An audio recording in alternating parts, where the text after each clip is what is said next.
incidences into what is major. And part of this was I was reading, I was watching some shows about people saying, oh, they were sexually assaulted or sexually harassed on the work, place or whatever. And even looking at that TikTok girl who, the DoorDash driver who said she was sexually assaulted by a man who was passed out, right? Who she filmed while he was passed out, naked. And she said she was sexually assaulted. And then what it does is it dilutes it and harms people who are actually raped, right? Or actually, touched and harmed by people. But anyway, I wanted to bring that up, not because it applies to this, but as I was reading it, I thought, oh, I need to talk to the guys about this because it's moral inflation. I just had never heard of that phrasing before. Have you? I can't say that I have, but I do see, it makes sense, right? That like we're at a point where it's like anti-Semitism, right? If everything is anti-Semitism, then nothing is anti-Semitism. Like it has to mean something. It has to be specific, right? So saying that that you cut me off on the freeway was an act of violence. It's like, well, no, it wasn't, right? Or like, oh, you were mean to me this one time, and that's an act of violence. It's like, no, it's not, right? Saying that you suck as a human being or being mean to you and being like, well, fuck you, is completely different than physical violence. You might not feel good, but not everything has to feel good.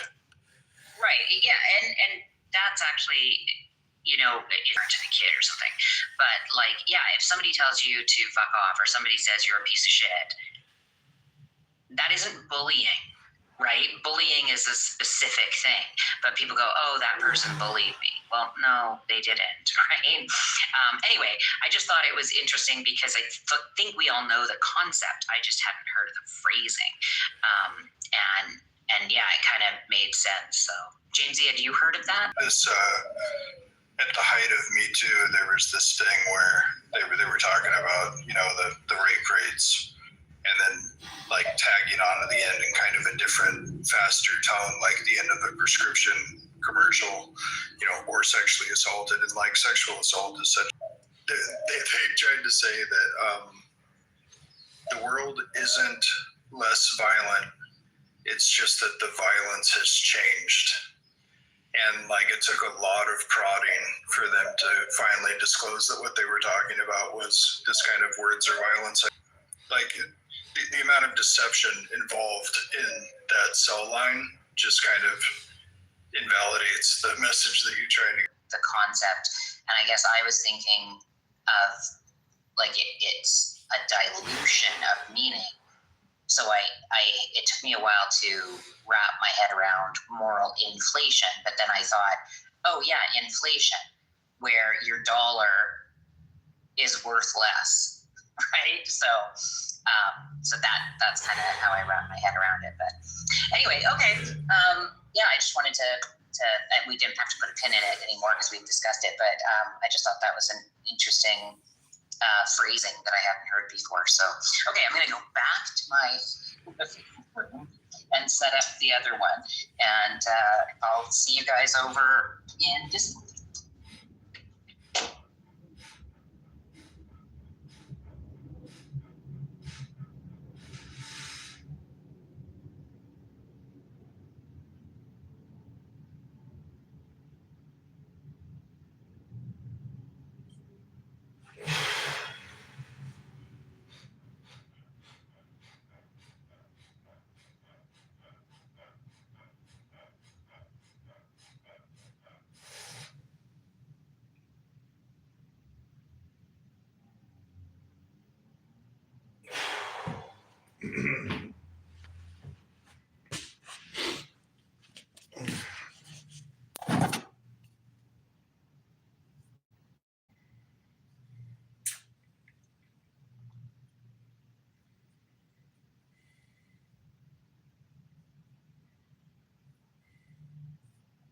In, say, the 19th century, because it's always been like this. You think they weren't agricultural people who ate off the land that they were. Let me ask. Okay, so how is that similar to today?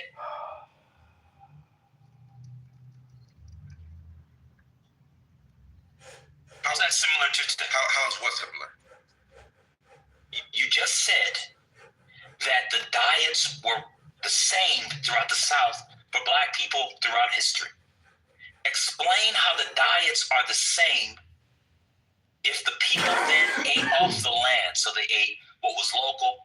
They had rice, or about to Georgia had potatoes, but you had rice with every meal, and then the vegetables that you had. Americans were eating collard greens and macaroni and cheese and fried catfish. And fucking KFC. Yeah. The meat intake in 2025, nobody matched in the past. So can I ask you a question then, Megan? No, go read a fucking book.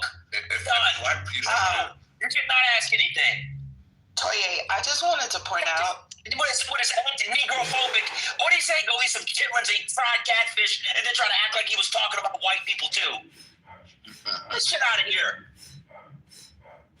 Toye, white people in the South, the Deep South, ate the same thing that the Black people did. You kind of said that Black people were eating differently, like what? no, I said differently. I'm talking about they were eating. But you said they had better access. No, you said that it was a difference, and I just wanted to point that out. Like, Wait, what's the difference? everybody eats the same thing back home. Like, everybody eats the same thing. You said that white people, I don't recall. Does anybody recall exactly what he said? He said I don't pay attention. He said Yeah. he said they. No. But you said that you keep saying black people, and you said, and I'm not paying that much attention to the conversation. But you did say something about white people had better access. Doing yoga, Or- that's what I'm doing. It's called stretching, and I'm listening to people Made talk better. about nothing waste something. No, I said the food that Black people Is eat. this how people spend their time talking Right. about Talking nothing? about That's Well, not I'm true. doing yoga, so people talk about That's nothing. not. I will put on some music very short. They eat the same. You go to a white family in Mississippi. You go to a black family in Mississippi. All America. We're talking about the South at first. You know what? No, that was after I said the Black South. The Black South? That's I'll go back to I you. thought you were from Okay. the Toyo, and you're from Nebraska. Never mind. Like that. Nebraska. Where are you from? I don't know. From the Midwest. Anyways, the whole point was that What's the South? if we look as a whole, Black people were healthier because they didn't have access to the amount of meat that we eat or the ultra processed foods. We are eating a much more calorie laden and processed diet. I'm not gonna hold you. And clearly that is impacting our bodies in lots of different ways, including in birth rates. And that's how we got to this conversation. Maggie, your mic is. You ever look back at pictures of your aunts and uncles or your moms and your grandmas and be like, oh my God, y'all are skinny. We did that last night. Everybody is skinny in these pictures. That's very common.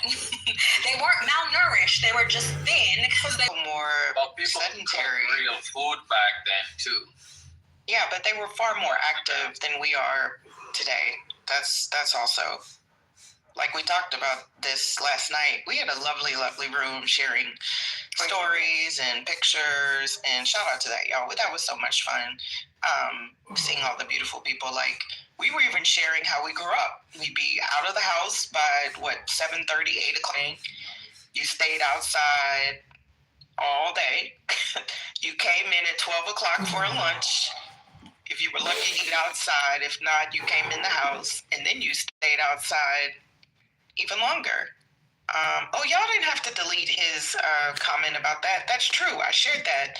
My great-grandmother had an outhouse. Not an outhouse like for a bathroom, but the washing machine and the dryer were along the property, the land, because that's where they hung food. Oh, okay. I'm sorry, not the food. I'm sorry, y'all. The clothesline was longer. Yeah, so that's what we were saying. Oh, okay. I just want to make sure nobody was deleting it because they thought it was icky. I hate chitterlings, Robert. The only time they would cook chitterlings are on New Year's Day. Yeah, so we stayed outside. But first of all, now you can't do that. You thought you was the shit. You thought you were the shit. Nowadays, you can't even do that. Like, kids can't stay outside all goddamn day in Houston. That's out. So, anywho, yeah, but it was I think a lot of my family members back home, they still do chitlins and black eyed peas on New Year's Day. That's like, yeah, That's a black family ritual. yeah, they all just random. My grandfather also said keep black eyed peas in your wallet for prosperity. That's what. Did anybody else ever do that? I've never heard that one before. Yeah, keep. The men would have black eyed peas in their wallet. So is it cooked or is it? No, the beans. I'm sorry. They would have beans in But their. is it cooked? Is it a cooked one? Or is it an uncooked one? Uncooked, like the black I can eyed. see that. Mm-hmm. Yeah, I can see. but anyway, back to the stage. Good luck. Quick question. What causes Thank you. diabetes? Stress. Well, not necessarily stress. It can exacerbate it. Dietary wise. But are we really going to have this conversation? Why do we have to pick on black people all the time, y'all? Like, can we give? We're not. No, just 1 second. I'm just letting an old person give a rant. I'm not giving a rant. Do we have to pick people today, Toye? It's Christmas. It's Christmas. Yes, you are. It's Christmas season. Do we have to like people? Goodness gracious. Real quick, reform. Oh, I don't have that much interest. I have to look cute today in honor of the conversation we had last night. Yes, you do. So, bye-bye. I'm off to be cute today in honor of the ancestors. One thing we will say about those pictures, y'all, we were sharing pictures. Some people were going back to great. Them motherfuckers used to put that shit on. They all looked the fuck good. I mean, they were laid to the nines. So, in honor of today... Sai already put that shit on, but I said I was going to put that shit on today in honor of the ancestors. So, y'all. What was your question, Toye? What causes diabetes? Yes, the question was in relation to food. What causes hypertension and diabetes? Okay, which one would you like me to do? Those are different conditions. Okay, let's start with hypertension. Go ahead. Okay, what do you know? Why don't you answer? No, I asked you a question. It's Googleable. You can get it from Google. I'm asking you a question. We don't know. I'm not a dietitian. If you don't know what causes hypertension in 2025 and you're a college graduate, that's on you, bro.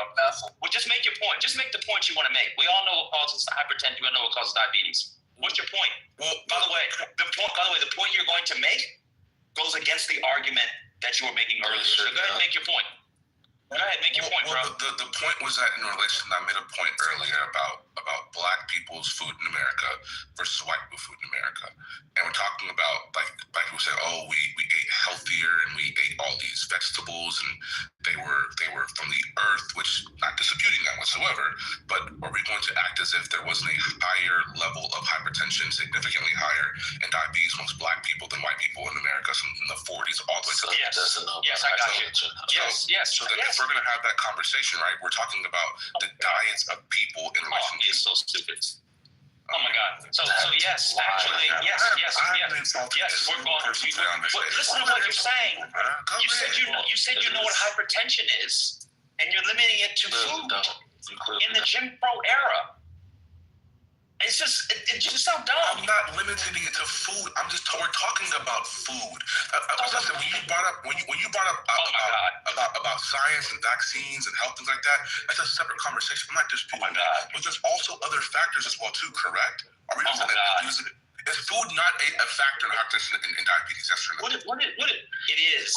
Okay, then why can't I can tell you. Can I tell you? Why are we talking? Oh my God, Toye, because in the past, the foods that cause and contribute to hypertension, you cannot disaggregate from the lifestyle of living under Jim Crow. Now, that's why I wanted to go to diabetes. So you said, and we make the claim, or you suggested it was the case, that black people had appreciably higher rates of diabetes, and I guess you mean type 2, but you didn't say which type, but I guess you mean type 2, than white people. No, we actually can't make that claim, in fact. So do you have data on that? Wait. I actually can't make that claim. I don't think you. You can't make the claim that black people have had historically high levels of type 2 diabetes than white people in America? No, not in say the 18th, 19th, and early 20th centuries. I cannot make that claim. No. Why would they? One of the biggest driver of type 2 diabetes, I think, is inactivity. It's not moving around, exercise. They were farming the land. Hello? So you're telling me enslaved persons had more rates of type 2 diabetes than the master? We're not Doesn't talking even make any about, sense. We're not talking about enslaved people. Okay, how about this? How about We're this? talking How about the sharecroppers? 1940s. Okay, The yeah, sharecroppers. 1940s are brought Okay, up. Toye, I got you. Well, to be fair to me, you once said throughout. Okay, 1940s and 50s. That's a little bit different. Go ahead. Yeah, early 20th century data shows similar or slightly lower diagnosed prevalence among black adults. Of course. It spikes. Obviously. So I actually recently looked this up You're because I have a. uninformed and you know so much. Come on. You specifically brought up a year, and we're sticking to that year and forward. Why are we It's talking not about 1940s when you see the explosion. I look at this closely because I have a grandmother with diabetes who, sad kidney failure stuff. We really see the explosion in the 80s for Black Americans with regard it was to. in the 50s and 60s. It was not in the 80s. You just said 40s earlier. Now you moved. No, that's the time frame that MAGA brought for. No, I said 1840. I said 18. I said 1840. I said 1840 was the standpoint of a different. No, it wasn't. I said 1840s before. We were never talking about. And then he moved to Yes, I was, and then I moved to sharecropping. I wouldn't say 1940s and then move to sharecropping. Toye, come on, bro. 1840 is a crazy time frame to talk about. What are we talking It's about? not. Can I tell you why it's not crazy? Because you said in all of the history of the South. That's why I said in the 1840s. You remember you said throughout Southern history. You said people have been eating. Southern history. You did. You said people have eaten the same. You said people in the South have eaten the same across history. That was your claim 10 minutes ago. I was talking about what the diets of the black people are in the South.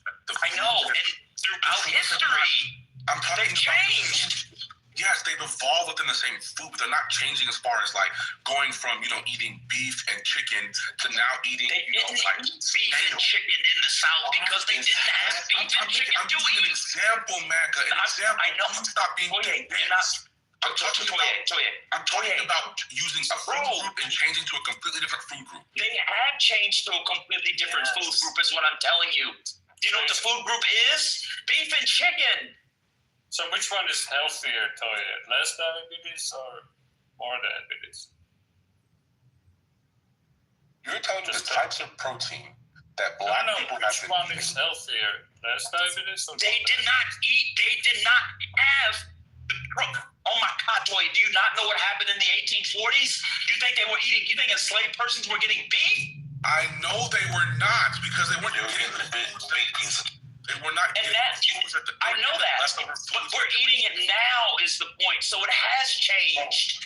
He's refuting his own argument. I know he is, and he doesn't even know it because he wants to argue. Time out. Yeah, this isn't fun, bro. I don't know why you do this, bro. This is not fun. What are the proteins? The meat-based proteins that is. Now we're moving. What They gotta look. Okay, I'll answer it. animals? The animals. I'll answer it. It was almost exclusively pork. Yes. And it was a really bad. Be quiet. Let me answer.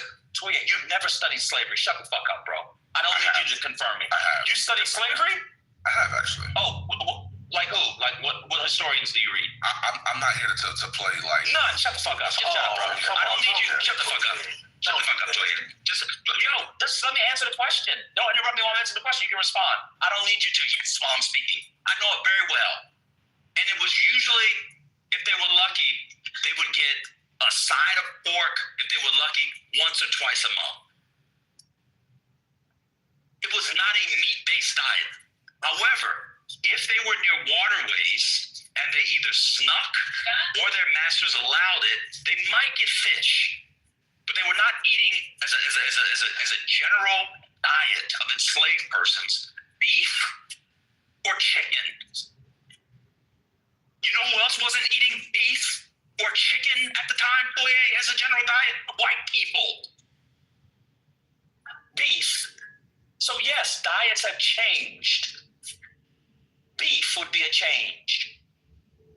When did people start eating beef in America? Beef picked up in the late 19th to early 20th century with all the meat packing, Around what year? mechanized. I just said the years. Literally, I'm done.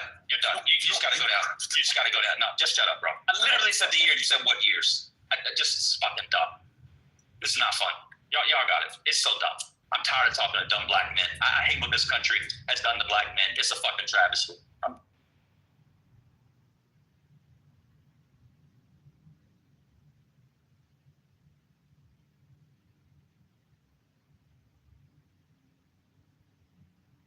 I was just gonna chime in and say, Kimberly, what you said about the 1980s was correct. Or what I should say is that's what I've seen as well with the advent of junk food.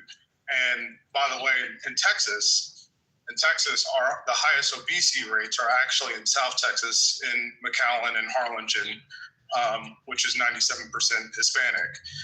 That's where we see an explosion of diabetes and other problems. Yeah, Kimberly, I feel like you're right there, right about to make the point, and you got cut off. It's fine. Toya hates Black Americans, so. I put some news in the chat. It's really bad. Trigger warning. Hey, and Kimberly, what else did your research say about the reasons for the spike in diabetes? I'm very interested in it. Oh, I haven't done any research for real. I'm just, a girl with Google and Perplexity.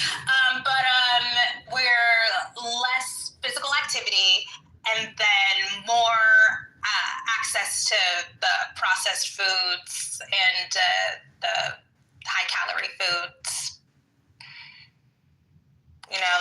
As we move away from living on our own land, and it's like, it's the person, I'm just a girl with some Googles. Wait a minute.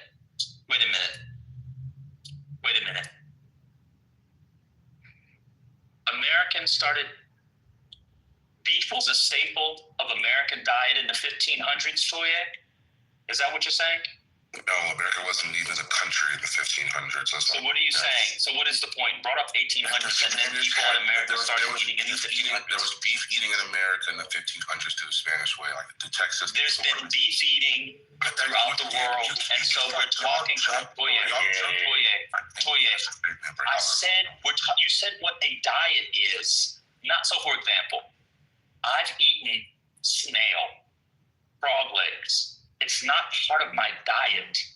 We were talking about the staple diet of enslaved persons and then free black persons in the 18th and 19th century. Just because you eat something once doesn't mean it's part of your diet. Your claim was black people in the South, their staple diet has not changed over time.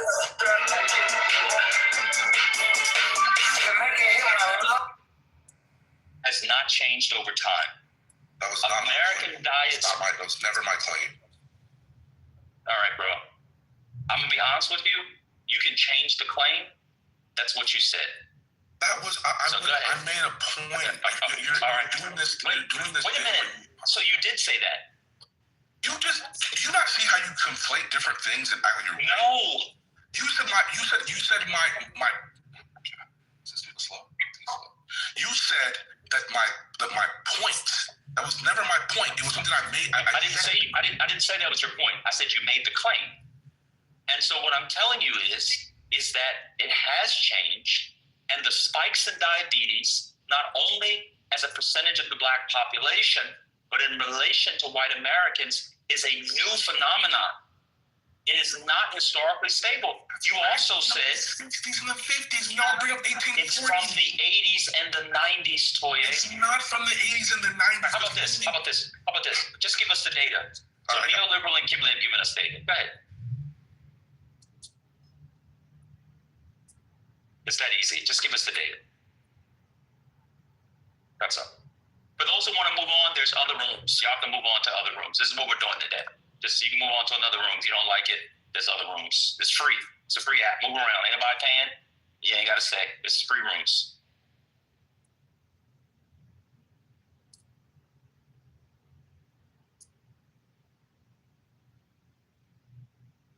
I mean, diabetes really was, type 2 diabetes generally was not a thing in America until recently. I don't think it was a health crisis. I don't know, Kimberly, you might know better than me.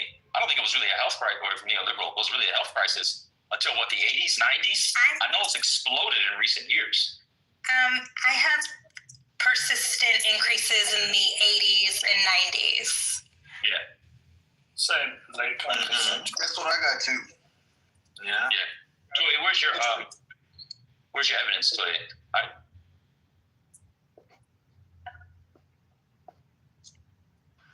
Hey, let's make sure the claim doesn't change.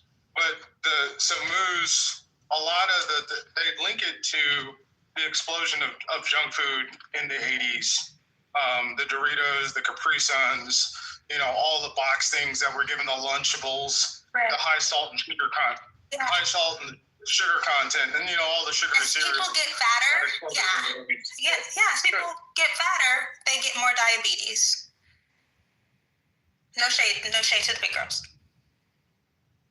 One of the worst things that we have down here is Takis and hot Cheetos. Apparently, that shit is terrible. Yeah, and it's so pop. They put on sushi down here. They put it on everything. It's fucking horrible for you. I have breaking news. Disgraced ex-University of Michigan football coach Jerome Moore offered OnlyFans models tickets in exchange for foursome. And this is actually a Black woman. We broke that this morning, but you got it. Oh, okay, my bad. Shit is wild, bro. Did y'all talk about how this person may or may not have been a woman or not a woman at one point? We talked about We that did. too. Yeah. Yeah. Toye, do you have the Okay, data? my bad. Toye, do you have the data? Yes, I do. Right, and it says Okay. that. Okay, so What was the rate between blacks and whites in the 50s? So it shows that there was. Let me see. Let me read it for you real quick, so I don't say it wrong. Let's give the differential. It says about 10 to 18% higher prevalence between Black people and white people starting around the 50s and late 50s and 60s. And it says that it became a global health phenomenon in America in the early 60s with the rise of nutritious diet change rapidly exposing of refined sugars that started around the 50s and 60s during World War II, post-World War II, I'm sorry. Obesity rates began rising in the 50s and 60s and became a global health crisis around the 60s. Type 2 diabetes follows obesity with a lag. It says in 1960s, diabetes was prevalent, low but rising in the 70s. In the 70s, there was a clear and distinct issue of acceleration and explosive growth. Around the 90s and the 90s and 2000s, the growth became explosive. So, once again, like I said before. So what's the differential between black and white in the 50s? You said 10% more? It says 10 to 20%. Okay, what is it now? Today it's around 11 to 13%. Okay, so what is the source? There's a few different sources that I pulled up here because it read the different articles to me. Right, because you read the AI overview. CDC, NIDDK. Put the article from this. Well, I don't know if the CDC would do it, but put that article in. Yeah, it wasn't there for CDC. Let me see. Okay, cool. So based off what you read, there was a change of diet in the 50s and 60s? Correct, yes. Refined sugars became a really big thing in American diet. Oh, God. I'm not sure. So then what was the point when you said that black people have been, when you said that black people in the South have been eating the same if there was a change in diet in the 50s and 60s? So I was talking about the basis of like the things that Black people eat. I'm not talking about like that we didn't. Like what? So what are the specifics of the basis? So give us like the specifics. Like what? Okay, so like like your staple foods that Black people have been eating. Like what? What I'm asking. Like the way that we cook chicken, right? The way we eat pork. No, not the way we cook. No, not the way we cook. Hold on. Yeah, but that's what I'm talking about. The diet, which is that's what I'm talking. 1 second. No, there's a different. You have to chill out because if you're going to do the way you do something, you're going to ask. I'm not talking. No. You just said if you talk about. No, you're I'm not talking right now. Go. I'm not talking. I'm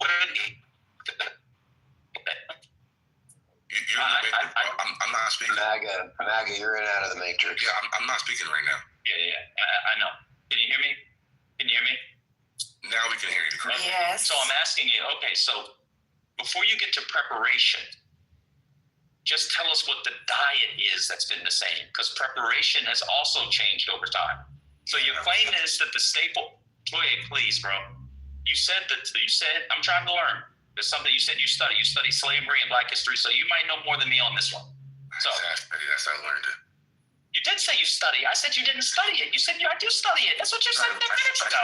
I said I learned. I said you don't, bro. I said you don't study slavery. You said I did study it. That's what you said. Okay. So anyway, let me continue. I know. Right. Okay. Cool. So, what is the staple? What is the diet that has been consistent in Black eating across time in the South? Because that's your claim. That's the core of the claim. That's a core claim in your argument. Greens. Okay, hold on. Wait. Hold on. 1 second, bro. Okay. Hold on. 1 second. You mean greens as in collard greens? Mustard, collard, however you want to do it. Turn up. You can eat whichever way. All right, cool. All right. Are they healthy or unhealthy? In their natural state, greens are not bad for you, no. All right, great. So how did Black people prepare it in the 19th century? Heavily salted. Where are you getting that from? So are we gonna time out real quick before I digress? Are we saying that greens have not been a heavily salted thing amongst Black community cooking? No, they have not been. So from what I know, I'm just asking you a question. So from what I know, and I'm answering it.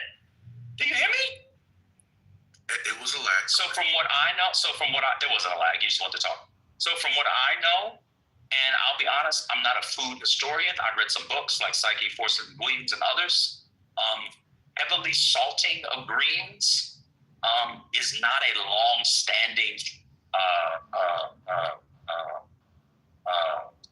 preparation of greens. I think that early on it was done with a lot of peppers in a more quote-unquote African way. I think that once you get into the 19th century and there's method and they got more and more like cured pork and cured ham, that's when you get more and more of the salt in it. That's my understanding. I could be wrong. But I don't know if they, like for example, I don't know if they had a bunch of salt. Where would enslaved people have gotten a bunch of salt from? Boy, where would they have gotten a bunch of salt? Hello? Evan says seawater. So Black people, so Evan says, so enslaved people in the Black Belt were seasoning their greens with seawater. Please don't tell that to me because I ain't say that shit. No, that's what Evan said. Another white lady was a racist. Go ahead, Toye. So where'd they get their heavy salt? So once again, you brought up a time frame. After 100 lashes, we wasn't getting no salt. Angela said they weren't made in an African way. Of course they were. They were Africans. No. That's not what they're Pangeans, to be specific. But okay, so that's fine. Go ahead. So where did they get the heavy salt from? So I'm not talking about slavery, right? I'm talking about that time frame. Oh my God. Oh yeah. Can I answer right quick? My mother is 80 plus. What does that have to do? Listen. Her mom was a cooker. Her mom was a cooker and cooked in those times. I just asked her, do they have a lot of salty food then? She said no, the food was never salted. So I'm trying to figure out what year is he talking about when we use a lot of salt. other than just recently. Wait, sorry, they didn't have Lowry's? They didn't have... My grandmother didn't use that. My grandmother used like herbs and stuff. So I don't know where you're from, but I'm telling you where I'm from. So I'm just asking him. But Isn't Okay, food thank you. salty totally relative? Some people, what they say is salty is not very salty, and others Here you salty as go. hell. Isn't that shit relative? I'm just saying. She said her granny said the food wasn't salty at all, and I'm like, isn't all that shit relative? So what is your... So this is amazing to me. So, MJ, rather than ask a question that you actually don't know the answer to because you haven't looked this up, you don't care about the people that you're now sort of flippantly talking about, why don't you provide support? Because if we came on this nasty app and started talking out of our ass, which many people do, about people and places that you're more familiar with, that you may be connected to, you would ask, where the hell are you getting that from? It's interesting to me that people who don't have an understanding or a history or a knowledge of the history of the people that they're talking, interesting to me how flippant you sort of, I'll just ask a question. So, MJ, where you talking to me? MJ, Are you serious? Are you serious? So, yes. So you're saying that when somebody said, let me be clear. Your submission was... You said when somebody said salty wasn't relative. I said it is relative. She just said. It is relative. That's not If the food salty is relative. Submission. If my granny said the food wasn't salty, that's relative. So that's not a fucking measure of salt, nigga. What are you talking about? You bitch ass, hoe ass nigga. Let me tell you something. That's in addition to what Maggie said. Hold up, nigga.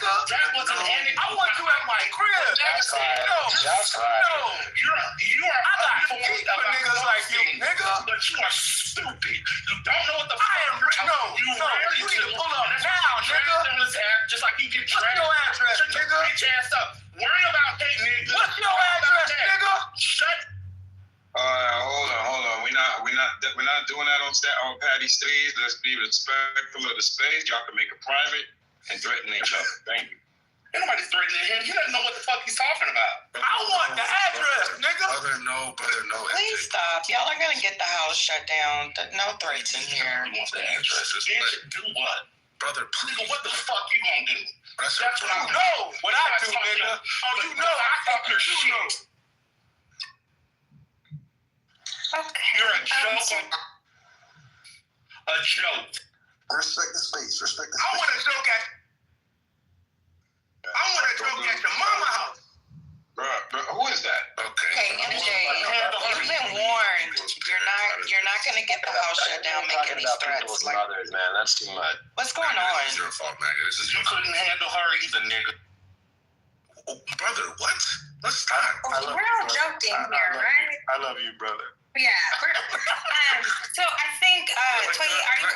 I wasn't done answering. So I was talking. So this is why I was saying, like, it's. Someone brought in the chat earlier today, and they kept talking about these foods were heavily influenced, and they had like a smoked meats inside of them, bacon, right? You had a lot of ham hocks, however you want to say they put in these foods. That is the salt. That right there is what makes these foods extremely salty. Got you. I got you. That's fair. I got you. And that's why I was saying. One second. I got you. 1 second, Toye. No, but I got you. So it wasn't a staple of the diet, is what I'm saying. What was it? Heavily salted meats were not staples of their diet. Wait, heavily salted meats were not staples of the diet. Yes. How does that equate? We just talked about these foods were literally made from the backs of these of these, like, they were given the scraps of the pig. They're not eating greens with ham hocks every day. My point is, this is what I'm trying to get you to see. This is what I'm trying to get you. This is what I'm trying. They didn't eat greens every day. This is what I'm trying to get you to see, Toye. There are whole foods. So since you're interested in this, you should read Eating While Black by Psyche Forson Williams. Came out a few years ago. Things that we now celebrate as quote unquote soul food were not were not daily things that were consumed You said macaroni and cheese. The idea that enslaved persons, or even people after slavery, ate macaroni and cheese with any regularity is hilarious.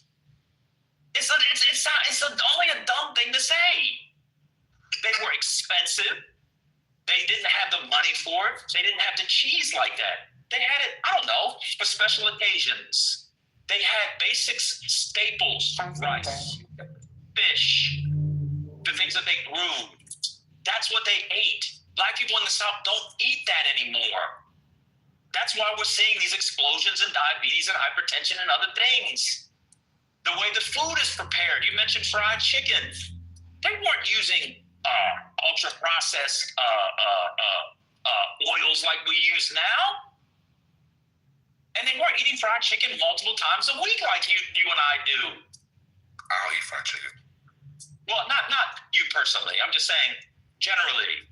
Oh man! Well, you eat the food because they're not small. These are enslaved play football. These are enslaved. These are enslaved. You're not These are enslaved. small. Yeah. Let's talk about nobody's body, please. Kimberly's tiny. Oh my God. Now, let me say this. My grandmother grew her own chicken, so the difference with the chicken now and chicken then, she fed her own chickens. Yeah, but that's in the 20th century. Our grandparents are young compared to the history of Black people. So when he says that the diet hasn't changed, it's changed considerably. We eat fast food today. Nobody was eating fast food in 1900. It's just a weird, it's just strange. And in other parts of America, we grew our own vegetables. We grew our own foods. We farmed. We're not farming now. I mean, some people did. Not everybody grew vegetables either. I mean, yeah, okay, sure. Toya, another thing, we eat lots of breads. Black people in the South in 2025 eat lots of breads. They did not eat lots of breads back then. People should go and read old African American or Southern cookbooks. There's recipes you can find. Google Books has them. You will not find tons of stuff. People might bake a bread for a special occasion. We eat bread every day. People didn't eat bread every day. Read a slave narrative, Toya. Frederick Douglass talks about what they were fed.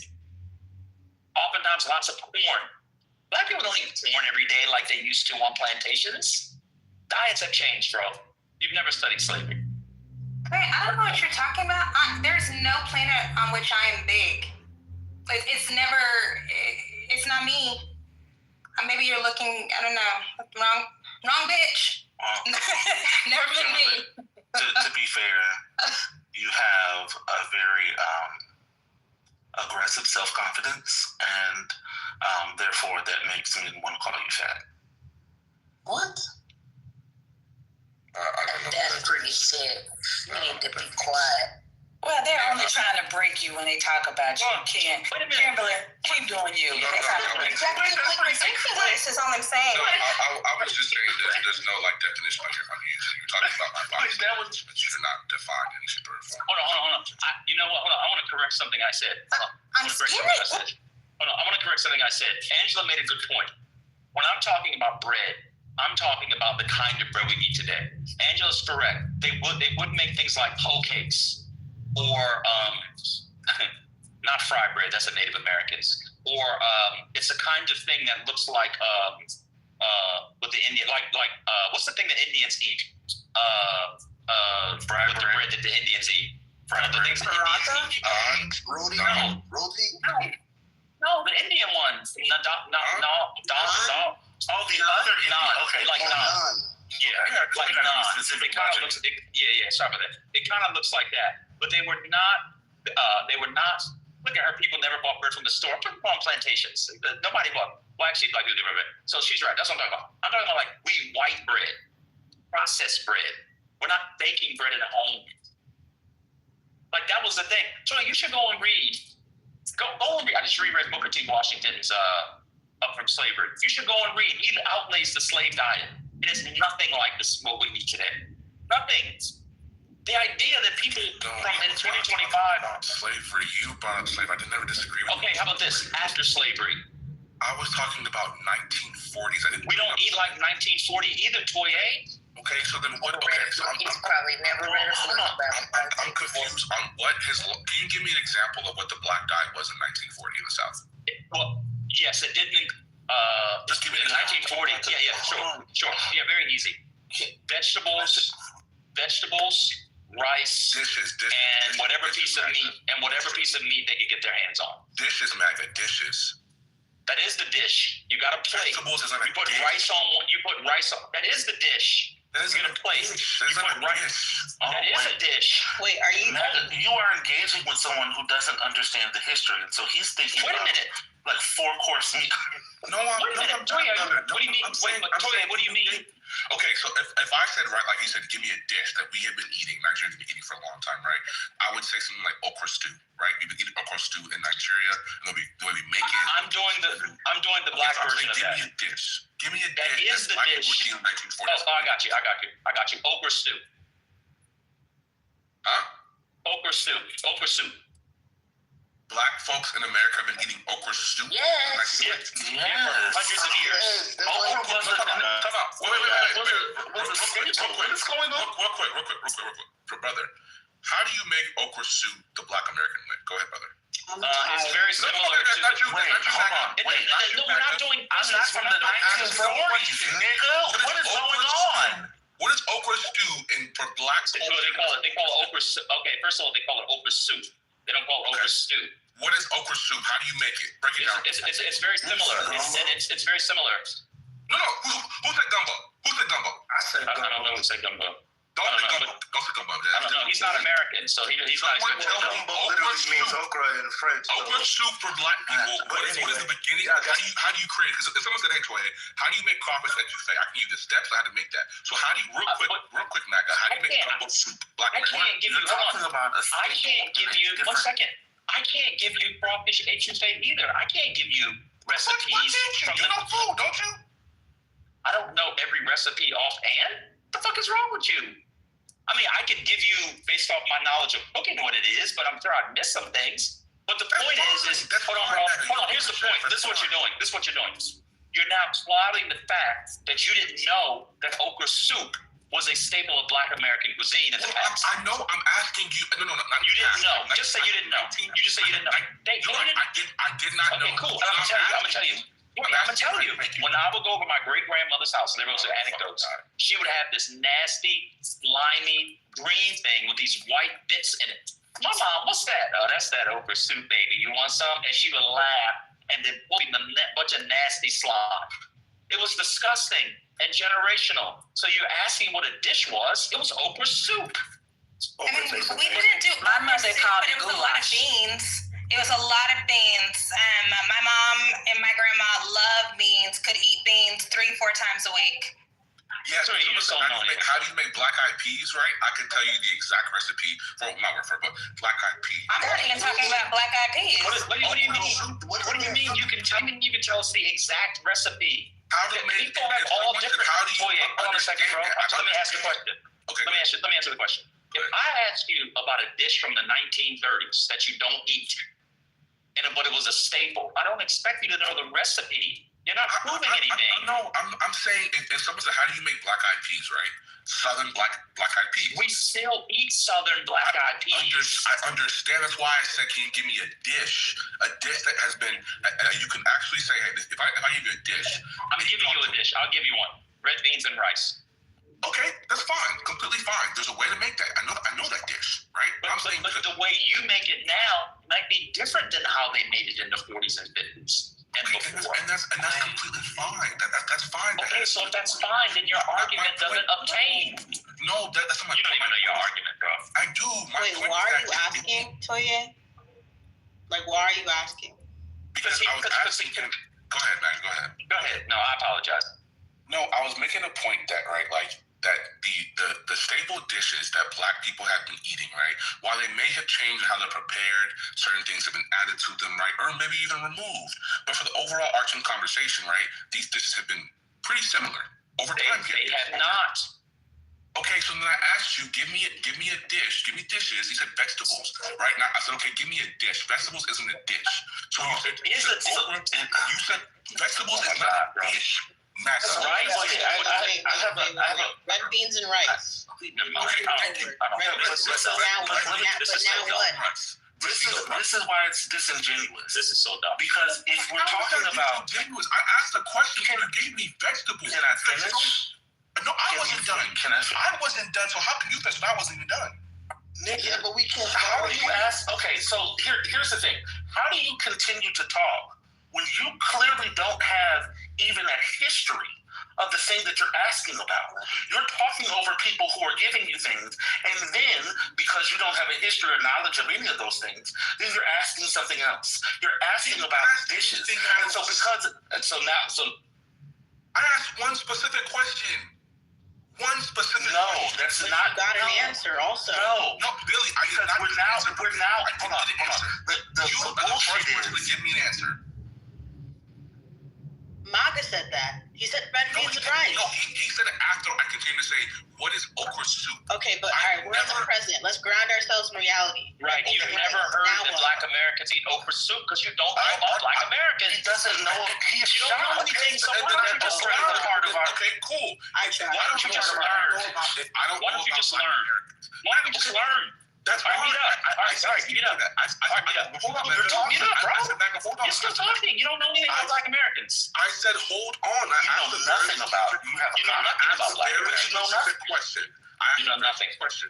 Brother, can you let me know how you make okra soup in Black American tradition? No. But why does that matter? How y'all gonna say? Because that gumbo is not an okra soup. Why is Brother ducking the fade? Wait a minute. Wait a minute. If a Black American 25, and I hate to gender it, a man doesn't know how to cook something in his ethnic tradition, that means the thing is not in the ethnic tradition? What are you trying to prove? That's not what it means. Okay, so what does it mean? What does it mean? You just came off and told me that I don't know shit about Black American culture. You don't. Okay, cool. Okay, cool. And I asked you for a dish from the 1940s, which is pretty recent, from Black American culture, right? A dish from the 1940s. Brother, You're asking me for the cooking directions. No, for a dish with Hey, homie, run that fade, homie.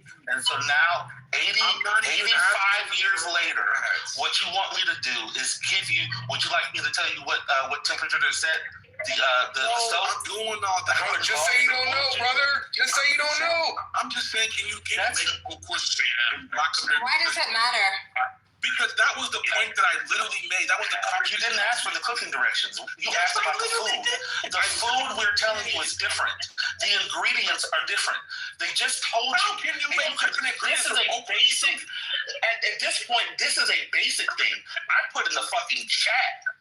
So you can look in the fucking chat about the okra and the relationship it has with the South. But I guess you don't want to fucking read that either. So come to me and talk that bullshit. The brothers on this end. Wow! Okra didn't even come from America. So in the West to the South, it's a pre-situation. West. One mic. Niggas didn't come from America. One mic. Hold on. We gotta chill. Toy, I gotta be honest with you. You just said that okra didn't come from America while asking about Black Americans who also don't come from America. I gotta be honest with you, Toye. I think you're an absolute idiot. Somebody get some news, divine something. Let's move on. We gotta move on. You literally, I just need to recap. You just said, one second. It's so bizarre to me that you just said okra doesn't even come from America while asking about Black people in America. Just hold on, Toy, just chill out, bro. You got yourself worked up. And I know when people get exposed for being dummies on the app, they crash. What you just said was one of the dumbest things I have ever heard. And I'm trying to decide if that's dumber than buying a $250,000 house in Mississippi over a $1.2 million house. Oh, Lord. $1.5 million. Just a joke. Just trying to lighten it up a little bit, just joking. Let's move on. I actually have news. Truck drivers, this is courtesy of my favorite, Bloomberg, one of my favorites. Truck drivers are being pulled off the road by law enforcement officers if they fail an English test, part of the Trump administration's far-reaching immigration crackdown that's threatening a critical U.S. economic pillar. What began as a push for highway safety. First, before I go on, has anybody heard of this? they're being administered an English test? The fuck? Oh yeah, this is a very huge deal. Okay, I'll continue reading. What began as a push for what the test is, but go ahead, Mickey. What began as a push for highway safety has expanded into an enforcement drive that immigrant advocates say targets foreign-born truckers who are legally permitted to be in the country. More than 9,500 cases of drivers pulled off the road, with Texas and Wyoming leading the way, have been since late June. Bloomberg News analysis of federal data shows. At the same time, Transportation Secretary Sean Duffy has sought to sharply limit commercial driver's licenses for foreign-born applicants, a move since paused by a federal court. And hundreds of truckers have been swept up in ICE raids across Oklahoma, Texas, Indiana, and New York in recent months. Shelley Simpson, CEO of JB Hunt, expects some 400,000 drivers, about 11% of the supply, to leave the business over the next few years because of enforcement actions. Commercial truckers face stricter language rules than regular drivers, but since the Obama administration, violations typically only resulted in citations. That changed after an April executive order from President Donald Trump calling for common sense rules of the road to be applied to U.S. truckers. Within weeks, the DOT issued new guidance prompting inspectors to place drivers out of service who did speak sufficient English. These are good drivers, experienced drivers, but they get pulled over and the officer says their English isn't good enough, says Vadim Shupik, the owner of an Illinois-based trucking company who's booked planes and car rentals for drivers who've had to abandon their rigs. Oh my God. Are you fucking... Here come the procurement bottlenecks. Christ. We're going back into COVID level procurement bottlenecks. This is going to be... Wait, and can you imagine that there is somebody with some sort of a load, like all kinds of shit in there, and they just pull them over, like you're going to jail or whatever? What the fuck happens to that load? I'm trying to figure out... Are you kidding me right now? I'm trying to figure out, not just logistically, but like how is this working out for people? Like I watched a video of some white guy who like watched an immigrant get taken by ICE and then like stole his truck. So like in a situation with like what you're talking about, Miki, like we're in like how is this working out for people for real?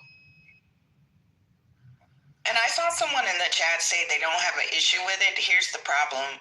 I would love to find out what the English test is, because as we well know, a lot of Americans can barely speak good English. So what determination, and are we really leaving this up to random officers to someone can speak good English or not? Like, what?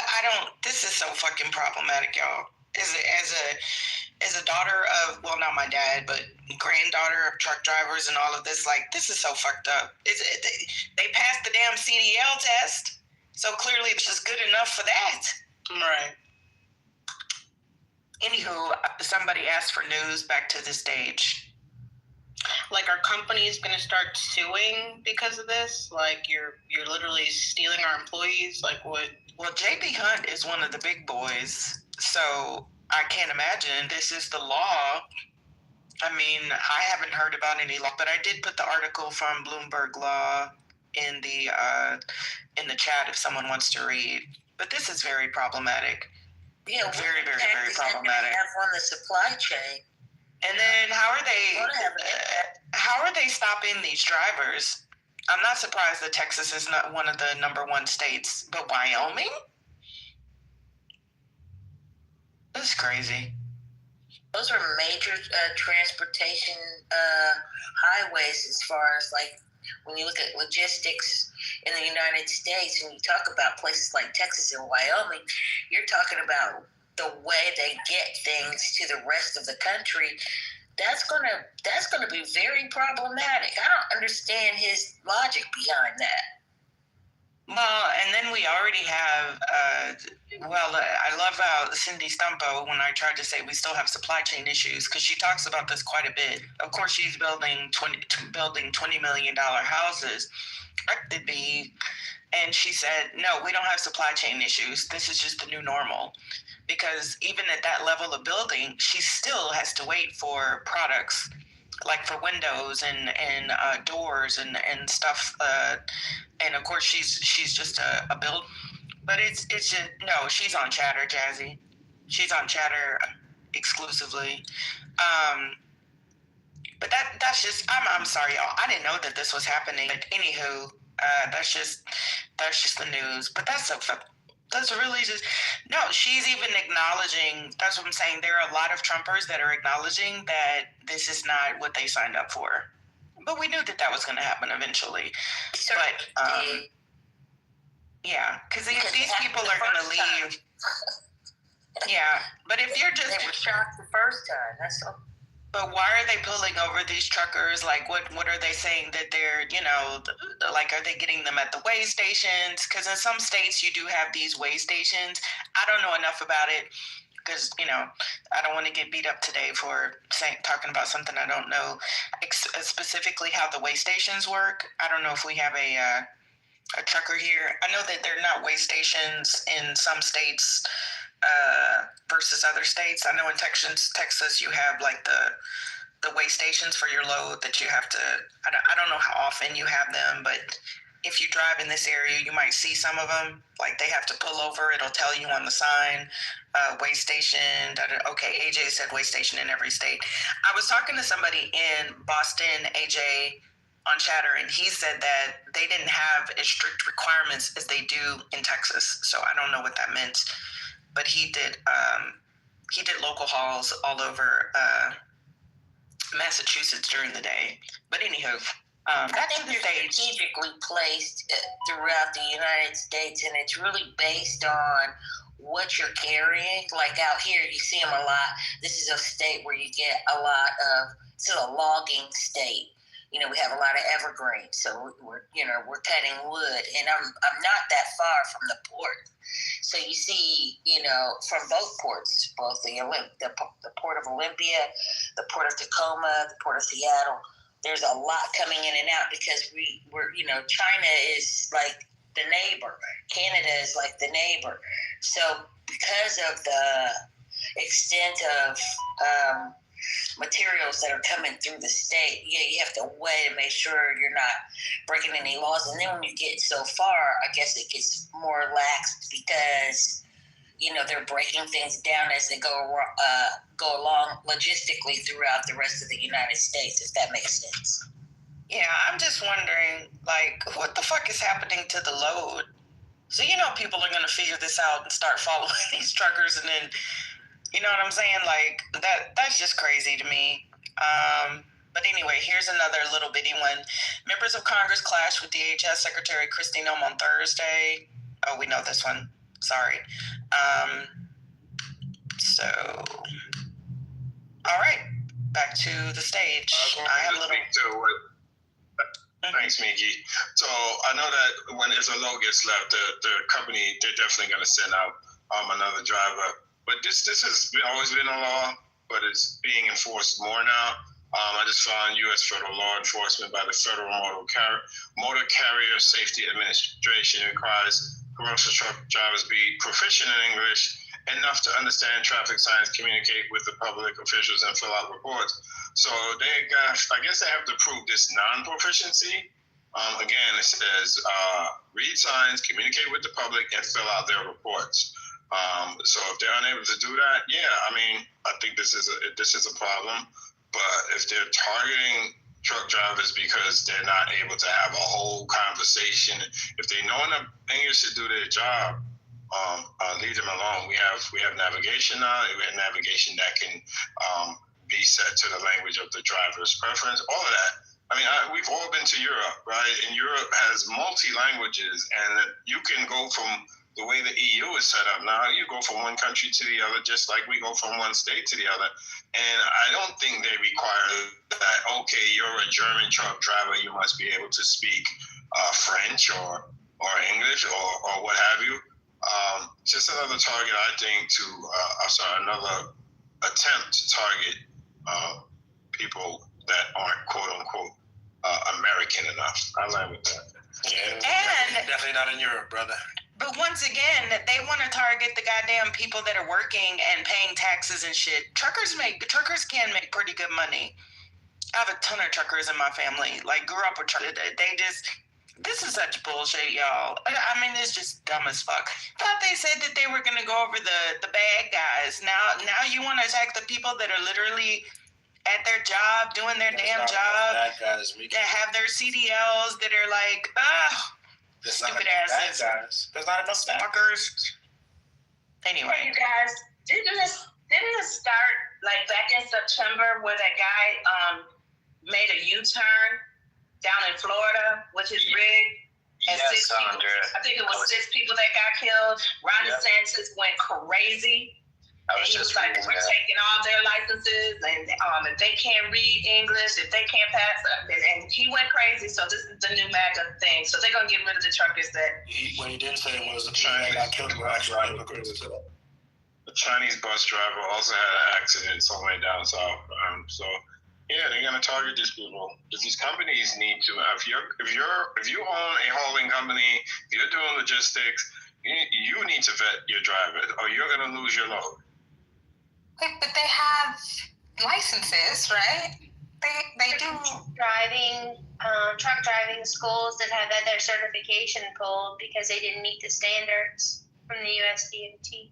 Yeah, but you still have to pass your CDL. Like you still have to. It's a particular type of license that you have to drive.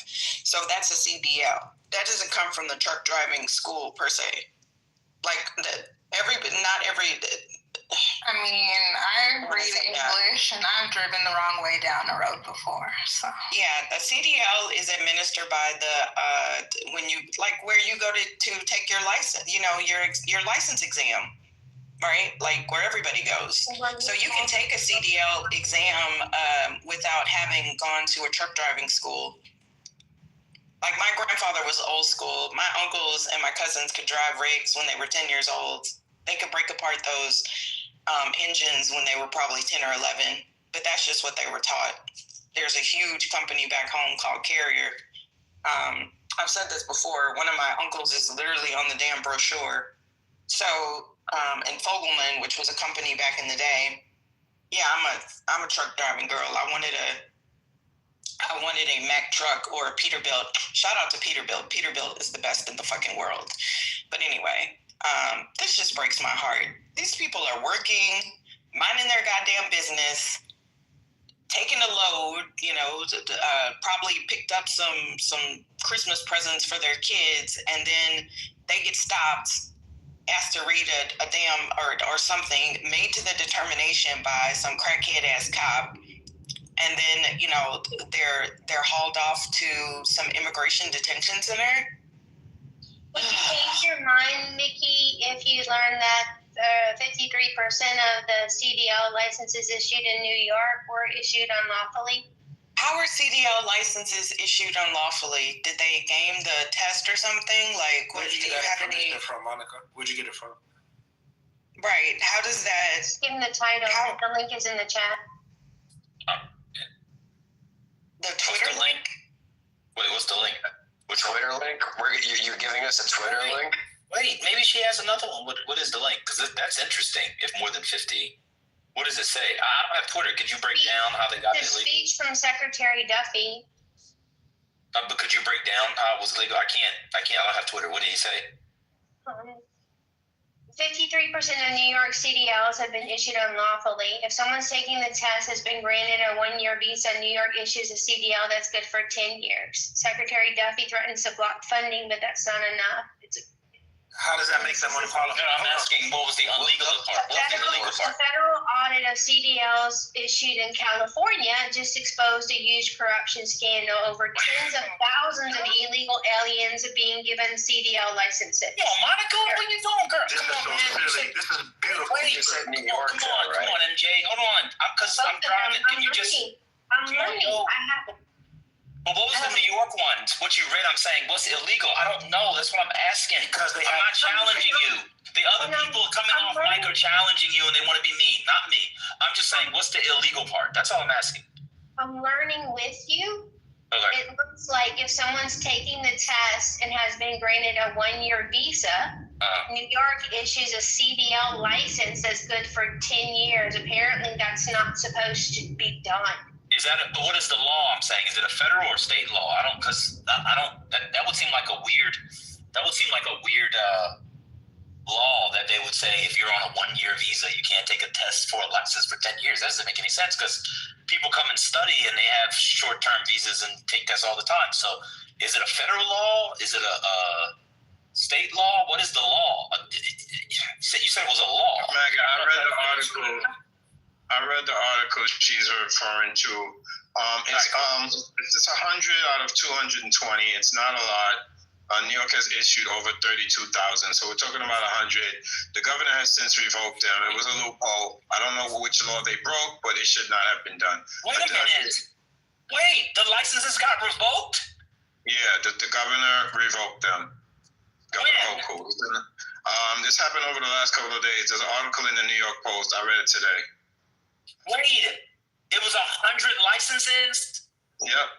There's only 100. Come on, MAGA. Y'all conservatives got to do better than this. This ain't going to do it with prices where they are. I thought there were tens of thousands of CDLs that were given 100 out of 220. But even the point that Monica is making is not that they are not qualified, Monica, which is why you shouldn't Google things and you don't. And I brought AJ up. AJ, are you here? Because, you had your hand up, but you're actually a trucker. It sounds like you own some rigs. They still passed the exam. They're just saying that have been given an accreditation or the 10-year license, but they still pass the exam. So, Monica, that's not apropos to this. If they have a 1-year visa, because I can assure you there are a lot of accreditations that you can get. Like, for example, the one thing I can speak about that I know is if you're taking a securities exam, they're not asking you how long your visa is. They're not asking you that, right? So that's just some sort of technical compliance administrative concern. Those individuals still pass the CDL exam. You're trying to make it seem like they didn't pass the CDL exam. They were still qualified. Okay, so if I have another report, U.S. Department of Transportation enforced a federal rule from 1988 requiring commercial drivers to read and speak English for road signs, officials, and public interactions. That's good. So now you're switching into something else? Wait, I don't know. I don't know where you guys are. Do you not know who I am? I have questions. I look for answers. I'm researching and learning this with y'all. Do y'all want me to stop? Yes, you didn't stop. I'm researching. Yes, I did twice. Just learn but y'all mouths are open and your ears are closed because I'm MAGA. All right, got it. No, I don't. To be fair, it's not because you're MAGA. They don't like you personally. So if the people, Paco put something in the chat that it was against federal regulation. Wait, MAGA, I'm sorry. I have to say something. I don't like when we break news and then because you agree or disagree with it, you want to start Googling shit and then you want to start submitting your fucking facts. Yeah, so now MAGA addressed this yesterday. Now I'm going to address it. I don't give a shit if you're MAGA. I don't care if you were Barack Obama. I don't like that because you're interjecting shit that you don't know the fucking basis of. So I don't give do you know who I am? I'm learning. So don't do that. And you think we can't tell that you're just Googling shit when you just heard it with the rest of us? You're not educating us. You're not informing us. Hell, I paid $20 to ChatGPT. I got Claude. I got Gemini. I got all the shits. If I wanted to fucking Google things, then I would bring it to the stage. So no, you're not helping us. Nobody asked you to do that shit. And you're not being educated or go inform your fucking self and don't contribute to the goddamn conversation if you shit about it. Thank you. Two things. Monica, you didn't say you were learning. You actually made a claim. And now you're backtracking. But so if the people can read, so the law says they need to be able to read and speak English to a certain degree. The exam take care of that?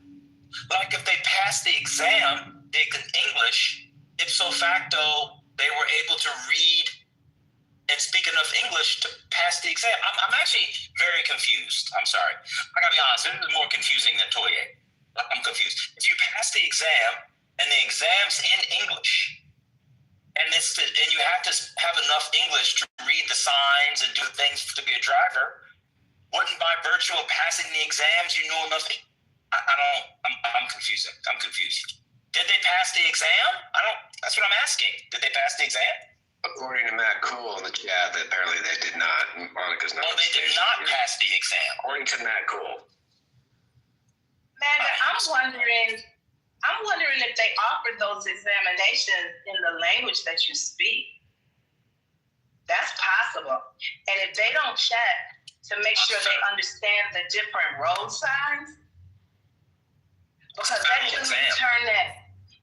It's a federal exam. Why would the Trump people give tests in Spanish though? Like, it's a federal exam. Hey, what's up? America.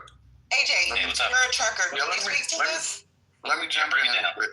I've been in logistics since 2004, right? I sold my 80 trucking company right after COVID. Every state has its own little scam, right? You're talking about an industry where somebody can make $8,000 to $10,000 a truck per week. What does a person at a DMV actually make, right? If I pay somebody at a DMV $5,000, $10,000, they really don't care. They can just come in. You can go in with your face and take a test for me. You know what I mean? So every state has its own little scam. Some people are passing tests. Some people are not passing tests. Wait, I retract that you're a subject matter expert. Because what the fuck? I really don't care if you think I'm a subject expert. It's the actual truth.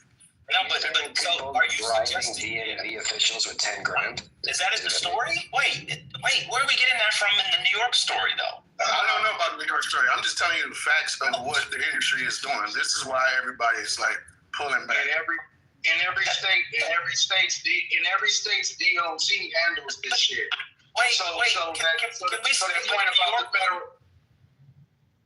Can we stay with the New York one? So are you suggesting there was a scam in New York?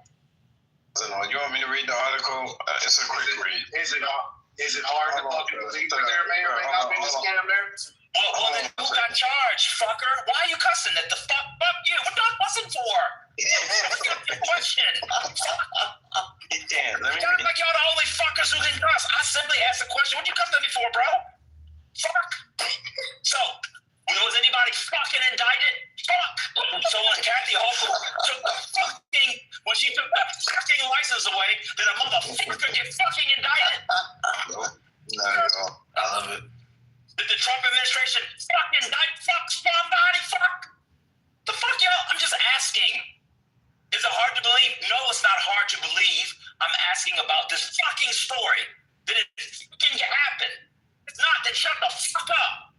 Is it hard to believe that you could graduate high school? Yes, fucker. So AJ, you came up. You have evidence that the New York one was a scam?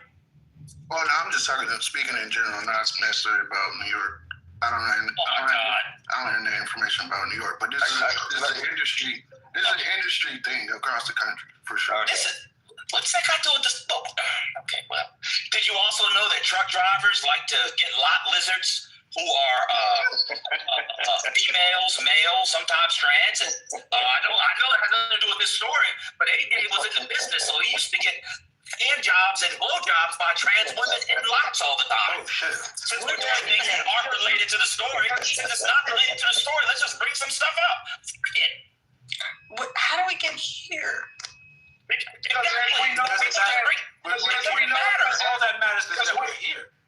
Because what everybody knows, and what you guys know more than anything, is when the scam is done and over with, most of the evidence is in the trash by the time anybody fucking gets a wind of it. And that's the part where you guys get to hide behind and play little fucking fanatic games like, oh, it's not really happening. It was 100 people. Like, fuck off. The point is, American jobs are for fucking Americans. The fucking job is for Americans. That's the point.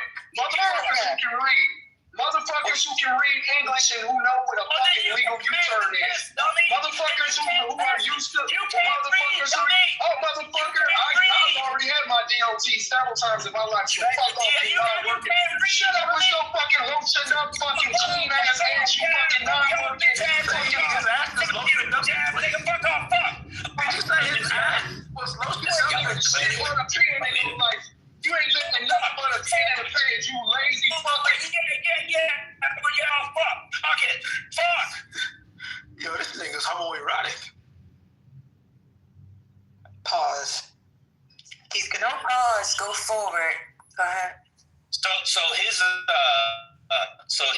point is that it could have been a scam, and that could You're in the Matrix, man. You're in the Matrix. You're in the Matrix. The Matrix. Fuck. We did hear that. I heard that shit, man. Why you said that?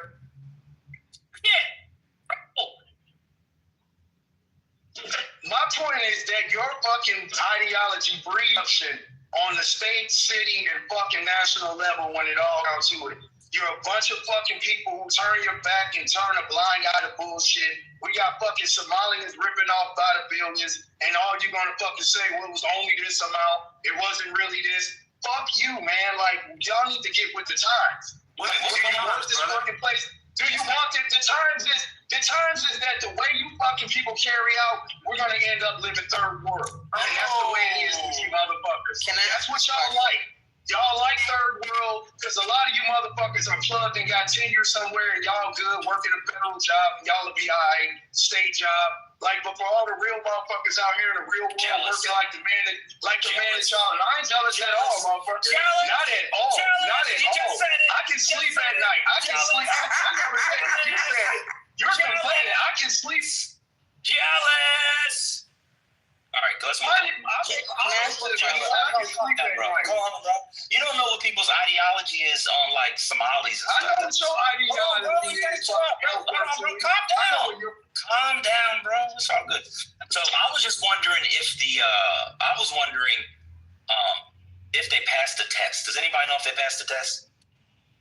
I was gonna read the article. I got the New York article if you want to hear it.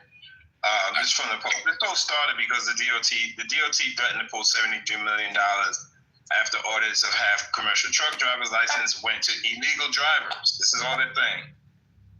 Okay, so it says Transportation Secretary Sean Duffy threatened Friday to yank $73 million in federal funding meant for New York. Federal highway funding meant for New York after an audit found more than half of the Empire State's commercial trucking license were issued to fraudulent foreign-born drivers in the U.S. illegally. New York gives an applicant that may have work authorization for 30, 60 days, or 1 year, but automatically issues them an 8-year commercial driver's license, Duffy said during a press conference. We also found that New York many times won't even verify whether they have a work authorization, they have a visa, or they're in the country legally. It says they're just giving 8-year commercial driver's licenses are coming through their DMV and sending them out on American road. Duffy issued a warning after the Federal Motor Carrier Safety Administration examined 200 non-domiciled commercial driver's licenses issued by New York Department of Motor Vehicles and found 107 were unlawfully issued. Approximately 32,000 CDLs issued by New York DMV across America driving. Despite the Post revealing in September that one migrant applicant didn't even have his first name down on the application and did receive his driver's license. DOT officials launched a probe Thursday in a Chinese national accused of causing a fatal pileup in Tennessee highways. This week, Woodley issued a New York State driver's license. Scrolling. You don't just drive in New York. If you have a CDL, you drive around the country, Duffy said. Transportation Secretary is giving Hochul and her officials 30 days to revoke all the CDLs of illegally issued driver's licenses and learner's permits used to conduct their own comprehensive audit, or they will have the federal funding pulled. Asked whether the lost funds could delay the shipment of goods, Duffy responded, at the end of the day, it's about safety. Good carriers who are out there employing drivers are going to ensure that they are safe, and they work together with the shippers to ensure that all the goods are delivered across America. What we uncovered is just an administrative oversight, added Derek Bars at the presser. It's systematically grossly unacceptable deviation from a federal safety regulation that has been on the books for a long period of time. New York State DMV spokesman Walter McClure responded, Secretary Duffy is lying about New York State once again in a desperate attempt to distract from the failing, chaotic administration he represents. The truth, commercial driver's licenses are regulated by the federal government. New York State DMV has and will continue to comply with the federal rules. Every CDL we issue is subject to verification of an applicant's lawful status through federally issued documents reviewed in accordance with federal regulations. This is just another stunt from Secretary Duffy and does nothing to keep our roads safer. We will review USDOT's letter and respond accordingly. Half of the CDLs issued either New York or California, the federal official noted before calling both states to revoke the unlawfully issued licenses. In the Golden States, Duffy said 25% of CDLs were unlawfully issued, and Sacramento responded by revoking 17,000 licenses. However, DOT chief said he was not letting Democratic Governor Gavin Newsom off the hook. I thought Hochul revoked them. I guess I was wrong. California is the only state that unwillingly enforced English proficiency rules, the secretary noted. And how you can get a license when you're not proficient in English in California begs the question, what the hell is going on in California? That's the end of the article. So somebody got a license, we're expected to believe, and they barely put their first name, but yet they were issued a license with their address, their information, but they only provided their first name. So what do we have? Some Harry Potter motherfuckers working at the DM in New York that can just glean all your information without you having to fill out shit? Is that what we're saying? Okay. But most people that go to get the CDL, they usually go to a CDL school. There's one near me. You go through the whole process, and once you go through that CDL school, there is a written portion, right? Air brake endorsed. There's a lot behind getting a CDL. So I don't think anyone just got a CDL magically. It looks like they all went through the process, but I could be wrong. Well, it said that one migrant only barely gave his first name. So how the you know what? It's New York, I guess. Whatever. Divine, that was a lot. I was just gonna say, Divine, that was a lot you read. Like, was there any evidence that substantiated the claim that they were getting these CDLs without actually any exams or anything, or is that?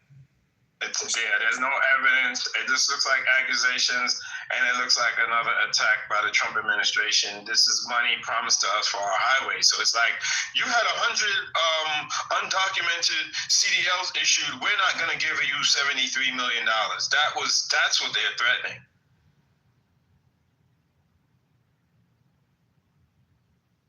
Right, and I still don't. So these people took the qualified exam. So they're saying there was something with the paperwork process, but they passed the exam, and they're saying that they just did not qualify or make sure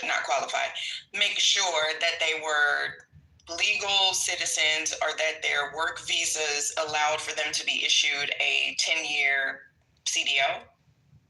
8-year CDL, but the spokesman for New York said this is not true. We go through all of the federal requirements before we issue a CDL. So it's like a finger pointing. I don't know who's right. I don't know who's lying. Somebody lying. That's what it sounds like. That's so stupid, bro. Because a person got a 30-day visa, they can't get a CDL for 10 years.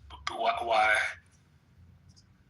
They're not. These people don't enforce those laws. They're just there to qualify a license, and the license is a 10-year license. And the people, if they renew their visa or whatever, they don't have to go back in there and get another license forever. How many times they have to do that within the 10-year span? Shit is weird. Like, don't visas get extended sometimes, right?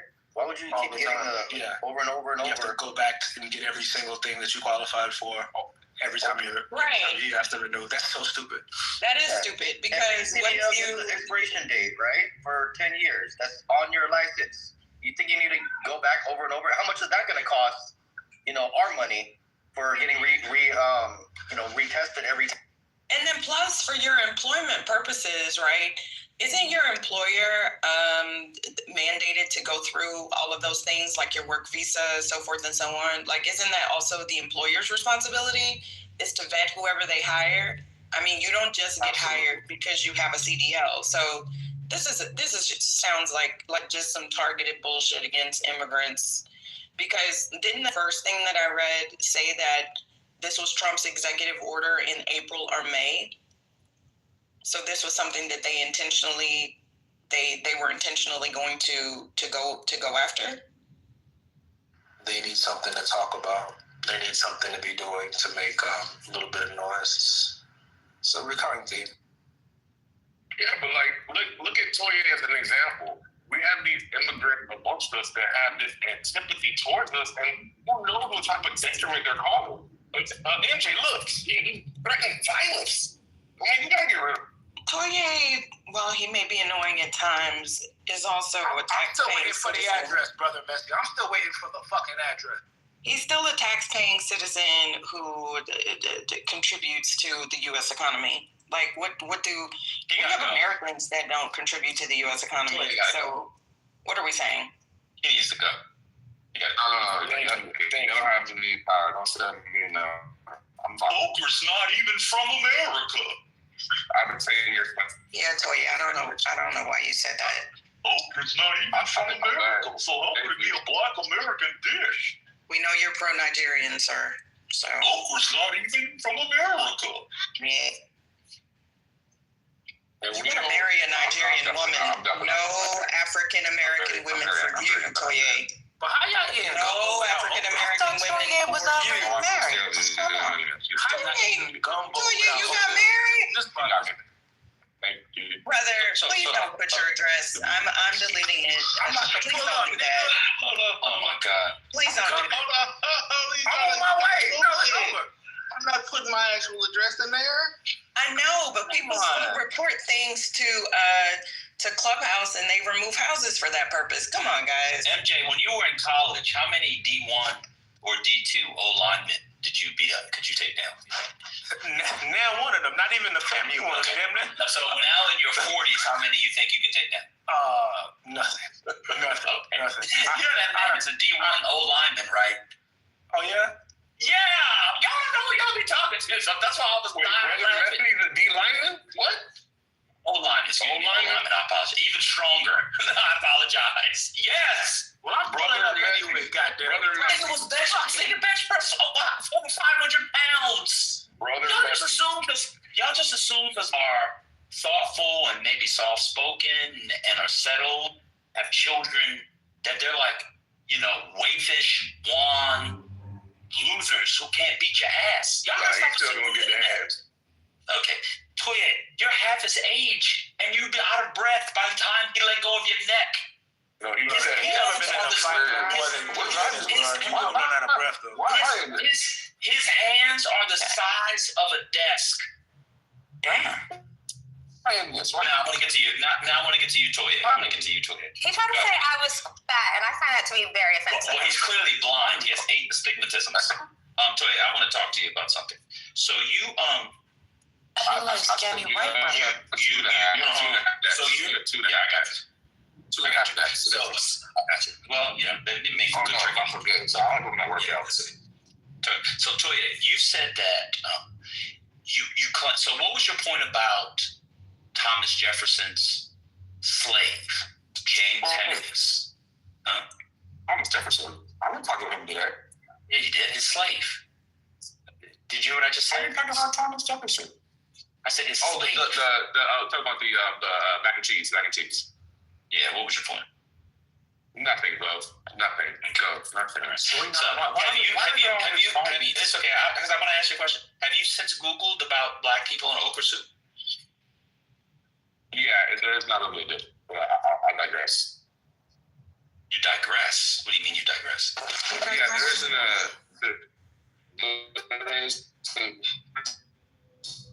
The Matrix has you.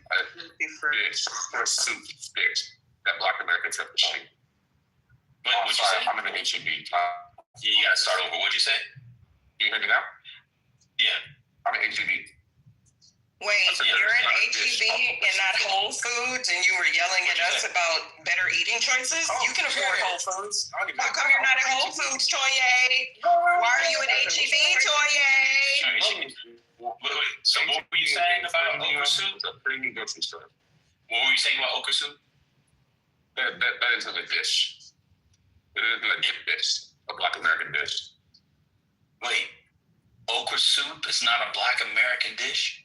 No, it's not. That's what I can find. Okay, I have a recipe here from a Black American woman for a cookbook on okra soup from 1860.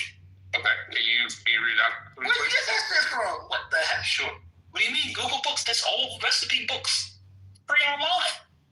Hold on one second. Yeah, it's got, this nigga nice with it, right? Let's see. Vegetable oil, but this is it for our stuff. They wouldn't know. Vegetable oil, table salt, black pepper, yellow onion dice, beef stock, quart of okra, canned diced tomatoes, 2 cups lima beans, 2 cups summer squash, Worcestershire sauce. That's not authentic. That's probably an update. Cider vinegar, and then cook with rice. And this is part of what makes it American would be the use of the squash.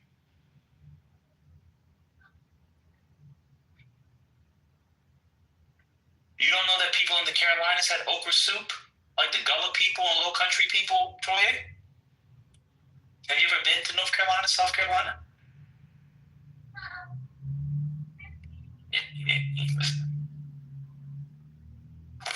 Wait, what's wrong with Sorry, I'm bordering my thing. Thank you, sir. That's okay. Go ahead. He's just never heard of it before. He can't stand to say that he just had never heard of it before. Yeah, It'll be over with. No. Sorry, I literally said that. That's the first thing I said. You just said it wasn't a thing. You just said, when I came back here, you just said it wasn't a thing. No such thing. Yes, no, I saw an okra soup, right, that I found upon many Black chefs or conversations about how to make okra soup Black American style. Never heard that before. I looked it up. I didn't see it. Because that's something you can find at your grandma's house. It didn't have any Worcestershire. His blender is acting up. What are you saying? What's going on? We can't understand him. What's he saying? It's his blender. I don't know what he's saying. So wait, is he making a claim that probably because we don't need to hear it. That's probably why. Is he making the claim that because he never heard of it, it's not a thing? And it's a Worcestershire sauce. That's not how. I'm referring to you. That's what he said. What's that nigga name? I'm confused. Was the argument that Black Americans don't make okra stew at all? It's not a part of Black American cuisine? He's still in the matrix. I don't know what he's saying. All right, wait a minute. Can I just give us a quick update? Soldiers ambushed by ISIS in Syria. I know y'all probably already talked about it. 2 U.S. soldiers, 1 civilian interpreter were killed. 3 others were wounded in the attack. Soldiers' mission was in support of counter-ISIS, counter-terrorism operation. Attack killed by partner. Trump vows relentlessization after 2 U.S. soldiers killed in Syria attack. Also, this was Dash. Dick Van Dyke turns 100. Say it again. Keep saying that. I'm recording. Very first year college. Let's tell the lady let's tell the family. Okay. So it was Dash, I believe, that did it, correct? ISIL Dash, isn't that who did it? Oh, I don't know. It didn't say that. Okay. Well, neoliberal said yes. Didn't Trump just have the leader of Syria here and feeding him and everything? And wasn't he like on the terrorist watch list a couple of weeks ago? Oh. A bunch of years ago, but yes. Wait, when did he get off the terrorist watch list? I don't know. A bunch of years ago? Yeah, it was a bunch of years ago that he was a bad guy. Now he's a good guy. He got off in, I don't know, offhand.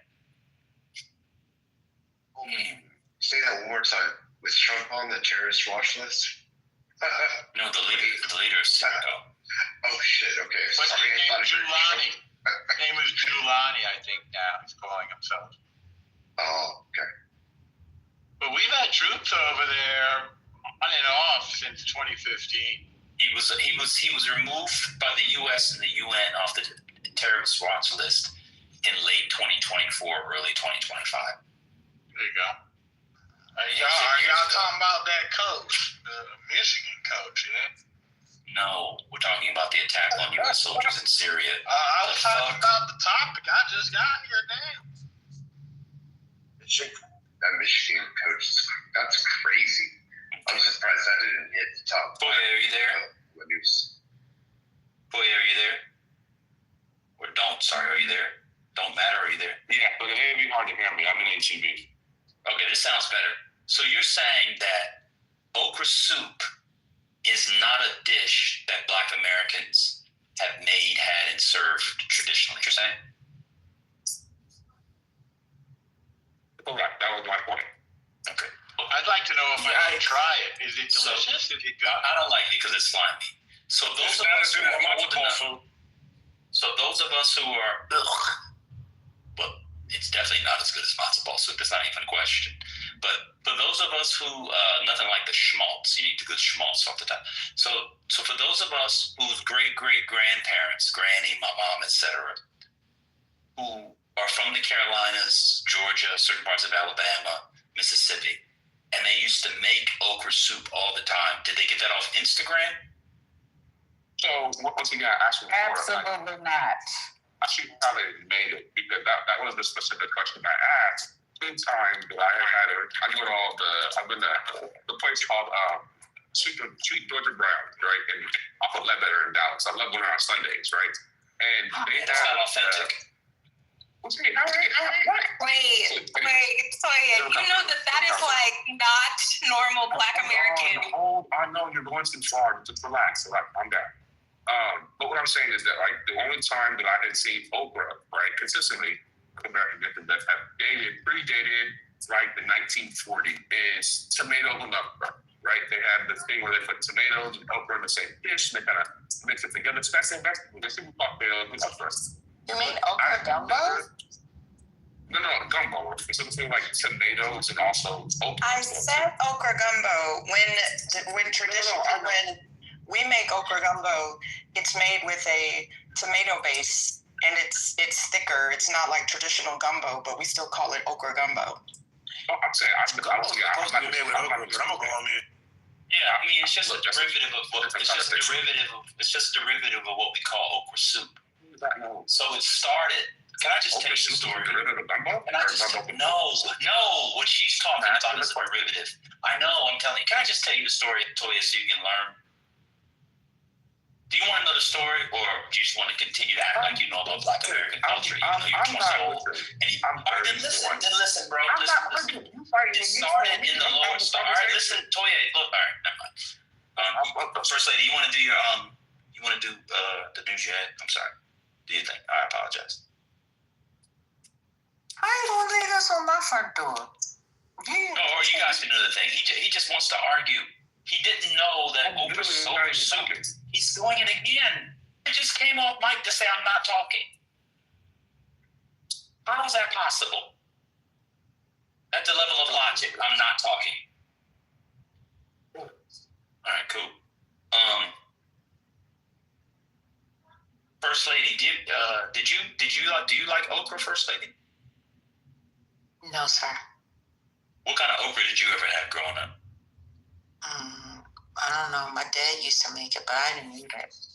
He made it how? What's wrong with y'all? God, I don't know. I didn't pay attention. I didn't like it. But like, did he do fried? Was it in a kind of soup, stew, or tomatoes? Like, what did he do with it?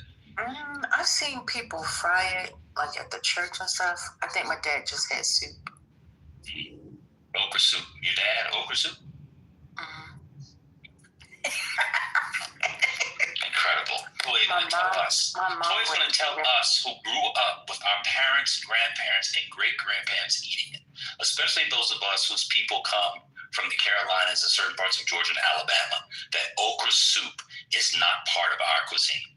He's a Nigerian who's 30 years old or less, but he's telling me what Black people ate in the 1910s and 20s in America.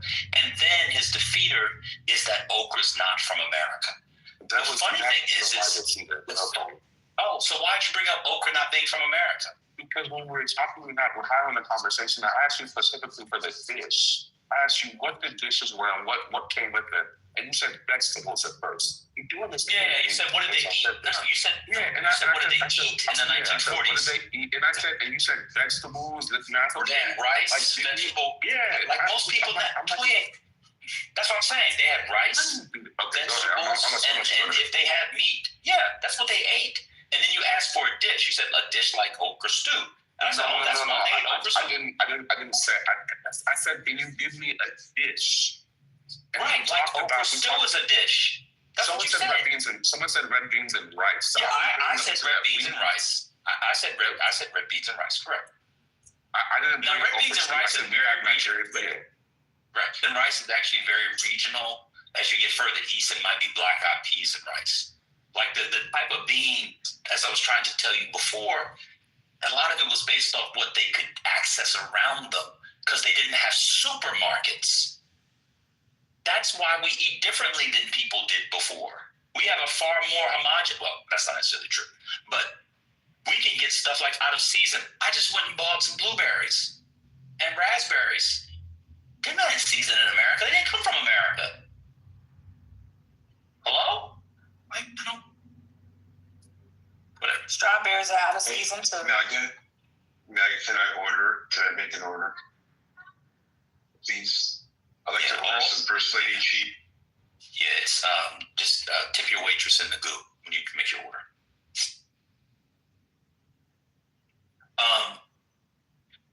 Yeah, there you go.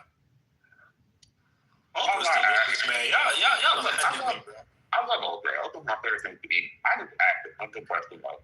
He let me know how to make the dish. I asked brother, and brother had nothing to say. And then we don't know how to make the dish. Oh my God, this is a dumb argument, bro. All right, I apologize. You're right. I apologize. Since me and brother don't know how to make the dish, I apologize. Since we don't know how to make the dish, it definitely can't be Black American. I apologize. That's not what I said. Just have a conversation. You're gonna insult. I'm not insulting anybody.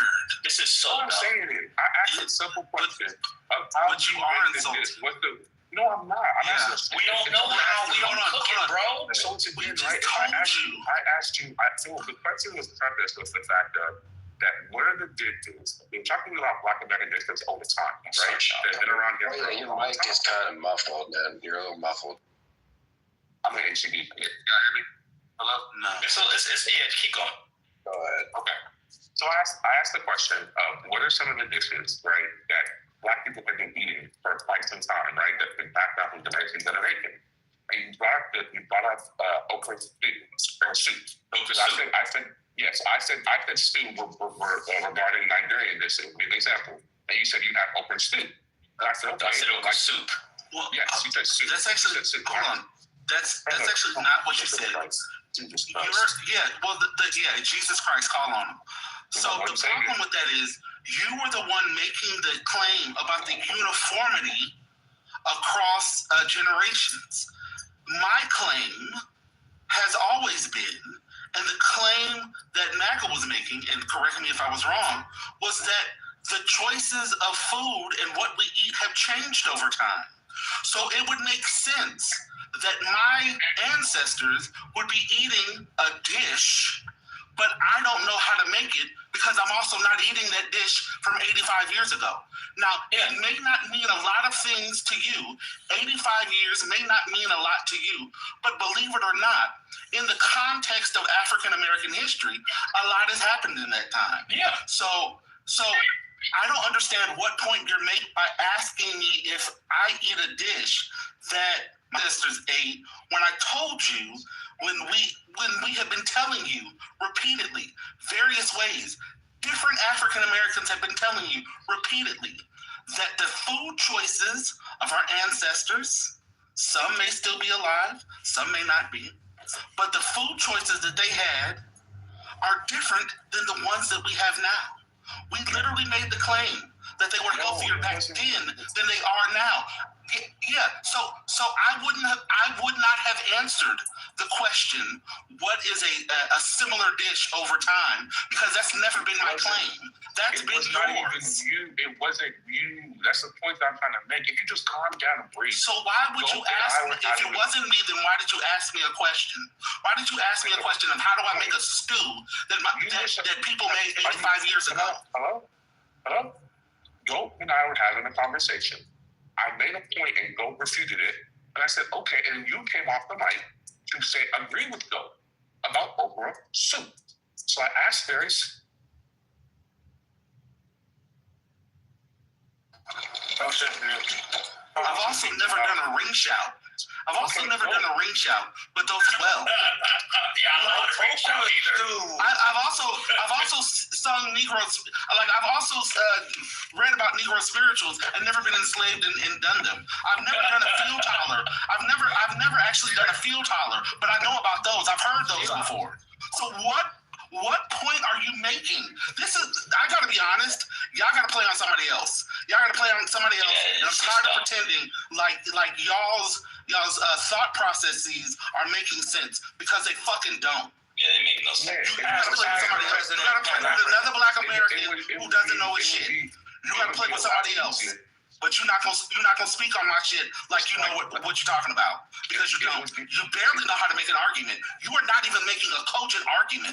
It would be one thing if you were wrong, but the thought process carried through. But you're not even doing that.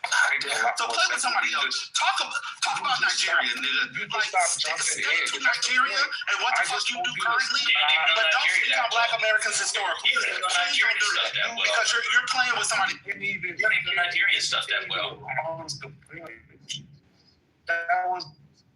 in the Matrix. You're in the Matrix. The problem is he don't even know Nigerian stuff that well. As the resident, because he live in Houston. He think because he live in Houston and play sports, they can say nigga. He know Black history. I'll be still. Yeah, you're in the Matrix. I don't care if you live in Dallas, Houston, San Antonio, Omaha, whatever. You don't know Black American foodways. Just You're right, I don't. You're right, I don't. You don't.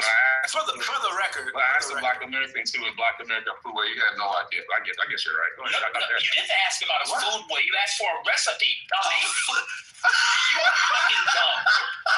A foodway's not. Did you graduate college? The foodway was you saying recipe. Not a foodway. Was you saying okra wasn't even from America, but you didn't even fucking know what the You are dumb, bro. I gotta be honest with you. Fucking serious? Adon said you were dumb, and I thought they were trolling. Play with a child. Play with somebody else. But you are not going to try and pretend as if you understand what the fuck. You're having a conversation that is above. What's the girl's name? With all due respect. Instigator. This ain't about. Yeah, this ain't nothing for you. You know, instigator, Gloria adopted, but they said he was dumb as shit. And I was like, oh, they're going too far. They're doing their thing. Ha. They were correct.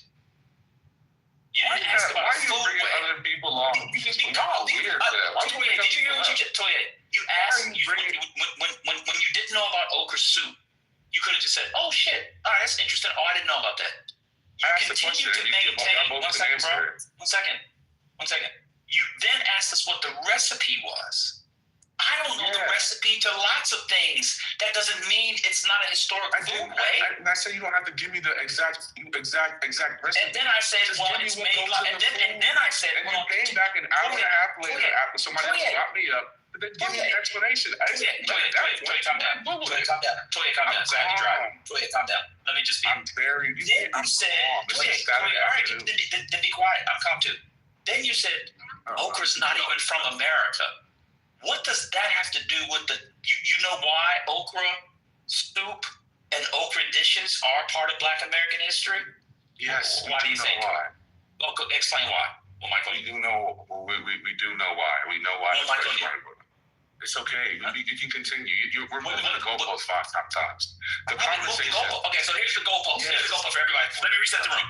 Here's the goalpost. Toya's made the claim that Black people in America, and in particular the South, their diet has been the same across history. I'm arguing it has not, because no one's diet has been the same across history. Did not say it's been the same across history. That's a lie. You're doing it again. I would never say something so stupid like that. Well, even our diet in Nigeria is the same across history. And it's literally what you said. I have never in my life said that Black American food is the exact same across history. No, you didn't say exact same. No, I didn't say the exact same. Not even the same. I said that the diet has stayed the same. It's not not relatively the same, Toye. I said, okay, and once again, I'm talking about the things that they have been eating, the types of food that they have been eating. The types are different. Yes, there have been. All right, Toye, let me give you another example, specific example. It's far more carbohydrate heavy now. It was not carbohydrate heavy. It's far more processed foods, nitrate heavy. They didn't have that before. I understand the process. We're talking about the kind of food, right? Oh, yeah. If I take, oh my God, this is so insane. The process by what, Toye, based off of your We're not talking about processed food, talking about the kind of based food. off of the logic you're making. That's what I'm talking about. Chicken is not. It has not been. I'm not speaking specifically about chicken. Stop. You're listening to respond. Oh, yeah. Now, I'm not using chicken as the count. I'm saying that if they were eating chicken, right, because they ate chicken off the farm, and then today it's more processed, that's when you bring up processed food. I'm not talking about the chicken is not more processed the kinds today. of food that they ate. No, okay, right. So name the foods, Toye. Give us 3 foods. Sweet potatoes, right? I'm talking about rice, things like that. One second, they have been eating for generations. Toye, chill out, bro. So yes, sweet potato. Very chill. That's This one. is Give us another one. very Give us chill. another one. Give us another one. Corn, like millet. Corn. Okay, give us another one. I'm talking about, bro. Toye, come down. Give us another one. I just gave you 3, Maga. What was the third one? I missed it. I got corn, sweet potato. What else? Millet. And millet. Corn, sweet potato, and millet have been about the same, you're saying, for Black Americans. Millet. I'm saying, I'm talking about like the ways that you eat it may be completely different, right? You may have added different seasonings to it, or wait, you said millet? I'm not saying Black Americans, but I'm talking about types of foods. No, give the Black American one. So corn, sweet potato, and pork. Pork. All right, pork. Okay. All right, cool. So of the ones that you said, I think one is legitimate. I agree with you. However, the frequency with which it was eaten and the mode of preparation play into the health outcomes that the conversation was originally about. So, for example, Black people consume most of their corn today in the form of high fructose corn syrup. Yeah, that's most people. No, that's not most people. Yeah, that's most people. Most of America consume corn. Yeah, absolutely. I don't think so. I bet you Native American. Look, there's a very small percentage. No, it's a very small percentage of Americans. So it doesn't matter. That's what you said. I said most people. Oh, you said most. Okay, that's fair. Yeah. I said all people. My bad. I heard. No, my bad. All right, most people. Okay, that may be true. That probably is true. Right. But if we're talking about health outcomes, and they used to eat, I'm gonna be honest with you, and I mean this with all due respect, I don't think corn was a staple of Black American diet.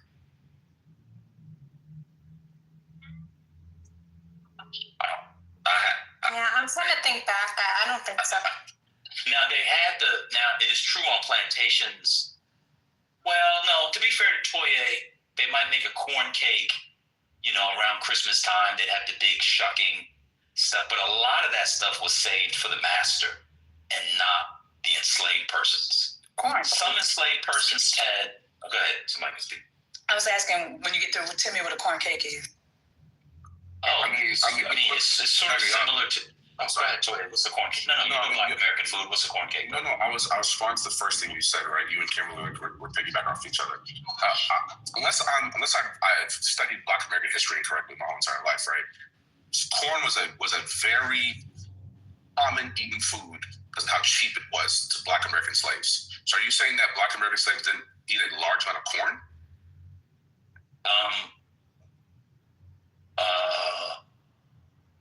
I'm trying to think. You said slavery. So what I said was during the era of slavery, you had the big corn. You didn't say all that. Y'all said it wasn't. I did just say they had the big corn shucking festivals. Maybe you didn't hear me. I was just saying that. But a lot of that corn either went to sell to others, like it was a cash crop. You know what a cash crop is? Do you know what a cash crop is? Do you know what a cash crop is, Toye, Mr. I studied slavery? Yes, sir, I do. All right, what's the cash crop? Cash the crop. There we go. Continue. What's the cash? Bro, you don't know what a cash crop is? Don't just go, please. We have a conversation. Wait a minute. Toya, you don't know what a cash crop is? Why did you say no? Yes, I know what a cash crop is. What is it? What's a cash crop? Bro, I'm not doing this. Let's have the conversation. Okay, so you don't know what a cash crop is? Are you thinking like cornmeal? Well, it could be made. That's what I'm saying. So if they made it into cornmeal and they maybe had little corn cakes, or like now people call it corn pudding or corn cake. It kind of looks like that. Orange or cornbread. Yeah. Sometimes if the enslaved, like if there was the cook, but generally, no. So they would have it in meal, that's for sure. But as a no. And they certainly, and the main point is they're not consuming it today like they consumed it then. That's literally my argument. Talking about corn isn't consumed today? Yes. Oh yeah, absolutely. Corn will be consumed in the same way. I understand. Exactly. So when you say that the outcomes are so the main argument was they were unhealthier based off of what they ate, but if they weren't, they were eating. No. That was you were talking. You brought up slavery to talk about health habits and eating. No. Before we were talking about having the babies, the original argument. You were saying people in the past ate unhealthy. You're right. You said people in the past ate unhealthy, and that got you to the point like they're eating unhealthy now because the diets have remained relatively stable. And we were saying that's not true. No. I was saying the argument. No, that's not just argument. I was saying that people have been eating unhealthy and have been eating unhealthy and had high fertility rates back in the day. And today, right, they have a lot lower fertility rates and they're eating, quote unquote, for y'all's standpoint, more unhealthy. They comparatively ate much healthier is the whole point of this conversation. So but I was trying to explain that. You say yes? Huh? No, you can't say yes. Yeah, you did. Yes to what? Yes you to did what? not just say yes comparatively healthier than today. To be honest, I think that was a verbal thing. No, I'm saying yes to what Kimberly said. That's what I'm saying. That's what she said. She said comparatively. Yeah, I'm saying yes. Oh my God. I'm saying that's what she said. That's what she said. Oh, but you just do you agree with that? That people eat comparatively worse today? Yes. Not necessarily. I don't believe so. Okay, so break it down. So I don't believe that there's necessarily like so it's about the diet thing, right? Talking about what people are eating and how they were eating that food as well too. Because we can acknowledge that the slaves were eating food that was quote unquote unhealthy as well too for them because the fact that's all they got. It was the scraps that but that's not right. And that was comparative. No, so before you go through your fake history, make it comparative. So just say it. So was corn healthier the way they ate corn then? Was it healthier then or now? Yeah, I would say so. Okay, the chicken that they ate. For the ones that made the few that had chicken, not many had chicken, but let's say some had chicken. Was it healthier then or now? Probably healthier then. Okay, you just acknowledge that like we weren't eating chicken like that, though. Like you said. I said for the few that had it, right? The fish that they were eating. That's why I'm talking about a certain time. I'm just going through all foods. Okay. I'm just going through all foods. The fish that they ate, that they caught themselves, was the fish healthier then or now? It's healthier then. Okay, cool. The way they prepared their breads, was their bread ash cake, corn cake, whole cakes, are healthier then or now? I don't ever think bread can be general, so I don't really know. But it's comparative. I won't necessarily say yes or no because there's never really been a time where bread was healthy for you. No, it's comparative. We can say the same with corn. Corn will be for you either, but you can have it be worse. Come on, Toya, you can't be this brain dead, bro. What about soda, aka pop? Were they drinking a lot of pop back then? Toya, yes, they were. Coca-Cola was around during slavery and like 13, 12 and things like that. Wait a minute, Toya, that's not true. You think the slaves were chugging down Coca-Cola? Oh my God. I don't know. What about sugar? What about sugar, Toya? They eat the same or similar amounts of sugar then than we eat now? Oh, God forbid. No, they did not. They had access to it. So explain. So what you just did was the 5 things, we can keep naming, the 5, 6 things were all healthier then than now. But your conclusion is that it was equally unhealthy. So give us the things that they ate that were less healthy then than now. Just give us 3 things. Okay, for instance, like pork, and the way that pork was prepared was unhealthy. It still would be unhealthy. No, but how's it? No, I said make it comparative. I agree with you. Pork is unhealthy. So that's what I'm saying. That's what I'm saying. I'm trying to. The comparative part. What's it compared to now? So then when they had pork, they would have it at most once a week. They frequently didn't have it at all. But when they had it, it'd be like once a week. People get pork now every day or every other day. They would still use the stocks and things like that from the pork, though. And the president. What stocks? What do you mean? You think slave people? Wait, you think slave food was stock? They cook with stocks for slaves? They would make stock though. And then saying that they didn't make stocks back in the day? No, they didn't. With what? What stocks were slaves using? Beef stock? What stocks were enslaved? Tony, have you ever read a slave narrative, bro? He doesn't know. He just said that enslaved persons regularly cooked with stocks. Don't let him get out the answer. Let him answer. I want to hear him. What stocks that slaves use in their regular cuisine, Toye? I don't. If you don't know this, I can't. Like, you're gonna just run a ringer with me because you don't know it. Like, it's not hard to let them using pig fat and stocks made from pork to make their food more flavorful. It's actually a real thing. What are we talking about? It's not. You told me you literally just read a recipe from a 1850s 1860. Yeah, I got a whole recipe from 1860. And you're telling me that there was in that whole book nothing about stocks, about making broths, and nothing like that, right? They didn't do any of that stuff. It wasn't a slave, dummy. You just told me it came from. I said it was a black lady. Okay, my apologies. She wasn't enslaved, Toye. Okay, my apologies. You think slaves made books? My apologies. Will you calm down? Where did she learn her recipes from? Where did she learn her recipes from? She may have learned it from the white people that was around her. Oftentimes they were cooks for white people, and the recipe books were what they cooked for white people, but modified. I want to go back, though. So you think black people cook with stocks? Where did they store the stock, Toye? The black people, the slaves? Bro, I don't understand. Like, this is very easily confirmed. You can literally just Google this. I don't know why you're acting like this is a reality. It's literally easily Googled. Okay, so what do you have? Okay. Slaves cooked for themselves using stock.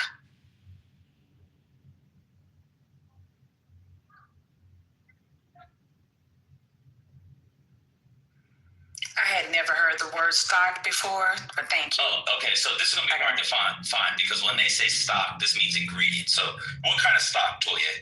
Do you, seafood stock? No. Okay. See, that means vegetable stock. Because you found the answer. Yes. Toye, it doesn't matter what it says. All right. It doesn't matter. Go and read the actual primary documents. Enslaved persons could not sit around cooking stock.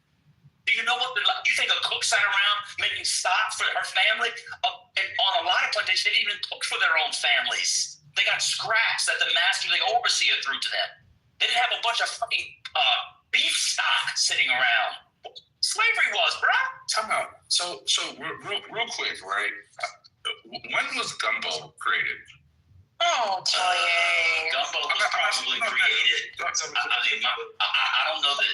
I'm not a food historian by any stretch, but I would guess gumbo, as we understand it, was developed in the Louisiana territory in the mid to late 18th century. Can I answer? May I answer? That wasn't me. You guys can correct me. In the mid to late 18th century, as we understand it, I would imagine. Yeah, it's in the 1700s, good. That one I do. Yeah, that's what I would imagine. Well, Toye, you should know that since the origins are from West Africa. Well, history. Well, the gumbo one. Yeah, let's see. Gumbo literally means okra in French. Yeah, it means Okay, so did slaves eat gumbo? Yes or no, man? That's how I asked you. Yes or no? Yes or no? Very rarely. Okay, so yes, they ate gumbo. No, so ran away, but I wouldn't say most slaves ran away. Come on, Toye, you can't be this dumb. They got it. They got Toye. They got it. Come on, Toye, you keep doing this, bro. Right. You're arguing from inception. I'm not arguing from exception. Those are like the oldest dishes that black women made and staple in America. Well, to be fair, to actually be fair, so those popular black dishes across the world. Yeah, many people won't like this. And I just really consider gumbo a black American dish. That's a different argument. Oh no! Agree, honestly. It's a French British thing. I don't want to get into that, which is but I think the black American. May I finish? Because places where gumbo was developed and popular, the nature of slavery was different. So it's kind of a different thing. Those of us who actually read in the history of slavery, you know that Louisiana slavery and French slavery and French advised slavery in that part of the country was vastly different. I would agree with Mega, and only because the roux is French. So the roux is French, but yeah, it's basically Native American, West African. And I've never heard anybody say that. I know lots of people that didn't eat gumbo, that have never had gumbo. Like, so I wouldn't agree with that it's like did you say, Toye, the most well-known black dish? What's gumbo? Yeah, I wouldn't agree with that. I wouldn't agree that gumbo is the most popular dish for black people. No, I didn't say most. I didn't say. Can we go back to the stock? Can we go back to the stock argument? So you know what was interesting about the stock thing, and this is where I thought you were going to go. And it's actually an interesting conversation. It does completely uncut your argument. But I thought you were going to talk about pot liquor. That's what I thought. You know what pot liquor is, right? Yeah, now we talking. Well, no, Toya, do you know what pot liquor is? If you don't, I can just tell you. Otherwise, I'll keep going. Do you know what it is? Toya, do you know what pot liquor is, bro? Joseph, you're on mute. Relax, bro. I'm doing something. Hold on 1 second, please. Jesus Christ. Do you know what it is? No. Of course he doesn't. He came off mute to tell me relax, but couldn't say yes or no. Why can't black men just say no? It's fine. Pot liquor is the stuff that's left over from boiling of the greens. That's where I thought he was going to go, because later in the 19th century, you get more pot liquor. That actually is that's what's bizarre about his whole argument. You have pot liquor with or without a little bit of pork in it. It's far healthier than pork stock or chicken stock. I don't know about chicken stock. That's where I thought he was going. It's what's left over from cooking the greens. But an enslaved person didn't have a bunch of pot liquor. Nobody here has ever read a slave narrative, because they always talk about what they ate, where they talk about stocks and eating a bunch of pork. I just don't understand why Toye is so dug in on acting like he knows anything about history. He's literally never read a book cover to cover on the history of slavery. Not one. It's weird. I don't get it. It's just weird. I don't get it, bro. I don't get it. I don't get it at all. And then arguing with people who have and are from and have eaten the okra soup.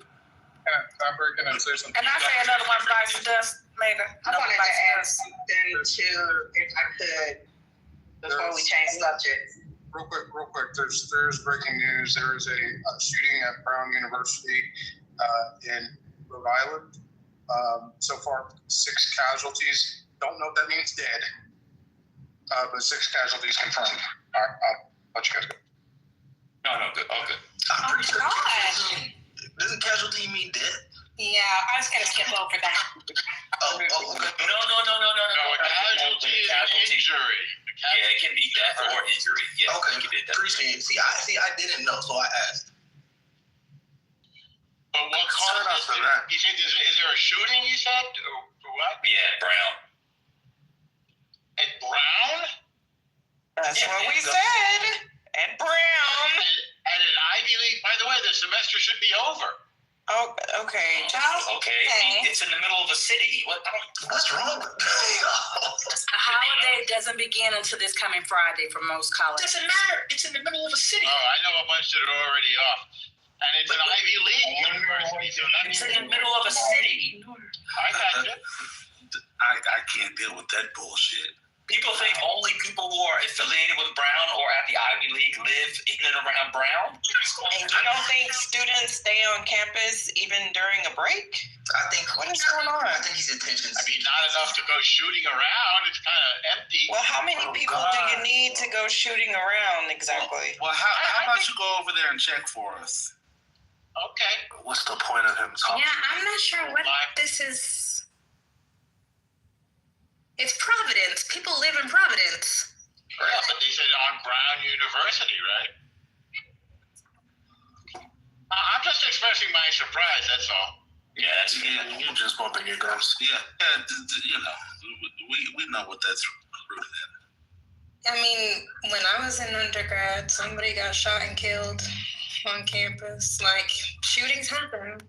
Kimberly, I put the article in the chat. There's no police confirmed a multi-victim shooting at Brown University with at least 2 people suffering gunshot wounds, and that's pretty much it for now. The report is 20 shot. That is unconfirmed, but the report out is 20 shot.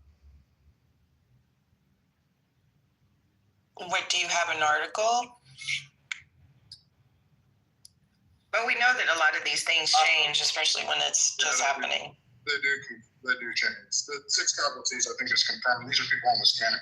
That information contains.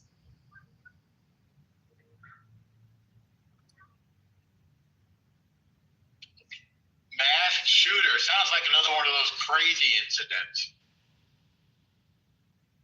I don't even see a lot about it just yet. You have to use Twitter resources, which you guys don't think are. I don't use Twitter resources, sir. Yeah, I know. All right. Remember, I'm Gen X. You have to have accredited sources. You have to. No. Shout out to the Dewey Decimal System. I know that's not necessarily related. I'm just saying how old I am. The feds are talking. They said how Fed rate cuts are affecting the housing market. Did you know anything about that? How's it going to affect the housing market with the Fed rates? I thought you said the rates didn't. It's not. People can't. I mean, if you couldn't buy a house before the quarter point, you can't buy a house now. Yeah, that's the mortgage. I said that it wasn't directly correlated, and people were like, it does impact it. I'm like, but the Fed rates impacts pretty much everything indirectly, if you really want to talk about that. So, Jerome Powell is speaking somewhere, First Lady? It did show. I don't know if that was that Jerome? I don't think that was Jerome. I don't know who that was. Or another member. It was somebody else. But they were talking. The person I was talking about was saying how it's going to impact you. But there are 4 panelists that this young lady has on here, talking about the Federal Reserve cuts interest rate by a quarter point and saying how it's going to affect the housing market. So I'm not listening to it. I was just wondering if you guys heard anything about it. But you guys can continue. And administration from detaining Kilmore Abrego, the man who was wrongfully deported earlier this year and eventually returned to the United States.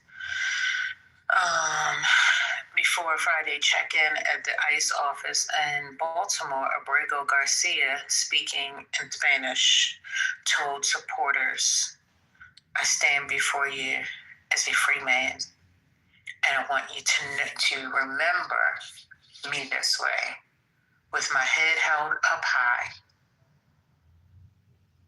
Okay, that was the nothing burger. Sorry, I was just reading it. Yep, so Abrego is out. A lot of different things that turned out one way earlier this year, going in a different direction and ending in a good story after all. So. And also disrupting the narrative that everything Donald Trump does, because there were many people who said that this man will never see again.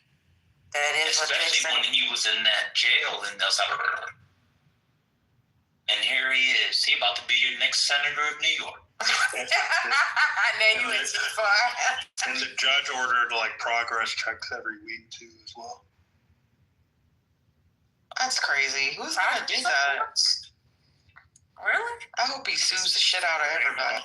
The judge Is it Genis? Paula Genis or something like that? Zenis, I think is how it's pronounced. Yeah, I don't know how to pronounce it, but that was the judge. Why are you deleting the comment? Because I put the arrows up and I was responding to something. You know how you want to respond to somebody right above you, and then somebody gets a comment right before. And like, oh, I gotta change it. Man, I'm turning into an old man, and this app has really transitioned me into it. I'm sorry, MAGA. A lot of people are deleting comments, so I'm always like, because they'll back channel us. Why are y'all deleting comments? So I was because it's been okay. I'm just turning to an old man. Like, I just can't believe that somebody believes that the dietary choices available in 2025 are in any way comparable, similar, the same, whatever, as enslaved persons on plantations in 1810. I'm going to have some fried plantain chips from Trader Joe's.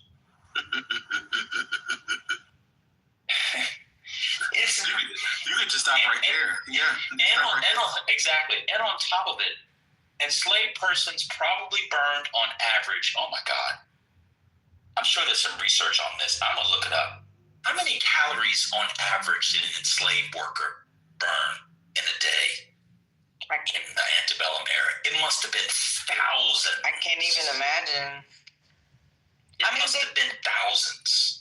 Did they think that they were given all of this time to choose what they were going to eat and, have all day to simmer and, like when I'm like, what are we doing? I don't even have to research that to understand. Like, what are we saying? They were slaves. Well, to be fair to Toya, I think then he tried to update it to, well, what about the 30s and 40s? But that also doesn't work.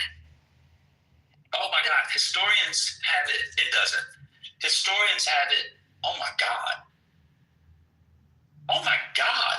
Historians have it at 3,000 to over 4,000 calories a day.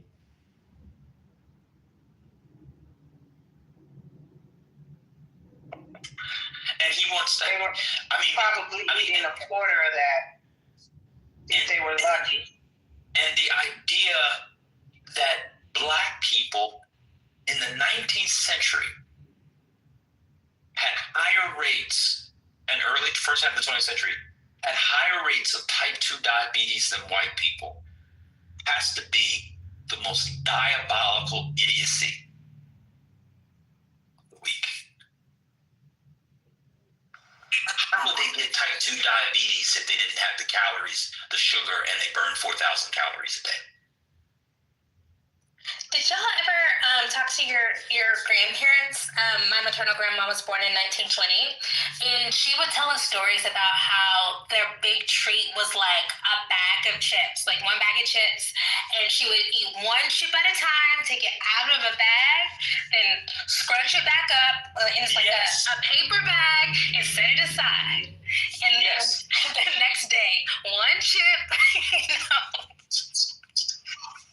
Yes. Well, to be fair, I mean, we all know that the chips that they were eating back then had the same Dorito nacho cheese orange flavor that they have now. Let's be clear. It's the same. Your granny loved Cool Ranch, Kimberly.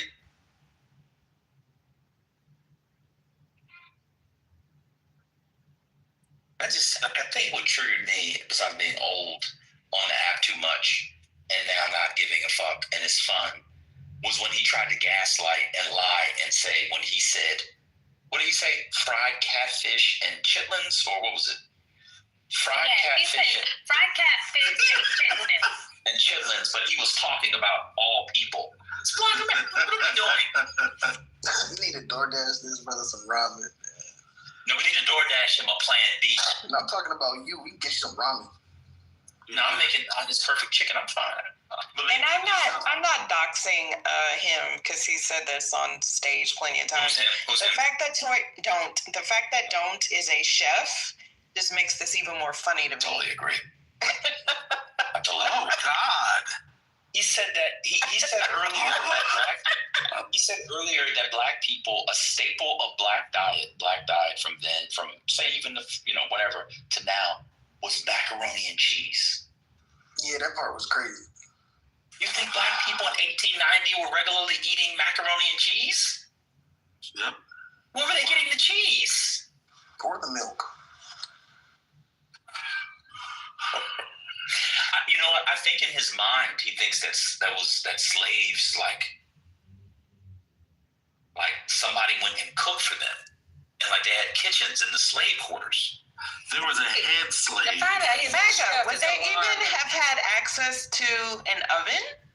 I'm thinking, like, would that be too far removed? Would they? Not for them. They would have been if they were on plantations or they were out of their house. The owners, masters, they would have had an oven, but they would bear food in there unless it was a very special occasion or the people allowed them. They would have had open fire. So that thing I was talking about, that bread that I was talking about, is called ash cake. People should look it up. I looked. I couldn't remember what it was. I checked. It's called ash cake, and it's basically a cake with some grains in it and ash. That was the breads they ate. Ash cake. People should look it up. You can see it. Ash cake. It's done over hot stones. But like Toye said that's the same as brioche French toast at the brunch where the sisters twerking in Dallas. That's the same. I can't believe he said he studied slavery. It's defying on a free app. I always say this, people tend to romanticize the past, and that's definitely what he was doing, talking about the quality of the foods, I mean, that they had access to. Like, where does that even come from? He was romanticizing the past of his education. Yeah. That's what he was romanticizing his intelligence. People swear they know what they're talking about. Just go read. I actually want to look it up since we're in here. Douglas laid out what they got. An entire group up here. Let me actually tell you. This is when Douglas, in my bondage and my freedom. This is Douglas actually takes kind of interesting. Hold on. He tells you what they got. This is for the month. This is for I think these were given out for every 10 to 15 slaves. 8 pounds of pickled pork or their equivalent in fish for the month. You know how much we eat pork? Americans eat per month themselves? 4 to 4.5 pounds. One. They got 8 for 12.5 people. We currently eat almost the entire allotment, half to more than half of the entire allotment for 12.5 slaves. This is what else Douglas says. Oh, I just lost it. He says they got, so we're learning today. He says the pork was tainted. Of course, I'm so blah, blah, blah, blah. They did get 1 bushel of Indian meal. So I will give him that on the corn. Unbolted, which was he says 50%. Of which quite 15% was only fit to feed pigs, so they couldn't even eat the whole bushel.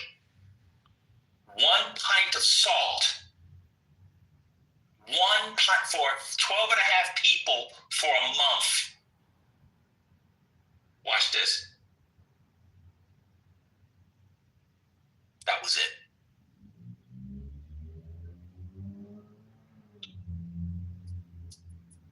When he said they would make a stock to season their food, I was like, did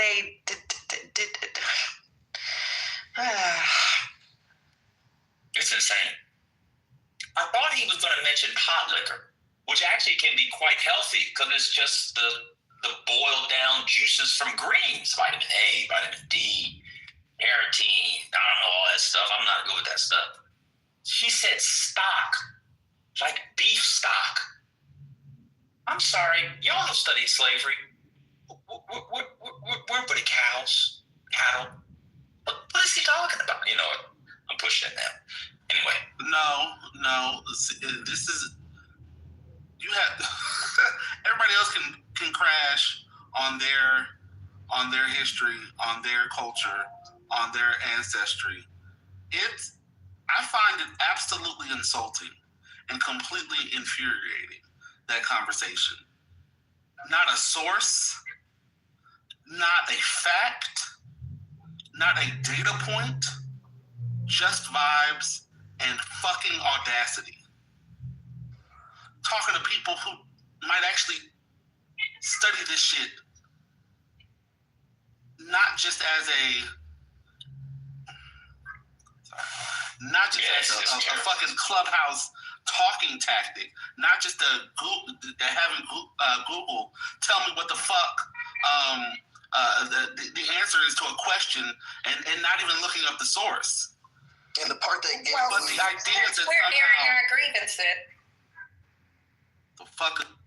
And the part that gets me is if you like have a disagreement or whatever, that's one thing.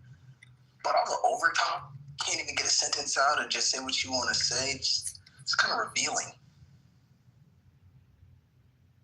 The one that got me, and I have to kind of reorient myself, was when he told me, because he had never heard of okra soup, then it couldn't have been. I'm just like, and then because we can't come up with the recipe, like brother said, I can't come up with the ring shout, but I know that's part of Black America. Like, what are we doing here? I'm reading that book right now, by the way.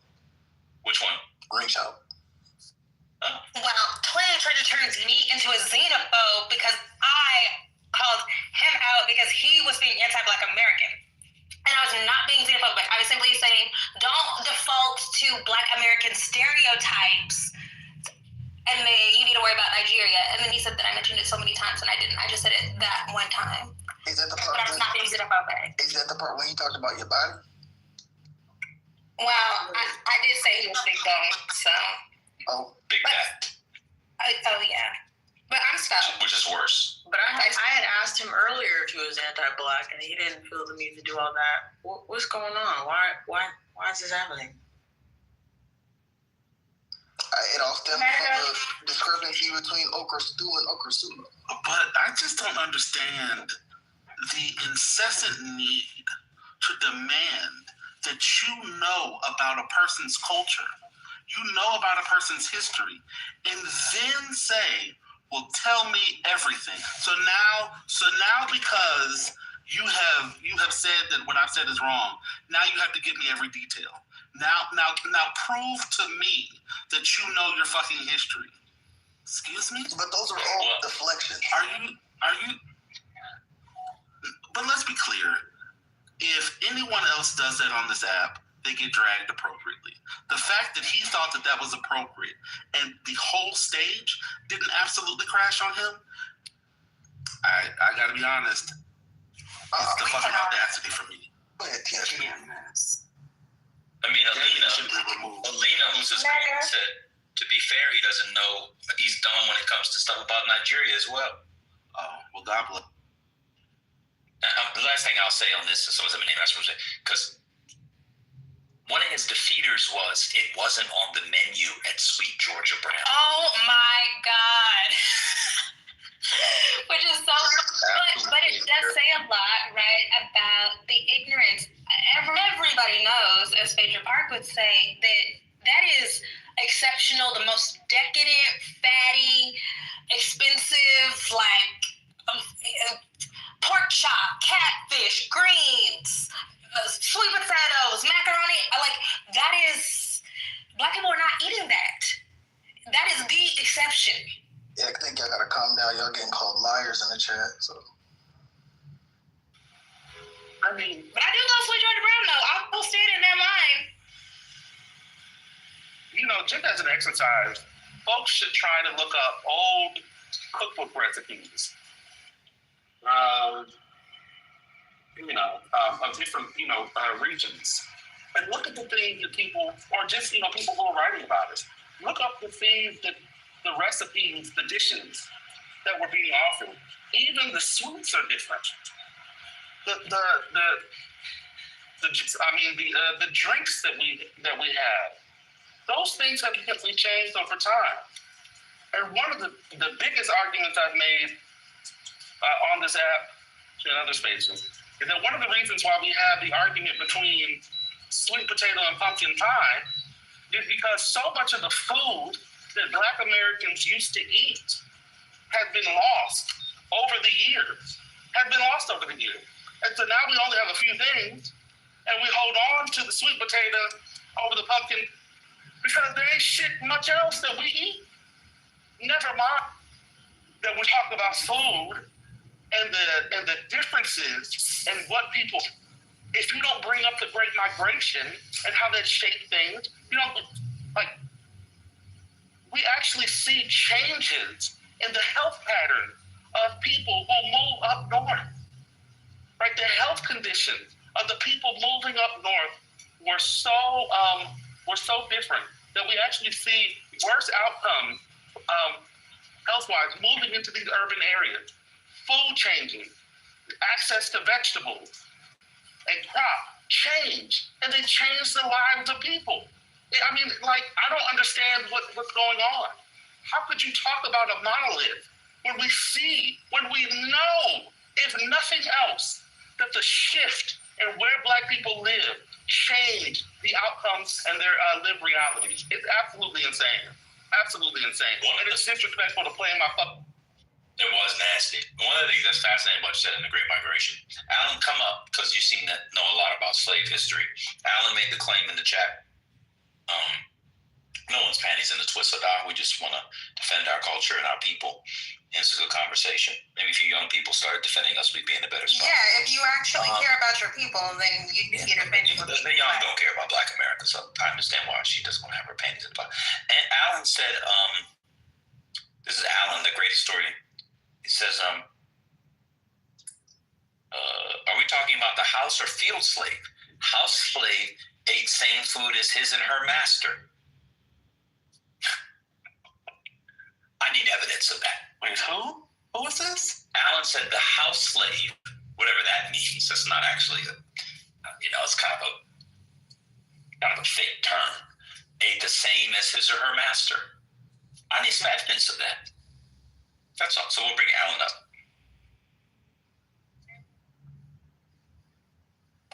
Alan, the white man? He's Armenian. Oh, yes. So yes.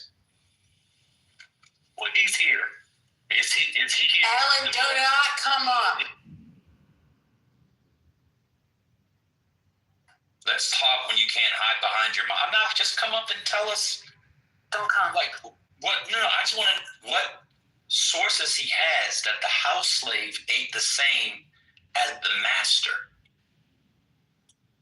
Back up. Well, I will just say that, this conversation brought about a room being created about me last week.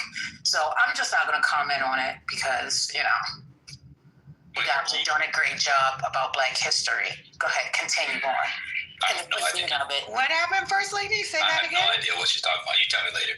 But I literally have no idea what she's talking about. But I just want to know if there's evidence of that. I've read Taboli Gun's book on relations in the master's house, and I don't recall her saying that. She's one of the most esteemed historians of slave students ever lived. Is that how you say her name? And Taboli Gun. Oh, God.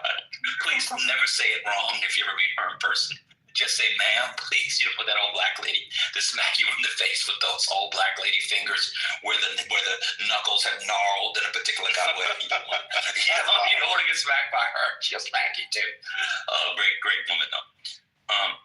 So what is the I'm not hiding behind a mob badge. I don't want to argue. I'm actually interested in this because I think the house slave, field slave thing, I blame Malcolm X for this. I'm sorry.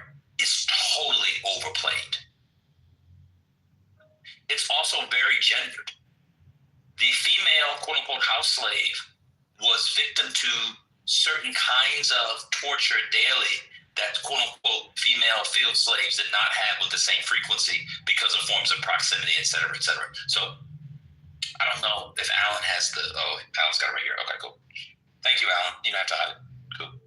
Black and white difference in colorectal screening. And what? What's going on? Black and white differences in colorectal cancer screening and screening outcomes, a narrative review. Everybody watch Django and Gone with the Wind. I'm confused. Wait a minute. I asked him for the evidence about house slaves eating what the master ate, and he gave me an article about black and white differences in colorectal screening, cancer screening, and screening outcomes. Yeah, because the food gave you colon cancer. I don't know. Well, now they do. If we went back to what they ate, we'd have less colon cancer. Yeah, including ash bread. No, you don't want the ash cake, bro. When Alan dreams at night, he's the master of a big plantation, so that he can grab mulattoes in his sleep that are bending over and serving him. What's happening? Way more familiar with Alan than you are, First Lady. He comes in here and he's somewhat polite, but we know who the fuck his old racist ass is. People can change, you know. He doesn't change in other spaces, though. Your name is reformed. But he doesn't change in other spaces, though. That's our point. He's somewhat... He calls people nigger and everything. Yeah, he does. I wish I had my original thing so I could show you the crackhead ass shit he would back channel me. This dude is probably one of the worst people on the app, and he's not pretending. Like, he's a real white supremacist. We can call him nicely racist. Yeah, why do you think 99% of black people can't stand his ass? Listen, anyway, Black Cake is a good series. No, I'm saying Black Cake is a good series that talks about multiple different cuisines from different, cultures. Because what's it called? Black Cake. Streaming on what, like Netflix or something? I think it's on Hulu. It's on Hulu. It's about 2 years old. You watched it before? Because Black Cake is a dessert that's in different cultures, right? Correct. Yeah, I think so. Yeah, it's I haven't seen it. Oh, okay. But that's how she connected with another person and so on or whatever. But yeah, it's a good show. It's not all about cuisine, but just especially in the beginning, they talked about how a lot of different desserts came from, this part of the place and this part and this, this group of people thought it was them that started it. But then as you continuously do more research, it was like, no, it was this group who actually started it. So, I don't know. I mean, is it possible that people are thinking the same thing in different places and started it, or? Yeah. Just in the chat, Alan is someone who had PTRs of disparities within race, education, incarceration rates for Black people. We moved on. Well, I'm just addressing something in the chat, First Lady. I mean, we've gone in on everybody else today. Like, why is Alan any different? He was making... And isn't it tired? Y'all not tired after doing that? Like, it's exhausting for me, and I wasn't even part of it. I'm more energized now. He was making false claims in the chat. We always address false claims in the chat. Why is he any different? He's no different than anyone else. Well, it didn't sound like you were addressing a false claim. It sounded like you were going back to history about Clubhouse. But go ahead, address the false claim. What do you mean history? This was 2 weeks ago. No, you just said, I heard, what I heard you just say, I could be wrong, but what I thought I heard you say is this is a person who used to have disparaging things about Black people in their PTR. That's what I heard you say. Right. I could be wrong. And most recently, it was a few weeks ago.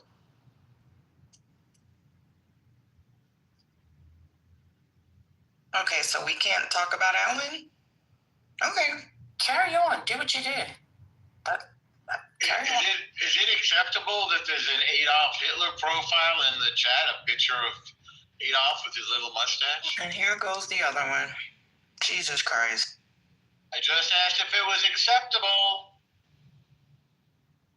Apparently it is. If you're up here, why not? I don't roll that way. Let's not blur the distinctions. I know which way you roll too, sir. You may have some people fooled. I don't roll with Hitler, and I don't need to fool anybody. I'm transparent. I got nothing to hide. He damn sure don't roll with Hitler. Now, come on now, seriously. Y'all want to be Where's so... the Hitler profile?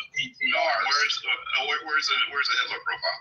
Keep the same energy you would keep in healthy debates and IGB norm. Like, there's no need to change. Top row. I mean, it's somebody who I esteem, by the way, so I'm surprised. I'm not sure where we're going with it, you know? It's somebody who I otherwise like. Yeah, I see it as well. So Actually, the depiction of Trump as Hitler, it's not Hitler himself, to be clear. Oh, okay. Oh, that's more reasonable, I guess. But I don't know. It says Donald Trump has poisoned the blood of America. So it is like a message. Mm-hmm. All right, well, carry on. Commence with the dragging. You know, young people are literally Nazis. It's really fascinating. I love to read. I'm sorry, what did you say, Kim? The young people are literally Nazis. Like, there's this whole big thing at my alma mater where one of the conservative newspapers got shut down because they wrote an article quoting Hitler, alluding vaguely to Hitler. And so the graduate board shut it down. They like Hitler. They're Nazis. What? Trump was right. It is 14 at this time. Well, at least that's what's being reported. I don't know. Hold on a few more minutes. 14 deceased where? At Brown? I can read. I was about to read some of that. So, yeah? No? All right. Hostage ceasefire in Gaza. Israel claimed to have killed a senior Hamas commander, Raid Saeed, in a strike in action. Hamas called a breach of current truce. Storm conditions are battling Gaza, where 14 Palestinians have died from. Oh, that's weather. Sorry, let me go back up. 2 U.S. soldiers and a civilian interpreter were killed in an ambush in an IS gunman in Palmyra, Syria. President Trump has vowed very serious retaliation for the attacks. I don't see an amount of people dead, but I'll get some more and come back. I'm talking about Brown. Let me rewind this real quick. I could have sworn I saw 14 dead. While you find that this is a little more lighthearted but doesn't involve Donald Trump, it's not news, but for those of you who are into sports, did anybody see Donald Trump doing the coin toss at the Army-Navy? Yes. When I tell you guys that this guy's a musical theater queen, this is exactly how Niles on Frasier would do the coin toss. Don't even do it. Beaver, don't even. You can't even do it. This was the strangest. This was the strength. Yeah, this guy's a queen of the highest order. I'm not gonna hold you. This dude is a musical queen. I'm sorry. This is insane. But what's wrong with being a musical queen? Nothing's wrong with it. Go look at that toss. He looked like he had never tossed a coin before. Oh my God! I've never seen that before. It didn't flip. The coin went straight up and straight down. I think it turned over like once in fairness, Megan. I think it turned over like.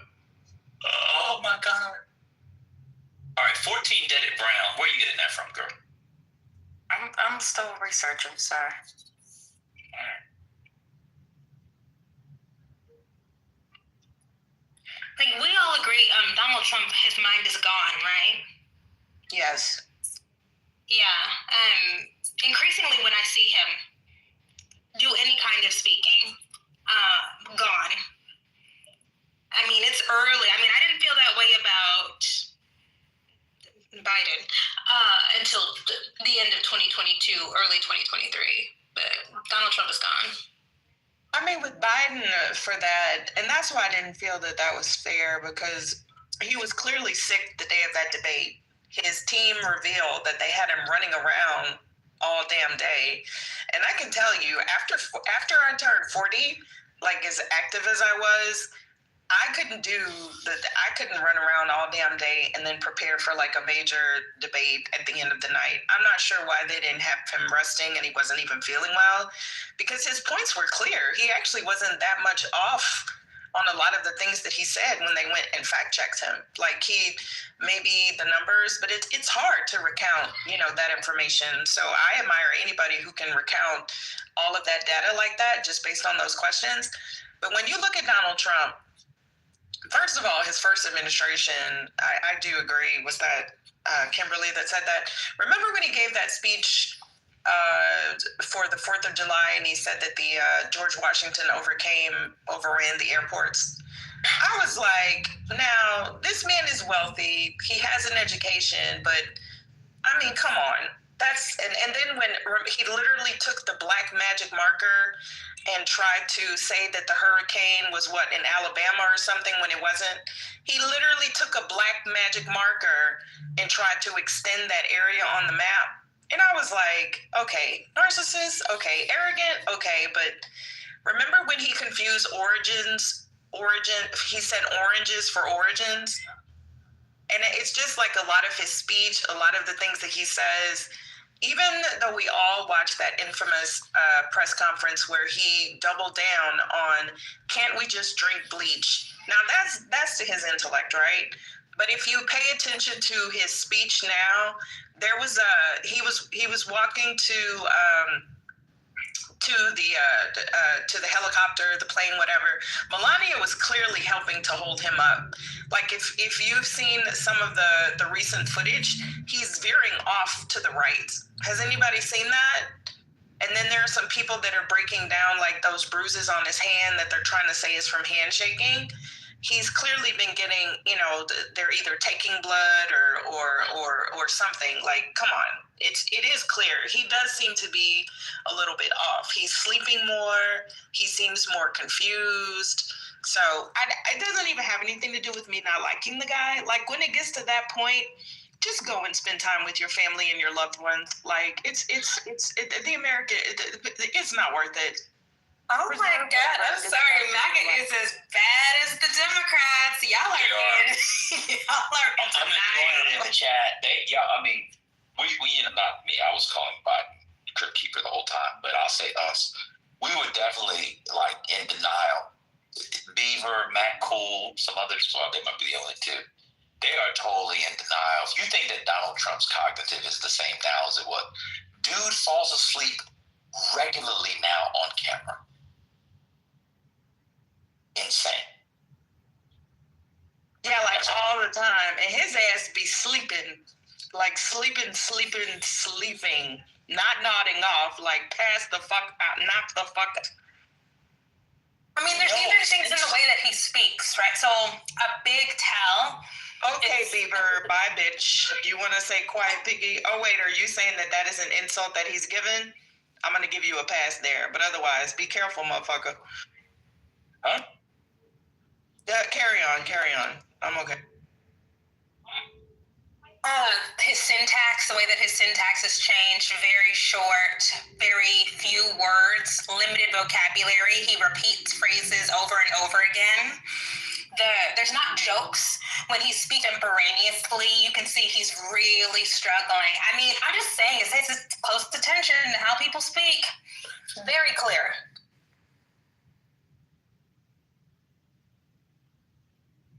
It's obvious, and especially when we said that that Biden was doing so badly, and then we found out that he actually has a cancer diagnosis, so he could have been getting treatments. I know I'm conjecturing now, but like, have y'all seen out and about? Like, he's so much better, right? But yeah, it's you'd have to be even his rants on social media are getting worse. Like, if you do you keep up with that, Beaver? Like, do you literally keep up with his rants on True Social? They're getting worse. Like, he's even alluding to the fact that he's getting worse. Like when he said, I know it's not right for me to talk about these Somalians and their all of the terrible things that he said. Like, he's even acknowledging that he's being more unhinged now, which is unusual for for this man. Yeah, it's not funny. I mean, he used to at least put a little razzle dazzle on it, make it a little funny where you couldn't be like, oh, that's horrible, but Pokemon, it's not even funny. And that arm, have y'all noticed, what is it, his right or his left arm that he tries to hide, or it looks like it doesn't have as much movement? Has anybody noticed that? There are some doctors that do like these daily breakdowns of him, which I think is just fascinating. Like MAGA, the walk. You could clearly tell that there are some instances where people are holding him up. Come on, guys. Like, this is still the last sleepy Joe. Like, what was his last Let me moniker? recant my statement. 14 people dead from Gaza. Gaza have left 14 people dead, including 3 children. Sorry about that. It was Gaza, not the active shooting situation. Carry on. Thank you very much. Reformed, you're stepping on the content. Can you please describe in detail the pain that you believe that Trump is suffering currently with the right arm? Can you go into detail? Is he wincing? No, it looks like it's immobile. It would appear, and I'm not. I follow a bunch of these people on. Is that what you're saying? Well, not like an old dude that's literally turning to wax and mummifying before our eyes. They're surmising, and I'm going to see if one of these guys that I follow on Instagram, that he had a mild stroke, and that which would make sense. Like the veering off to one side. He looks like he can't stand up. His words are slurred, and yeah, it looks like that arm is almost immobile. Have y'all seen that? He could probably be having various mini strokes in between as well. Yeah. One of my favorite things is when MAGAs like Matt Cool tries to talk about how sharp Trump is and Biden wasn't, and then say had stage 5 prostate cancer. Matt Cool, break down for us what stage 5 cancer is, brother. Break down stage 5, brother. I think that's death. Where are the funny names? And he just calls Letitia James Peekaboo. That's not even funny. And I just want to, Matt Cool and Beaver, just go ahead, feel free if you're not going to come up, put it in the chat what you think of Trump's highlights from his UN visit. Allegations of triple sabotage. The most prominent personal complaints involve 3 technical malfunctions that Trump later labeled as sinister events and triple sabotage by the UN. An escalator stopped moving while Trump and First Lady Melania Trump were riding it to enter the building. He later claimed it was an attempt to make them fall onto sharp edges. The broken teleprompter that malfunctioned made him to actually speak off script, which every president in history has been able to. Sound system failure. Trump alleged that the auditorium sound was completely off, stating that world leaders cannot hear him unless they use interpreter earpieces. He just bashed the UN for an entire, I believe, 80-minute speech.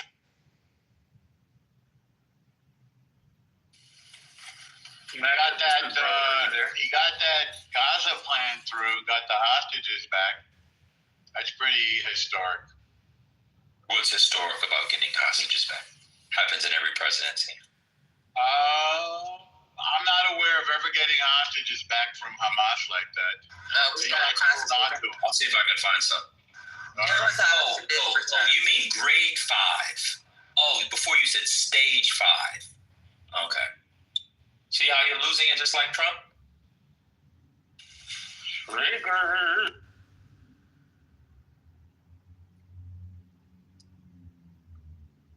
I think when he got the Security Council resolution on it, I think that was unusual. That's an achievement. Well, what's the achievement? Getting the Security Council to sign off on his 20-point Gaza plan. Okay. Fantastic. Got anything else? Well, somebody mentioned the UN. Yet they neglected the most important thing.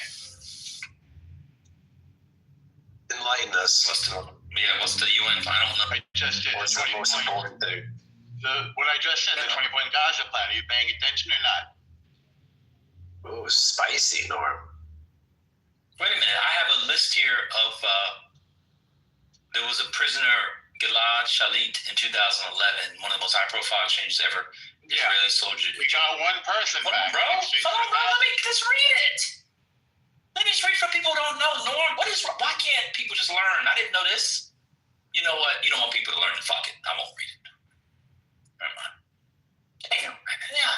I was just participating with just. Can you participate until I finish? Didn't you hear me reading? I was in my reading voice. Go on ahead. I apologize. No, it's okay. You just get Steve Crone in and whatever you want to fight. I'm not gonna fight you. We'll get Steve. This is all he has to contribute. I'm not fighting with you. Not fighting with you. I got 4 words in yes, and what happened was I was there, and it was one guy. It was just okay. No, whatever. They traded like oh my God, people. You hear Trump in Israel, and can we move off of Israel? I don't want to talk about it. Okay. We talked. It came in through the UN. That's why I mentioned it. No, it didn't. It came because many people are dead today in Gaza. That was the news that the lady of first gave. No, multiple dead in Gaza today. That is the news she gave. I think it was Aaron talking about the escalator and the teleprompter. Aaron. Was it Aaron? I don't know. I'm not looking at my. Are you sundowning, bro? No, bro. I'm driving through the mountains in the dark. Beg your pardon? Dark Aaron? He's not in here. Okay. He hasn't been in here. He hasn't been in here in a minute. Okay. Wait. I'm driving on a twisty mountain road in the dark, so I'm not looking at my phone. So then why are you listening to us? I can listen. I just can't look. You're paying attention to the road. To defend Trump, just for the record. Not defending Trump. I'm mentioning what he accomplished at the UN, which was stupid of you. To be fair, he didn't accomplish anything. See how triggered you are. See, I didn't. Nobody didn't insult you. I didn't insult you. But yet your weakened, watered down argument has to immediately go to ad hoc. Nobody insulted him. He's always the first to insult. Yep, always. So about me. So for the sake of the other folks on the road, can you move this man down so he doesn't do anything crazy? Absolutely not. It's on him. Okay. To be fair, he often operates like Bing Bong from Inside Out. If we don't think of him or talk about him, he won't exist. So he has to bring up the topic that he hopes that people will crash out on because he operates like Bing Bong. I'm done with Bing Bong. Bing Bong. I do wonder. People like that. He said he's gonna be out all next year to rev up for the midterms. I do wonder how that's gonna go for him. I just don't think he has it the way that he did even a year ago. So you're driving on a dark, windy road, which is dangerous for anybody, but you had enough time to look down at your phone and see Hakima's PTR? Yeah, I can see a picture of Hitler while I'm still watching the road. Fucking right. That's crazy. You don't think that's at all stupid? You want to talk about stupid? That is stupid. He's been up there for an hour. No, I'm pretty good. I'm pretty good. Really dangerous and stupid. Not to mention, you could actually hit another driver, by the way. Right. Well, thanks for explaining how cars work. That was very helpful. Real quick, I'm going to give you some more breaking news. This is just breaking, very, very unconfirmed, but there are more shots fired at Governor Street, which is a few blocks away. The original report that the suspect was in custody turned out not to be the case, and there's a new report of more shots fired. Oh, I know where Governor. So you say they got the wrong person? That should be the goal, and this is why they got the wrong person in custody. Is what you say? Yeah, they had somebody in custody. It turns out not to be the right one. Oh, Mega, I just heard they said that. Back to you, Mega. Beaver said back. Trent is live at the scene. Back to you, Mega.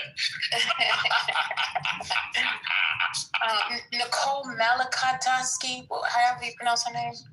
Yeah. She said that what they're proposing will help bring down the premiums by 12%. This is the House. This is the House plan. What is their proposal? Bring it I don't know. She's just babbling on CNN right now. But 12%, what they're proposing, I can't see how that would be possible. I don't know, man. Now it's Saturday. So the people who said that there wouldn't be a vote, they have to be quiet. People like me who suggested they would solve it by Thursday, we were wrong. So the people who said that they won't get anything done all until the midterms, they still have they're in the lead, First Lady. So you and I are in second place.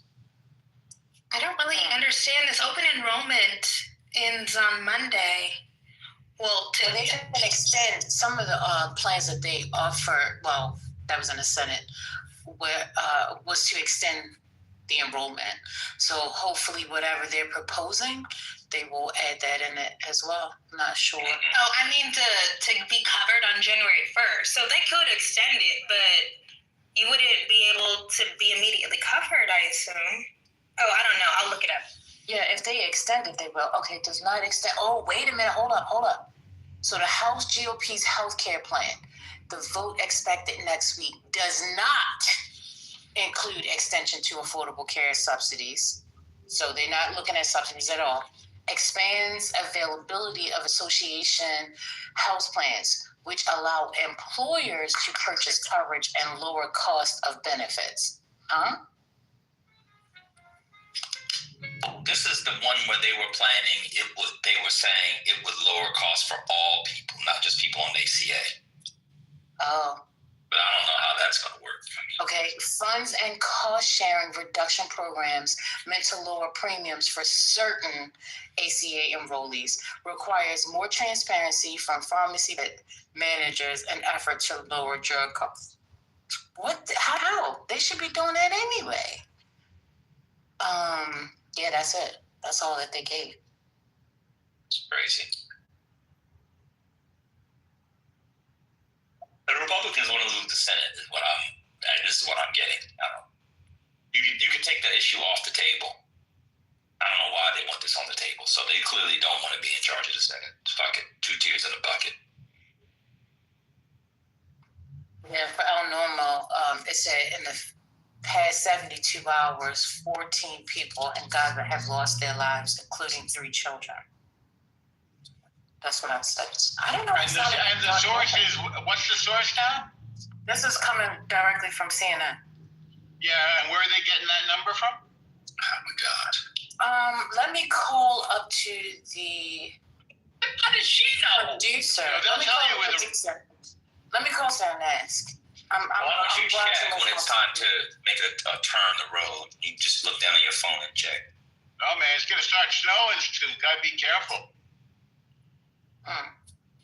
Nobody cares. Somebody, yeah. Oh, I care. The only one that matters is me.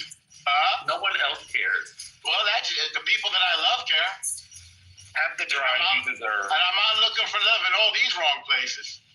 But you are. You're forcing your thing. No, but I ain't. The competition. Okay. Just conversation. We'll continue to talk to people who don't care about you and don't care whether or not you. Well, you don't speak for them. I don't know if you realize that, but you don't speak for other people.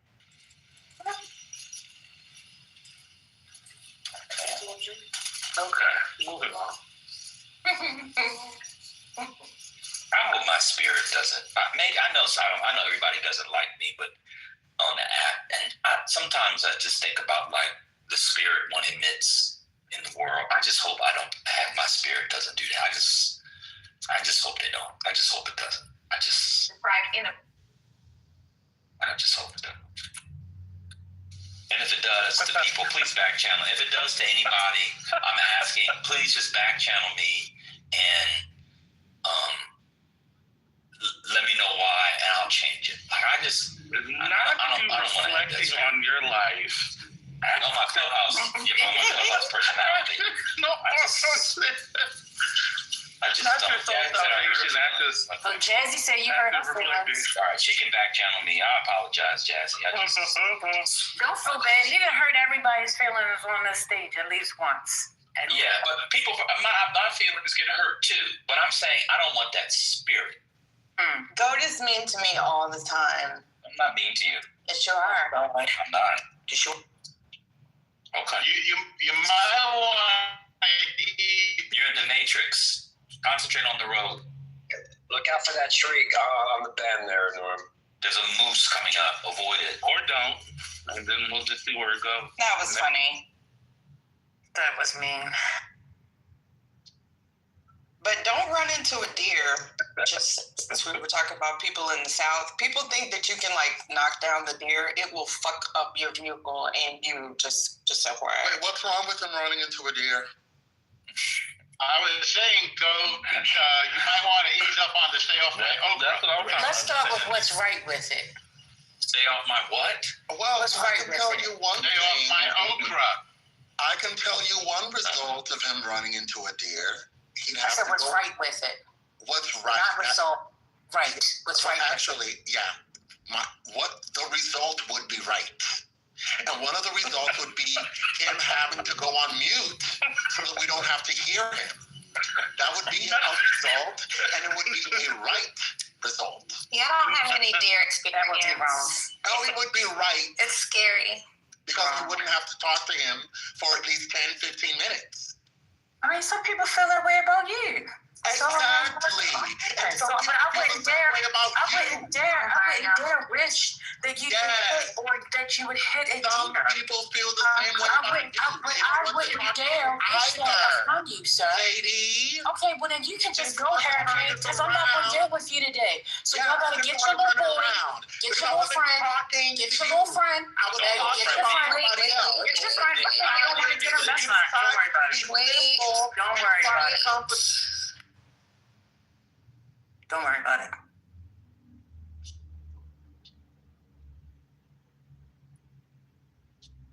You can't come for me. You really can't. Oh my God. The most you can do is. I don't need to come for you, sir. Exactly. You're the one that wants to come for me because I asked a question. I asked a question. What's right about it? Wishing somebody get hit or hit a deer is wrong. But you know what? You want to be nasty and you want to be evil. And carry on. I don't have to decide to do anything. I can decide I'm a grown-ass woman. I said what I said. And the hell? Literally, just come up just being evil for no daggone reason. I gotta come for you. And that's the spirit I'm talking. You see, that's the spirit. Do you see how his spirit had you two fighting each other? No. You see what I'm saying? No. Okay, well, that's the spirit I don't want to. No, but right is right and wrong is wrong. Period. So as long as you want to keep on caping and coping and hiding under the rocks for what's wrong behavior and not correcting it, then you're part of the problem. You're part of the problem. That may be true. Well, first of all, Norman and Otis dated in season 3. So if you don't know that is true. If you don't know the back history of the two of them, that's on you. I'm not getting involved. That's the spirit. Yeah, well, this is my speaking. Get involved, and I just say what the fuck I want to say. Hello? No, I know, but you're telling me involved. I'm saying I'm not. No, I say get your friend. Because your friend. I never get and you. He's here because of me. He's here. He wants to visit you, sir. Well, he's not here for me. I think he is. He's not here for me. He's not here for me at all. I think he is here for you. No, he really isn't. He's not here for me. I think he is. And he's not. It just proved why he's here for you. I literally think that's why he's here. No. He's not here. He's here for you, sir. So that's the reason why I said for you to get your friend. If he's here for me, if he was here for me, I'd be talking about Hondo Cerces, but I'm not. He's not here for me. Well, give it a minute. If we'd have gave it a minute, I'm sure he'd have. No, it wouldn't, because there's that spirit I was telling you about.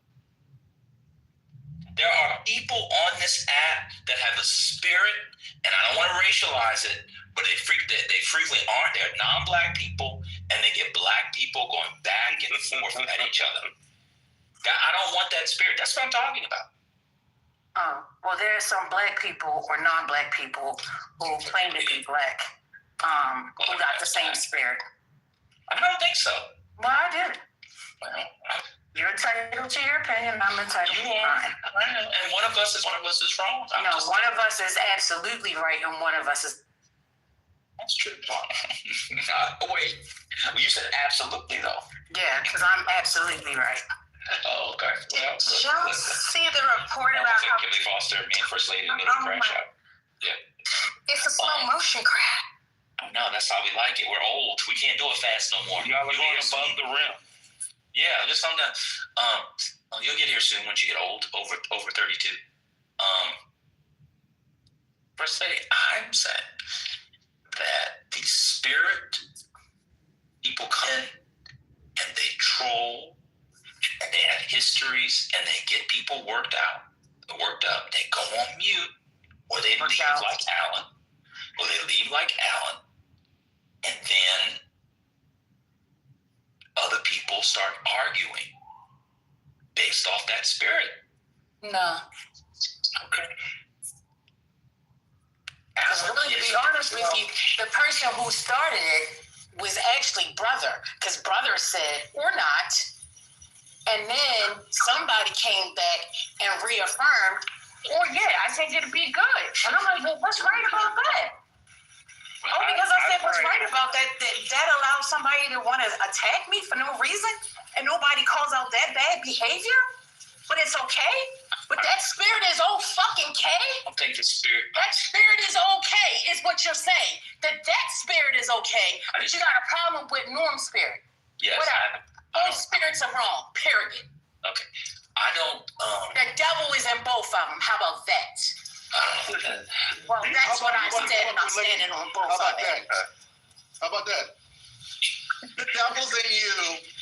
You attacked me first. Shut the fuck up, little bitch. You attacked me first. I didn't attack you first because I asked you a question. You're on stage. And you didn't say something, but I can't fucking ask you a fucking question. Fuck off, bitch. You're lying. Fuck you, fucker. Because I said what's right with it, motherfucker. That's what I said. So because I said what's right with it, now you got a fucking attitude. Kiss my ass. Yeah, kiss my ass, you bitch ass nigga. I'll go for all you pussies that like to fight with fucking women. You jealous for no reason, because I asked you what's right with it. I asked you what's right with it. What's right with it? Wanting to see somebody fucking hit a deer. What's right with that? The fuck? Look at your blood pressure for these bitch ass niggas.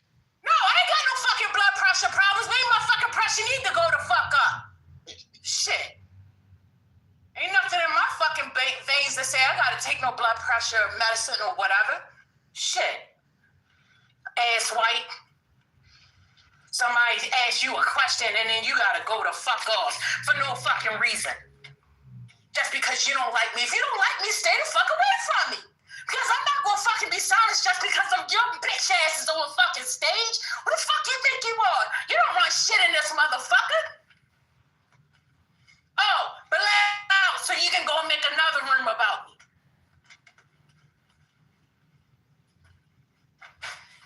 So it could fucking be successful. Off of my motherfucking back, bitch. Now go tweet that.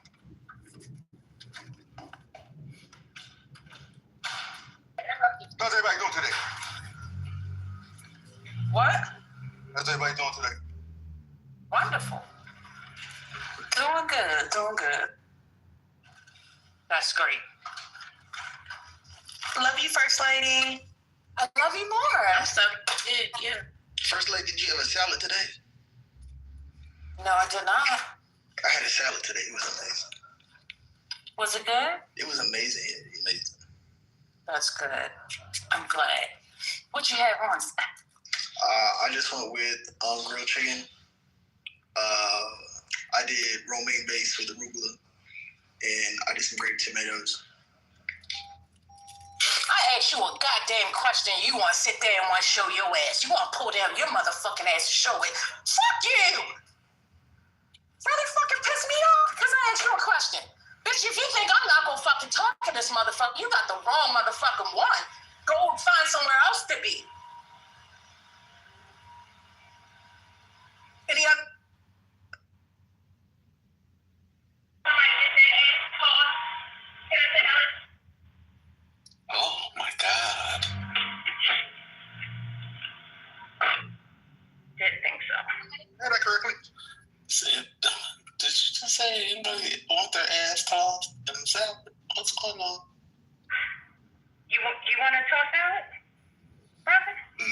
That's okay.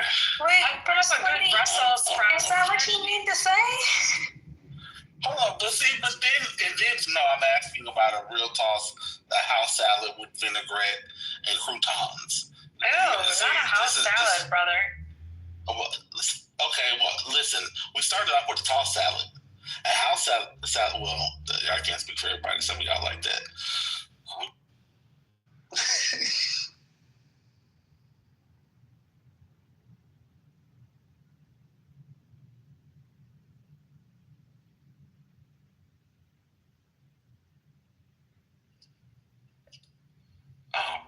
Aren't you Christians supposed to be in the holiday spirit? What's going on here today? What Christians? What Christians you talking about? You got smoke too? Everybody. What Christians you talking about? All of the Christians. Everybody's supposed to be in the holiday spirit. You and Otis love gospel music. I don't celebrate Christmas. Oh, you don't? No. Oh. Well, you know what? I actually enjoy Christmas. I think it's a holiday that can be celebrated by multiple faiths because there's a tree, there's sparkling lights. Oh, okay, you put a tree up? I mean, the tree is pretty pagan, right? So I'm just asking. You said you like the tree and everything. I love a good tree with the lights and the ribbons on it. Do you put one up? Yeah, I do. Why do y'all do that? What would y'all? There's a lot of Egyptian Muslim people that y'all antagonistic instead of just moving out the way. Yeah, we could just move Start on. getting, that's what I'm saying. Y'all start getting aggy and y'all start picking. It's almost like y'all want to get cussed out too. But Penny, we're talking about Christmas. I'm in the Christmas spirit. I'm getting dressed to go to the Christmas party. You Christian. Like, let's not play. And so that's what I'm saying. Goo, First Lady, Goo. And we move on just like that. Why did you goo me, Penny? Damn, Penny. I'll tell you. Penny. Yeah, you still talking, so you asked me a question, right? Because this is what I'm not gonna do. What is you came up here aggy, right? I thought you Christians were supposed to. Let's just move on. We can on. Y'all get aggy when we can just move on. Y'all love seeing people who are clearly ready to empty the clip. And it's like y'all say, pick me, shoot me next. I want to fuck with you so I can see what your reaction is going to be on my ass. And I don't understand that. So we're just going to move on. That's what we're going to do. Welcome in, y'all, to Politically Correct, where we can either, politics, you just get stomped the fuck out in here. This is where the dark side meets Fox News, and we love talking about the latest current events. Okay? I had another topic that I was going to introduce. We'd love to hear it. Go ahead, Kim. I'm not sure if y'all saw the report. It was somebody from Candy's camp gave it to people about how she filed divorce because she caught him texting other bitches. Did you guys talk about the shooting at Brown? Sorry. We have. We've been dodging the bullets in here lately, but if you want to give us a refresh. So, this was over text messages? Like, they had to be more than text messages. No, well, she was already, it's over time, things add up, and then that's the straw that broke the camel's back. But, I feel like you've been cheating for a minute. I mean, she's always gone. She's always on the move. I'm not excusing it, but I wouldn't be surprised if that were true. Do y'all remember? It was years ago were they fighting because Todd wanted to get an apartment in Atlanta because he and his friends would be shutting down the clubs, and he didn't want to have to drive all the way out to the Atlanta suburbs, so he wanted to get an apartment.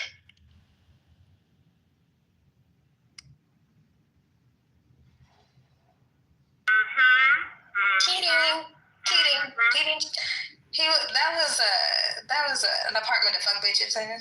He been cheating. Is that what you think? But remember, she made him get rid of his condo in New York, right? Did she make him give her that? Exactly. Like he sold it or something? Exactly. He been trying to find little nooks and hideaways.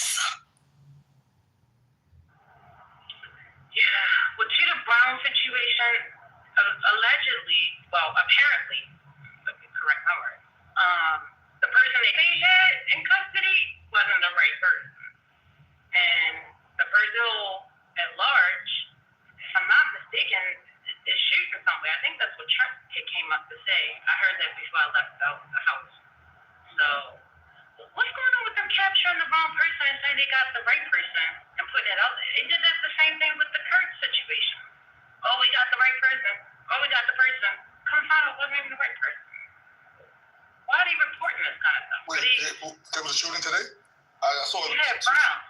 Where? Brown University. University. Oh, damn.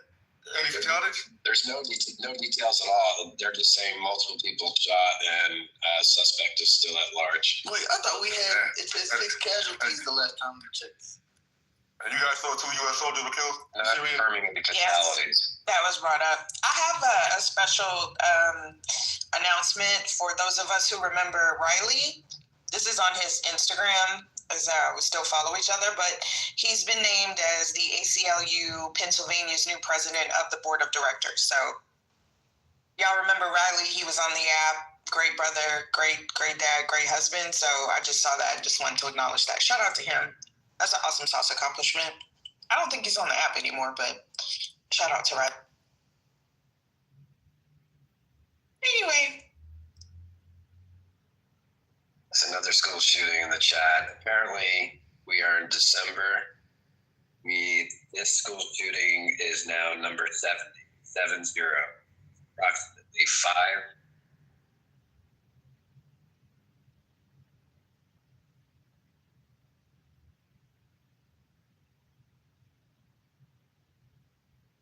Broke up. Can you say that again?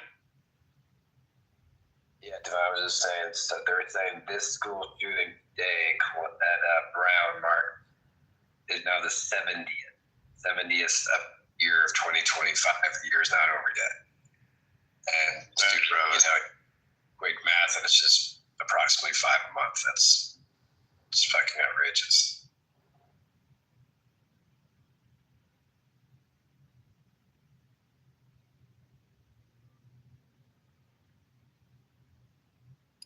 I think a while ago we had a conversation here about weed.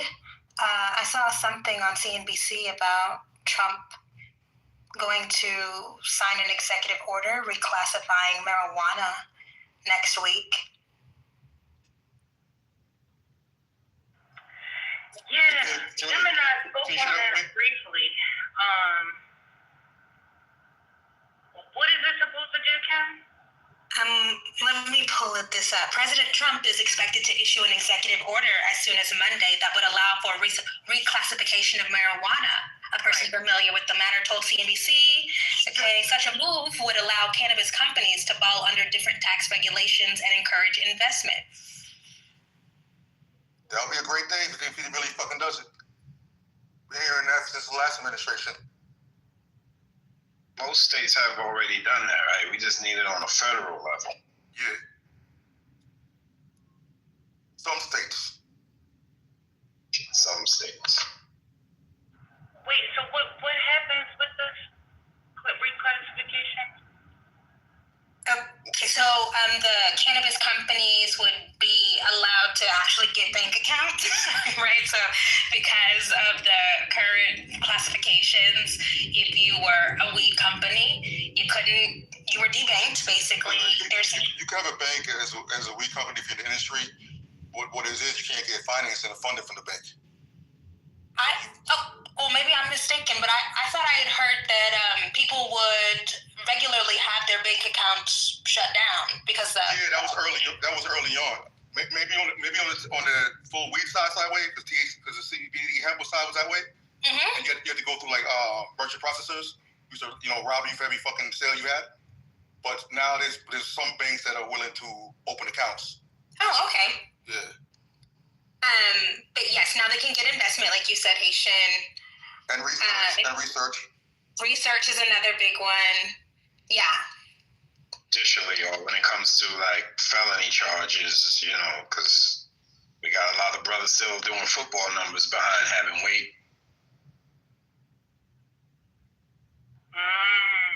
So what does that have? How would this coincide with the agriculture thing that they did last week? Remember that they did something with agriculture and marijuana, like with this complicate thing. Say that again. Agriculture didn't something last week or something. They Come on, the hemp bill. Yeah. Yeah, so the hemp bill, what they're trying to do is take it out where almost you can't really have any THC in the plant, right? Because what happens is you get the same. Okay, I don't know if you've seen THCA on the market. THCA is basically marijuana. So when it gets heated, it basically turns into that. So that's why they're trying to get around that loophole. That's a loophole that we have to be able to sell it. So they're trying to restrict sales, but I don't think it's going to go through because that's supposed to be a whole other year from now. Another part of it, why they're trying to fuck with the hemp industry is because the alcohol beverage companies, believe it or not, I'm sure you guys have seen THC drinks in your bars, you know, gas stations, wherever the fuck you go to. So that right now is like about, well, they're out there, and the companies are pretty pissed off because it's about $28 billion added extra to the industry with that. So you're going to start seeing more. Like, for example, you have a Circle K gas station by you? A what? Circle K? No. All right, well, anyone who had those, you'll start seeing them in there. They have refrigerators where they're supplying them. Now, who's supplying them is the beer beverage companies. So that's who's also trying to get into it to make them as well, to make their money off of it. That makes sense because alcohol consumption is way down. There you go. And cannabis consumption is way up. That makes perfect sense. So that's why they're trying to get illegal for people that's actually in the industry, and they actually want to be able to take that over on the alcohol side. Yep. This is just random, but did y'all see that they were attacking the CEO of Uncle Nearest Von Weaver for something, I guess, how she treated somebody that approached her? Since y'all mentioned alcohol, but I'm really disappointed in what's happening there. But back to... Well, yeah, if it happens, that, in my opinion, it'll be good. I mean, young people just aren't as into the vices of the elders of the day, of the old. It's actually kind of interesting when you look at the data in terms of Gen Z. They're just not doing some of those things that were considered standards for decades. I barely drink alcohol, Mickey. I drink THC drinks, but not too much alcohol consumption. Well, Trump pissing the Canadians off so that they're getting less of our stuff too, certainly.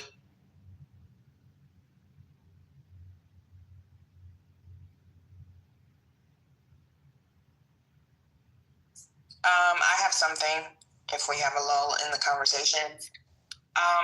This is from Bloomberg Law. A judge goes on trial Monday for helping an undocumented immigrant evade federal authorities, a first for the American legal system. The FBI arrested Wisconsin State Trial Judge Hannah Dugan in April for ushering a migrant criminal defendant out of her courtroom away from awaiting immigration enforcement officers. Jurors must weigh whether Dugan's decision to assist a migrant in her courtroom means she is guilty of obstructing a federal agency and concealing a defendant. While proponents of convicting Dugan say the trial is critical to preserving federal primacy over immigration law, critics of President Donald Trump say jurors should vindicate Dugan's actions, her powers to control her courtroom, and thwart unlawful actions by the government. Arguments that Dugan holds criminal immunity for her in-court actions were rejected by U.S. District Judge Lynn Adelman, who will preside over the trial. And I'll put the article in the chat for those who want to read further into it. Shout out to her, and I hope she does not have to go to jail.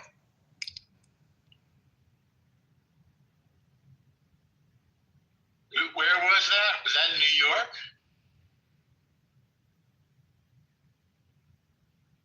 Wisconsin. Sorry, it was off mute. Wisconsin. Thank you. You're welcome. I don't want to bring out the ableism, but in some of my group chats, we've been talking about how there was a study that came out that 20% of Harvard undergrads get disability accommodations. And then not too long ago, one of the GSB girlies put in the group chat that 40% of Stanford undergrads get disability accommodations. Isn't that crazy? That's a lot.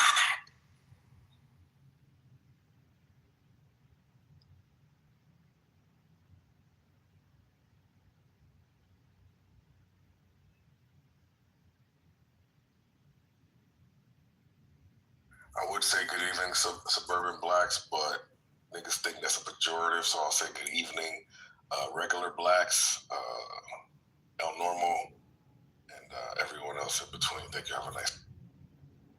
What up, man? It's neurodivergent. What up, Haitian? How you doing?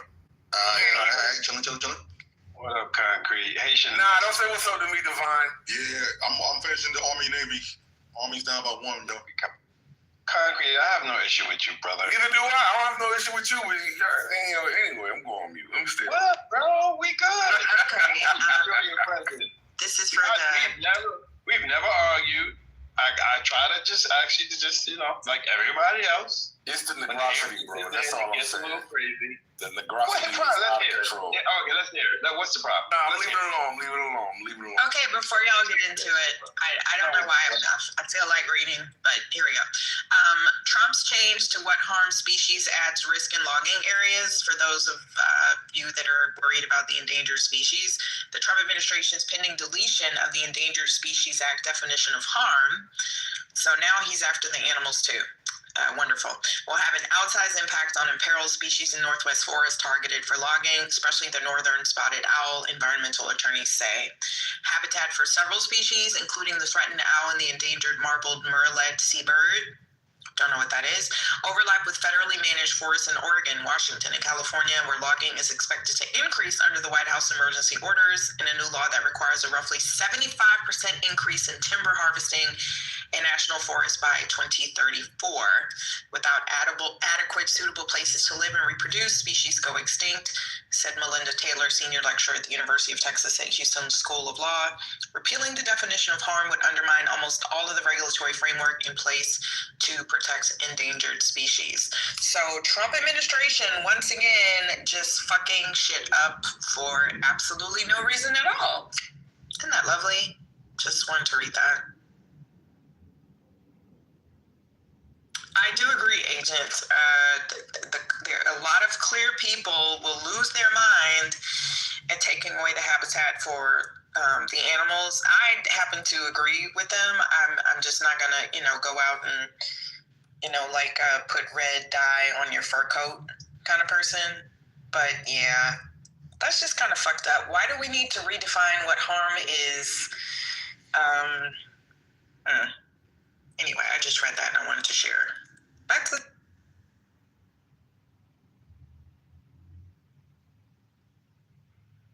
Thank you for sharing. And thanks for that thing you sent me, Miki.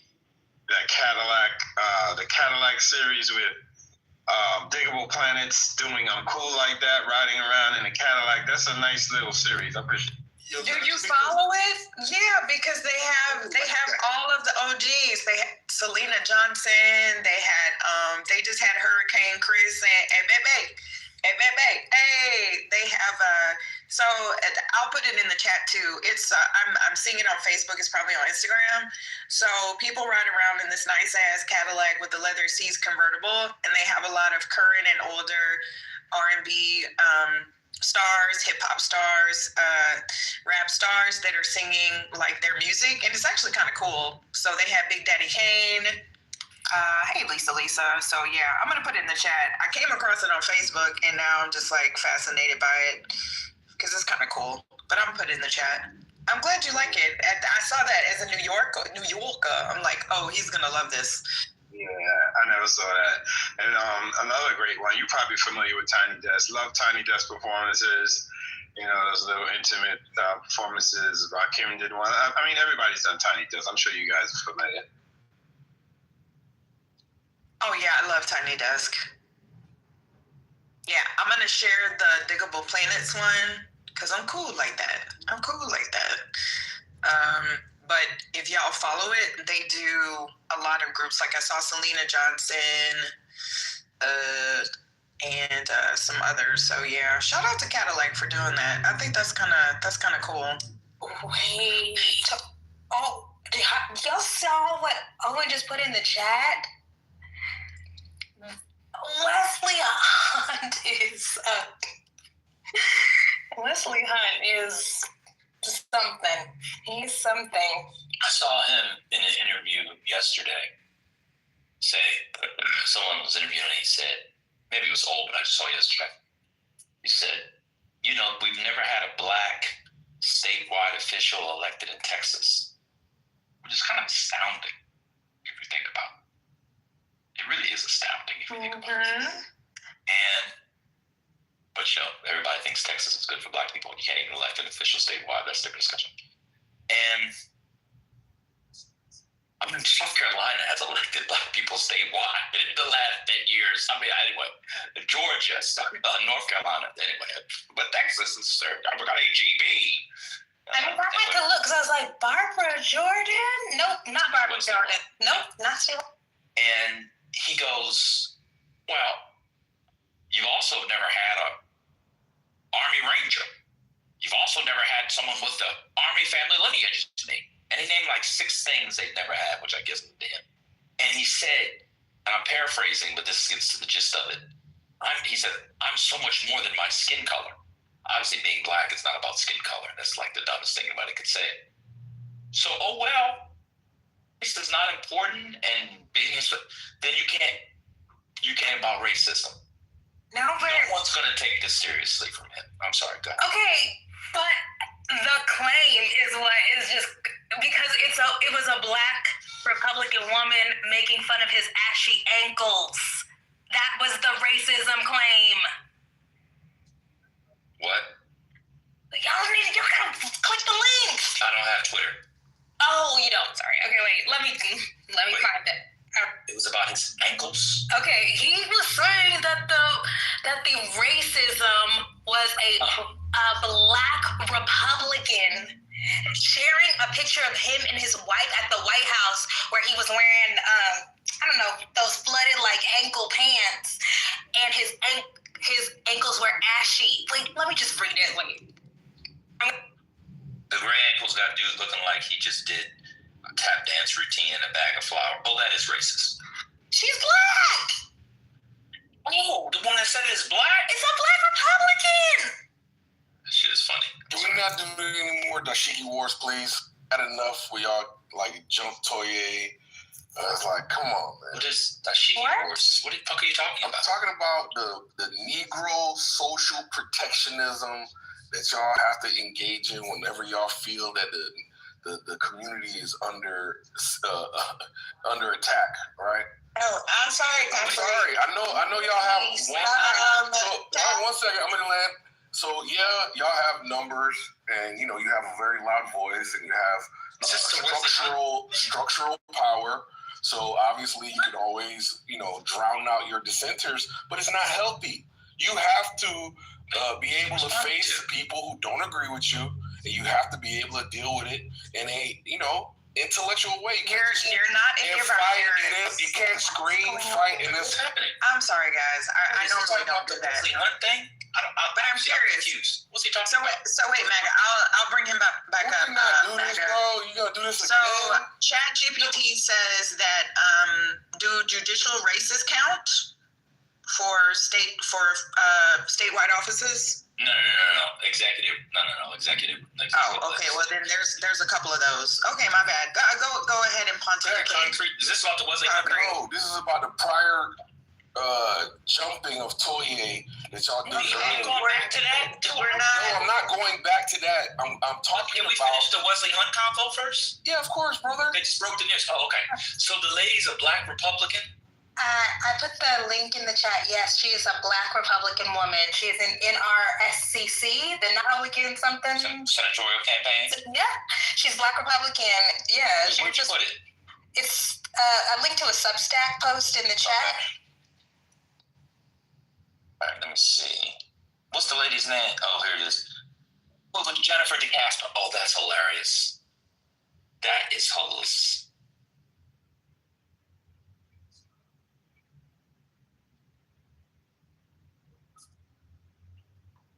Wait a minute. So his claim is that she was being racist. Wait, Owen, what's the quote? Making racist comments after controversial. Wow, that's crazy. Wow, that's crazy. All right, I guess the moment's over. Go ahead, Concrete. Fucking lost all steam for that combo. You interrupted in the middle of it. I forgot what I was gonna say. Okay, I don't know. Okay, good. Okay, cool. Thank you. I appreciate it. You just gotta, there should be some balance. It can't just be all fucking dashikis and incense. It should be able to, like, the non-dashiki wearers should be able to, contribute and, challenge ideas. It can't be, unless you wear dashiki, you can't speak here. That's all I'm saying. Thank you. Have a nice day. We don't give a shit. Do you believe that okra soup is part of Black American food? Yeah, I don't care, sir. Sorry, I don't care. So the whole dashiki wearers. All I care about is whether or not somebody can be able to make their points without getting jumped by all the people who say they know everything, right? The I know everything crew shouldn't have to use fucking, group fucking attack in order to, like, make your point and win your arguments, right? This is pathetic. He's a pathetic man. He came back 2 hours. He wasn't even in the conversation. He's pathetic. I don't know who moved him. Wait, what's going on? I didn't move him the second time.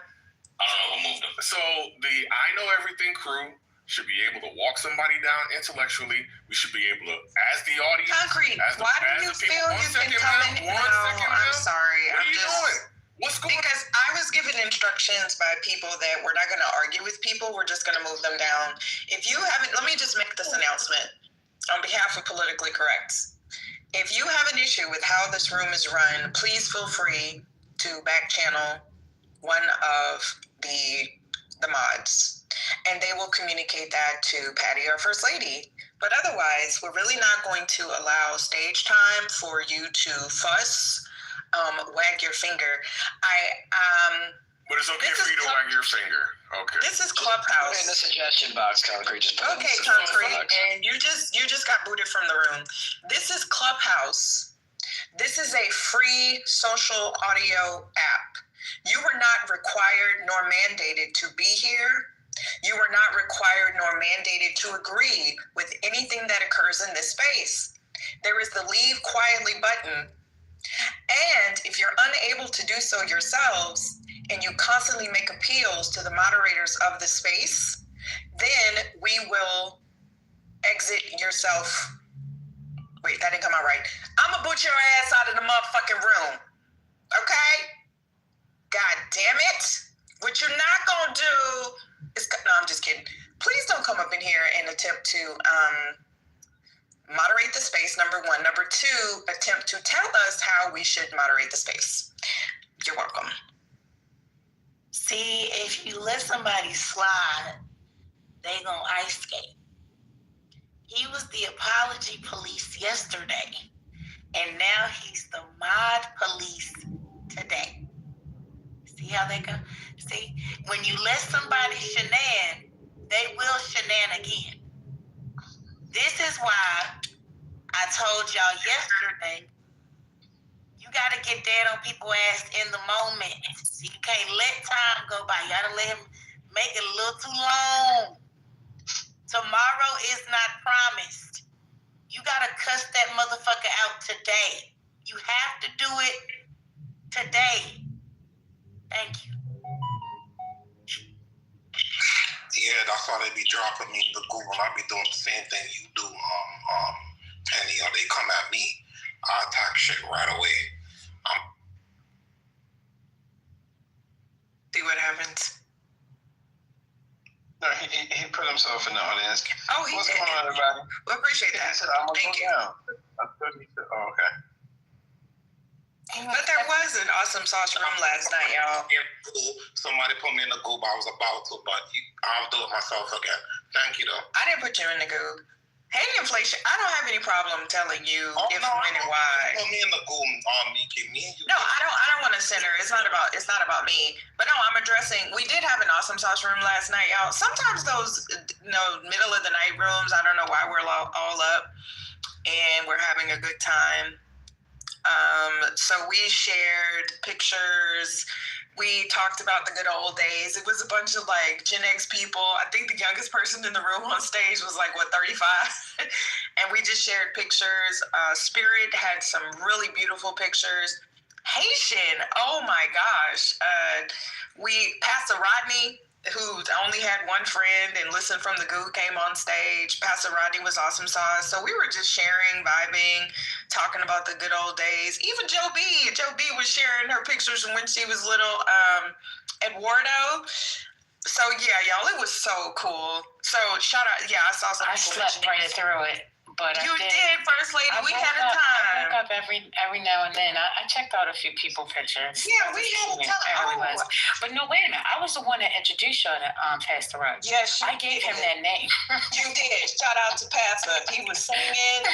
He has 6 girls and 1 son. So y'all, we were sharing his grandbaby is like one of the most adorable little people. We saw baby girls with braids and the little beads in their hair. Y'all, we were sharing pictures of grandkids. That's how the old folks was vibing last night. Okay, so beautiful. We did. We had a good ass time. So shout out to Rob showed his baby girl. Oh my God, she is so cute. Anywho, let me hush because we were just ooh and the whole for at least 3-4 hours or something. So yeah, I woke up to Marshall and neoliberal talking about something. Oh yeah, what's going on? It was like 5 o'clock in the morning. I was like, oh my God, this is embarrassing. Like you got it, and I went to bed. So I don't know what time the room closed, but anywho, we had a good time. That's good stuff. I like when people get along. I like that. You would have been proud of us, First Lady. We really did. I was. I told you. I was thank there, you. But I wasn't there. You know? I thought I saw you come off mic like once or twice. I did, and I tried to get in conversation, but y'all was talking. I said, I ain't going to get in there. I think Timothy was talking about something, y'all. Y'all just completely took it off track. No, Concrete forced us off the path because he's horrible. I'm talking about the whole stage. Oh, no, it's fine. I was just, I brought that Wesley Hunt thing up because he's somebody who says we shouldn't have Black History Month, that we should never mention race, and he is using this opportunity to show himself as neutral by calling out a Black woman for saying that his ankles were ashy and he looked like he tap danced in flowers. Like, he's obviously ingratiating himself to whiteness by saying, look at how fair I am. You know, I'm against when Blacks invoke race too. But, the moment passed. Sorry. Wait, who said that? So I can go and follow her on social media because that's funny as hell. It was hilarious. Her name is Jennifer DeCasper. She used to work for Tim Scott. Now she's the head of the NRSC. She was also quoted in a recent article from the Washington Post that was about the new Black MAGA kids. She had some good quotes there. Basically about how young Black MAGA, they're fake conservatives. This is true. Okay, because y'all get it. He tap dances, but he's tap dancing in the flower. Thank you, because that's funny as hell. I'm sorry, that's funny as shit. Let me go follow that good conservative sister. Joking. It's very Black humor, so it's just an interesting turn there from Wesley. And he talks about race all the time with his big banana head. Like, he literally fucking talks about race all the time. I can't stand him.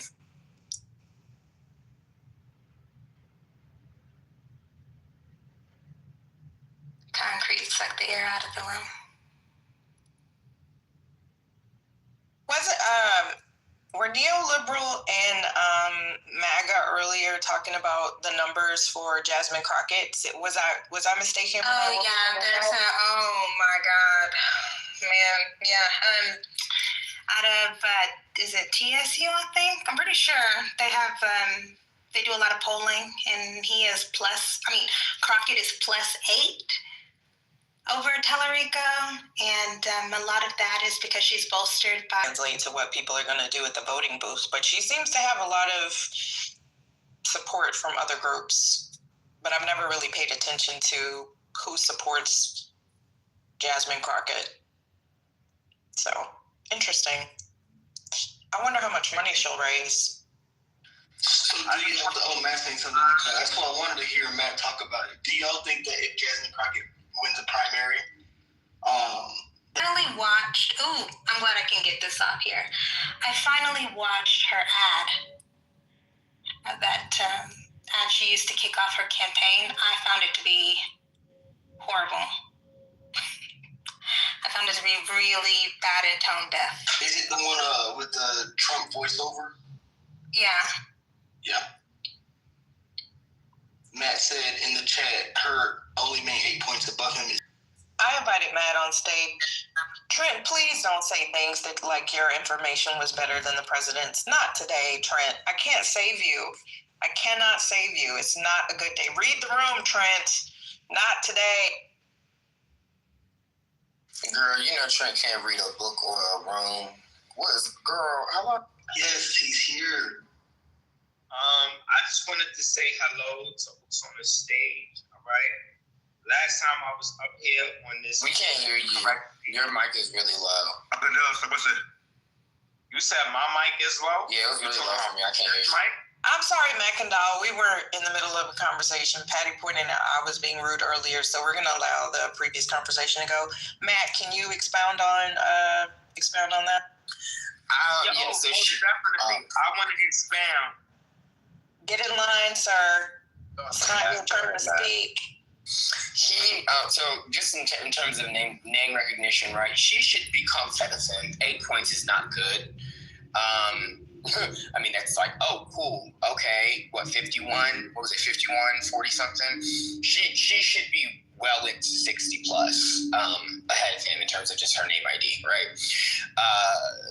She's just, y'all want to get, oh my God, y'all should be saying this. Being like, how could y'all side? Yeah, I really don't care. Unfortunately, she's not as ahead as she probably would want to be. I don't really know how, I guess I could say partisan this race is going to be.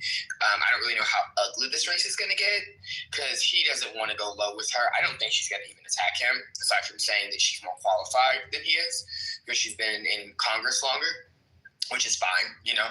But this shows that he has a path. So, I'm looking forward to seeing, and I'm also looking forward to seeing her debate with Wesley Hunt, who apparently has known the GOP for being racist towards him. I don't know why he would think they wouldn't be. He's a black man running in Texas for a party. Matt. It was a black woman. It was a black woman he's calling racist. Oh, well, there we go. Didn't know that. See? It's kind of interesting that they wanted to debate voters activated to supporting one of the two of them. Congrats that she's 8 points ahead of a no-name Texas state representative who, has never done anything nationally. But congrats. Hope she smokes it. I want to say this as gently as possible. I think Jasmine has a complicated relationship with the truth. I saw her give an interview maybe a day or so ago, and the interviewer asked her, how do voters respond to your attacks on President Trump? Are you worried that they would respond negatively? And she said, well, we looked at the numbers, we looked at the polling, and the data says that it actually brought more of them to me. And I don't believe that. I don't believe that she has data that says that hyperpartisan attacks on Trump increases her support among Texas voters. Negative ads are very, very effective and cheap. They work better than educational ads, unfortunately.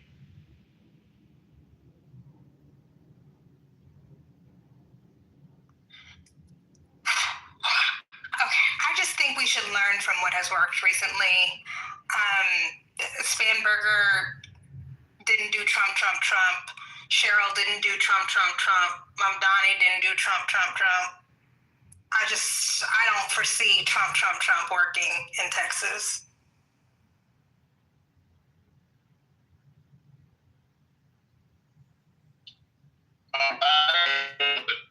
He's in the Matrix. Let's just thank God that Matrix found him, so we don't have to hear anything further. I didn't know you But yeah, she's not gonna win, so it's fine. I mean, it's exciting to see her run, and she'll inspire people, and she'll get people excited, and she'll get everyone Black Girl Magic hashtags on Instagram and Twitter. Congrats, Senator of the great state of Illinois, Ryan Crump. Fuck the rest of you. I saw a lot of Black progressives and non-Black progressives. That's just not even a possibility.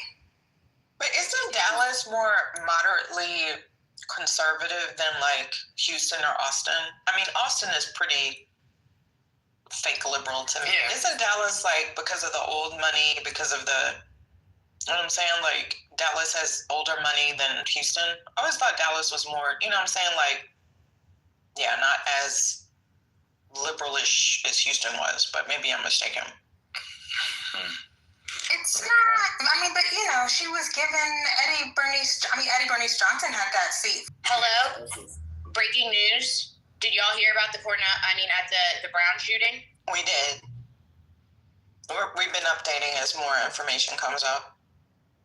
What were you saying, Charlo? Were you actually gonna?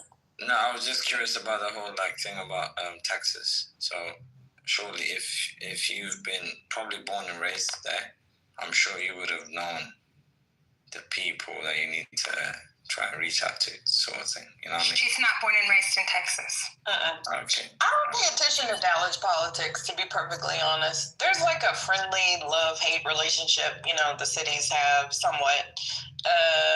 But I knew one of the, how do I say this? To me, a lot of the people that run for office, they're more Black conservatives that are in Dallas. I knew the person that ran for mayor of Dallas 5-6 years ago, maybe. There was a black guy, very conservative, good family, bootstrapper, entrepreneur type. So that's just why I asked that question. Oh yeah, most of the Black conservatives I know, that knew in the past, were actually from Dallas versus Houston is what I was trying to say. Oh yeah. Actually, that makes sense. I agree with you. That's a more detailed. Miki, I have a question. Is Dallas the one that has the mayor that switched from Democrat to Republican? Fucking Eric Johnson. Yeah. Is that Dallas's mayor? Yes. Okay, so I knew. Okay, I can hear you. I think money. But I just want to tell all of you congratulations for letting us win another race in your mind because of vibes. So I kind of want to ask Kimberly, you made a point about the attack ads on Trump. I guess a lot of people would suggest that he's attacked her a whole heck of a lot. What would you reckon would be the appropriate response? People are struggling. They're worried about their futures. They're worried about inflation. They're worried about housing costs, affordability. That's our thing. We want to make life better for the average American. Don't go back and forth with a demented old man. I got you, and I'm with you. Question for you here, though. Does she not include that in her messaging at all? Is her messaging completely void of those important issues? So I was just particularly talking about, her Senate run starts with Trump's voice. I think that is such a bad choice. It was immediately distasteful. Yeah. Personally, I think people are just paying too much attention to him as an individual. Right. I think we can still progress without having to pay too much attention or focus on him. I think the reason why Trump is all over people's heads is because we remember Apprentice. Everybody remembers Apprentice, right? I think that's probably why it's just stuck in people's heads. What's going on? Hey, it's 2025. What's going on? But I'm saying that The Apprentice, you remember? Come on. Yeah. Anyway. Okay. So nobody cares about The Apprentice. It's great. Yeah, you can tell yourself that. Yeah, God. He's a mogul, man. So Well, I put an article. he's a mogul. Oh, sorry. So what? Shut up. I put an article at the top just because I wanted to share. Outside of Mr. Sharon, he is the freak coach of Michigan. The 7 Black women running for Senate, which is just freaking awesome sauce. I just wanted to take a second to say, this man said Black Girl Magic. That's amazing. But in here. Shout out to the ones in winnable races like Juliana Stratton. Shout out to Arna Presley, who should have ran. None of them are going to win? No. Yeah, Stratton, because we need JB Pritzker to throw more money behind Stratton. He's being fucking lazy. I don't really know what's going on. None of them. We're going to have Chris Sagan, or whatever his long-ass last name is, from India, who probably becomes the senator. Because, unfortunately, Pritzker's not doing the Pritzker thing, so I don't know.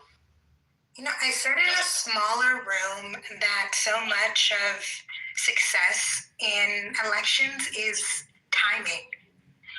And, well, I have concerns generally about Crockett. I have other concerns, but this is just not the time. It's just not her time. And for a lot of those other women, it's also just not their time either. No, we gotta read the room, okay? We have to read the room. I think that Ayanna could have done well. She was ahead in all the polling. If she would have ran, she chose not to enter it. But she's also a different kind of candidate than a Crockett, right? And Massachusetts, of course, right? Where it's way more liberal. Like that, to me, that's just stupid. She should have ran, right? I mean, Stratton should have more support. Y'all need to stop talking about how no one's supporting Jasmine Crockett and go support Juliana Stratton. Yeah. Don't even know who she is. Lieutenant Governor. Don't even know who that is. Y'all need to figure out who she is. That's what I'm saying, because they don't even know. The Jasmine Crockett thing is just because she. That's all. I haven't seen her. She announced several days ago. I haven't heard one issue. Oh, mega man. Where's the rally? She didn't do it. She hasn't done a rally. Where's the event? She had no events. Did anybody say anything about the shooting at Brown University? No, break that down for us. We haven't heard about it. Tell us about it. Yes. There was a shooting at Brown University in Rhode Island. 2 was shot. Mr. Orlando. I'm so sorry, Mr. Orlando. I was putting in the chat that we did. Thank you. Yes, sir.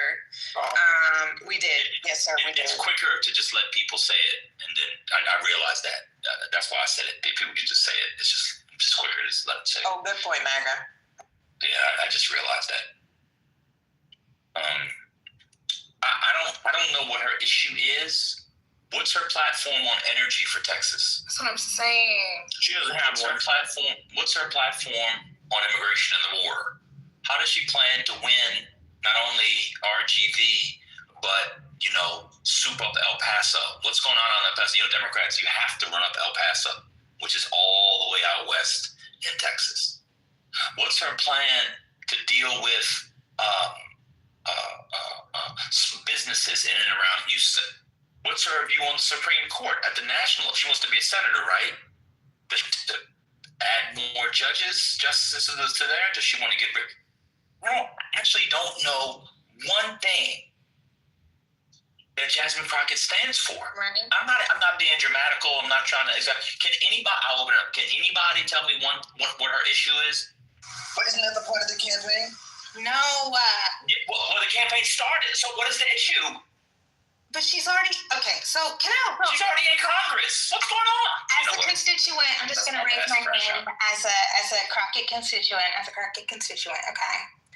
I couldn't tell ya what Crockett deeply believes in. Why did you get into politics, right? What are your issues? What keeps you up at night to say, oh, I'm here because I want to make this thing better for Texans. Texans tell me that they are struggling with this. I'm going to commit myself to improving this thing. I don't know what that is. And like, to me, it's a big problem, dude.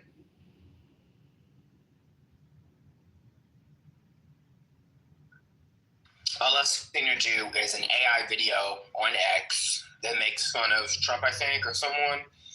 And it looks stupid. It looks like something from SNL. And she has a rap song out about bleach blonde, bad bill, bitch body, and something like that. So that's her. I would think as somebody who's the first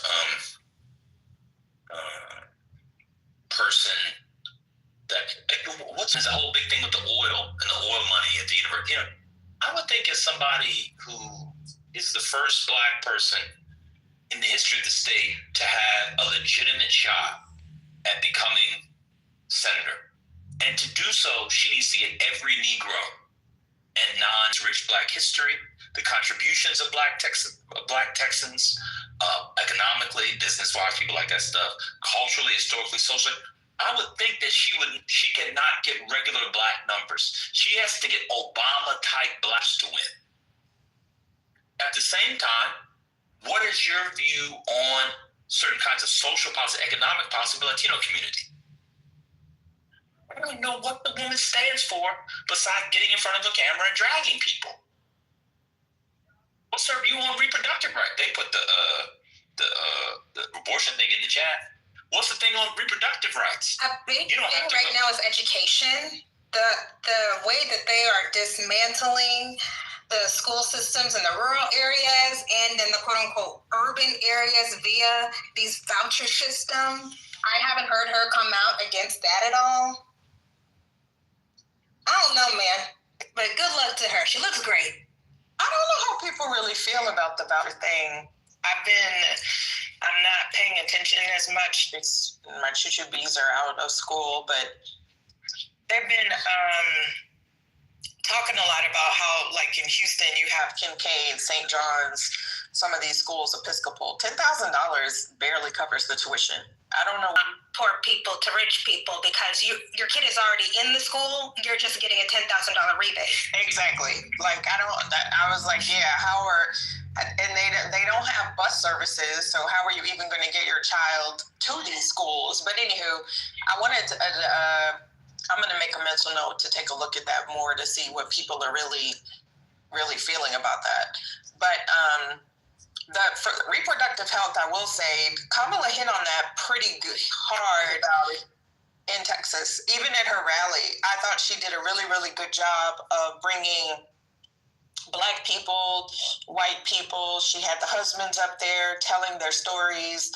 Like, you know, the whole arena was in tears because these women were talking about, you know, how they were turned away, how they just had miscarriages. Everyone thinks that is about abortions. It's not just about abortions. It's about women who are suffering miscarriages and they don't even want to do a D&C, and it's causing, you know, problems. And I thought that would be a really, really big thing for Kamala in Texas, and apparently it's not. I mean, I don't want to say maybe things have changed, but I don't think that being anti-Trump is going to win her any points in Texas, especially. I wonder what plan she has to appeal to the Hispanic population, which is what she would need to do to win. So, what's wrong? Probably say that she will, you know, do her best. Hold on one sec. So my trusty friend Gemini asked for her platform and gave me 4 bullet points. Affordability, addressing the high cost of living, including groceries, utilities, rent, and mortgages. She aims to lower costs not through subsidies, but by implementing policies that reduce overall expenses. Healthcare, improving access to healthcare for all citizens.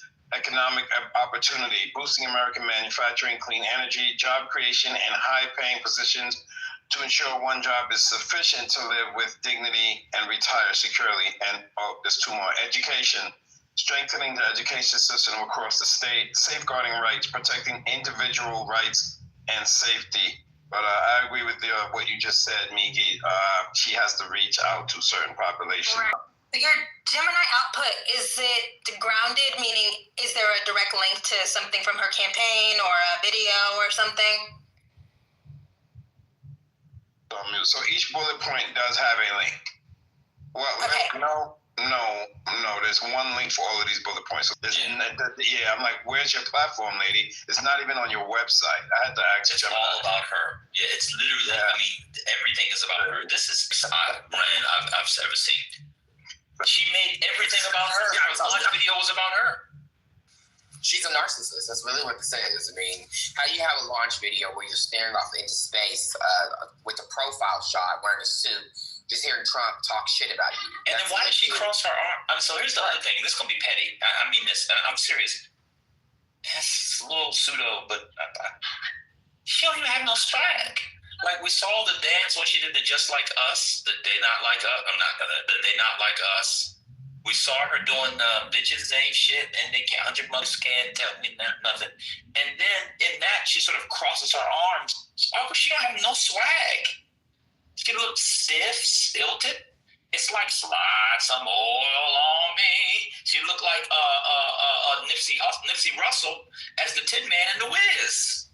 Insane. I remember the day you saw that back in DC, bro. Online, you said, "You were so shocked." I couldn't believe it. Sonny's calling me a hater. How am I a hater, Sonny? I can go step. I don't want to be a senator. I'm not hating on her. But you know what? Whatever. I'm a hater. I'm a hater. Everyone can look at her doing the Just Like Us dance and can see she's a great dancer. I'm a hater. I'm gonna be honest. When I saw that ad, I thought, well, is there a reference here that I'm missing? Because there's no way. I want to be senator of Texas. There's no way that this has to be an allusion to something. It can't just be this. And then I was like, Google, and no, it's just that. It's just that. She's a suburban black woman that comes from. I mean, do we really think that she's going to have some swag? You can have taste and be a suburban black woman. You can. But I thought even like the whole sister girl. She got. I mean, I know I'm going to get attacked for saying this, but the whole sister girl. That's not authentic coming from her. I'm sorry. I'm going to say it. It's just not believable. I'm sorry. I mean, it's very typical. I mean, I'm going to have to get into those aesthetics. It's very millennial typical of the suburban black girl milieu. Okay, it's very normal. It's just that Jasmine is fine as hell, so maybe she can play into that a little bit more. I'm just gonna say this is gonna be the same shit we're gonna deal with as soon as people start really focusing on the Georgia governor's race, because these are gonna be the same people telling us that Keisha Lance Bottoms is gonna win statewide when it really should have been Lucy McGath. But they're going to say we're attacking her as well, and this, that. Atlanta doesn't even like Keisha Lance, but how is she going to win in Georgia? But people are going to tell us that math is also an illusion and is not real, and that we shouldn't focus on data, polls, or common sense, or what we can see people tell us. She's intentionally sucking up all that oxygen, too. That is also what is annoying. With nothing. Yeah, all y'all know Lucy McGath should be running for fucking governor of Georgia. A black woman. Another one. That could win. I remember there was just so much going on with the election that we... No, the last one, Stacey Abrams. The VP position? No, he wasn't. He what? He didn't? He wasn't going to do it. Stacey... I like Stacey, though. I like Stacey. She's too big. I mean, come on, you guys. I know. I'm just saying, I like Stacey. I just wanted to bring up Stacey. I'm sorry. I was hardcore pro Stacey. I brought the Stacey merch. She's brilliant. The organizing capacity of the new Georgia project, like, brilliant. But was Biden ever going to pick her to be VP? No. That was never going to happen. Yeah, I really like Stacey. I became more and more of a fan of her. And then her sister, who was also a judge, or was a judge. But anywho, I just wanted to bring her up. Shout out to Stacey.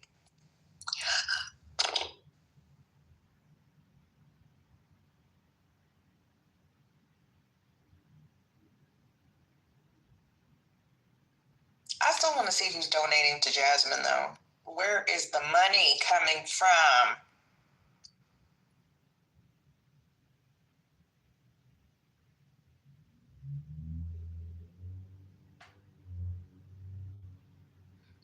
But I'm pro Stacey. I think I saw John Ossoff one time talk about how important the New Georgia Project's voter outreach and registration work was to helping make Warnock and Ossoff their wins possible. But I think her career as an elected official, I think that's done. I agree. I think that we need to also just move on from certain candidates sometimes. I appreciate the work she did. She's the reason why we have Warnock and Ossoff, and she's the reason why we also flipped 2 seats this year statewide in Georgia. East West Bottoms does not need to run. And it should be Lucy. That's pretty much it. And if it's not going to be either of those women, obviously, then it should be Jason. The black man who's married, unlike Cory Booker up until last week, who has children he produced with his penis and a vagina. Whoa! Sex that he had with a woman. A marriage that exists, right? That's not for political Leave that lavender marriage alone. Hey, it worked for Tim Scott. He looks like he has lots of sex with his have you ever seen a more awkward, fake, intimate duo than Tim Scott and his wife? It's worse than Trump and Melania. I feel so bad for him. So bad. He couldn't have paid enough to get the upgraded, I really love you, honey, model thing. This is insane. So, I've been reading the thing that Maya put in the chat from Texas Monthly. And somehow I guess she probably didn't have say over this, but the title is Jasmine Crockett Doesn't Care What You Think About Her Saying. Huh? I'm going to coin it. Oh, actually, you might have already coined this, Mega, but it's toxic black girl magic. Why would you not? Let me read a quote. Texas Monthly asks, why are you the candidate to break the Texas Democrats' 3-decade losing streak in statewide elections? Crockett says, quote, I plan to run differently. Democrats keep doing the same thing. For Mamdani and voted for Trump. People voted for AOC and voted for Trump. People voted for Barack Obama and voted for Trump. None of those people ever bent the knee to Donald Trump if they were able to win over the same people. Are we allowed to? But did those city is D plus 45? Yeah, but AOC's district is D plus 35. What the fuck is she's in a? What is it? R plus 15? She's in an R plus 15 state when it comes to Trump winning. He won by 15 points. What is she doing? That doesn't even make any sense. Why would you running statewide in Texas compare yourself to a mayor? Right. He's trying to. That's not going to work in Texas. Why would that also work in executive, right? Like, he can do things. Not just because of the politics of the state, but because of his position. Oh, I'm off code. I saw a thing today. Let me see if I can find it. I was nonplussed when I read it. Okay, this is in the root. Read the title. Jasmine Crockett on why she wants to work with frenemy Taylor Greene. What? So now we've reached out to her, try to collab on a security bill. I just wanted to sit down with her and find a place of common ground in our shared experiences and work on this because I feel like there's a bill that could get passed in chambers. It would be on where 2 people that are diametrically opposed on almost anything are in agreement. Oh my God, what a sentence that was. Fuck, that sounds like a Clubhouse submission. Ooh, syntax. So, yes, this is a mess. Whatever. Just John Cornyn to get reelected. Why be a politician? Do you even like politics? This is me in my head talking to Jasmine. Do you even like politics? Are you even into it? Like, do you study? Do you read about it? Like, what drew you to this? And that's a terrible outfit. I put that in the chat, but whoever said she didn't have style was spot on. Because what the fuck is that? Like, that looks like What is that? The cream with the pearls, with the black, with the earrings, with the black leather. No, ma'am. Looks kind of. No, ma'am. Oh no. What in the pilgrim fake cashmere looking? I don't like that at all. Like that. That's all I wanted to say. She's pretty though. She doesn't give good speeches. Like, I just like, what is the draw? What is the appeal? Yeah, every time she starts to like speak and do interviews, I just get lost in what she's talking about. She just starts pivoting and rambling about nothing. I don't understand.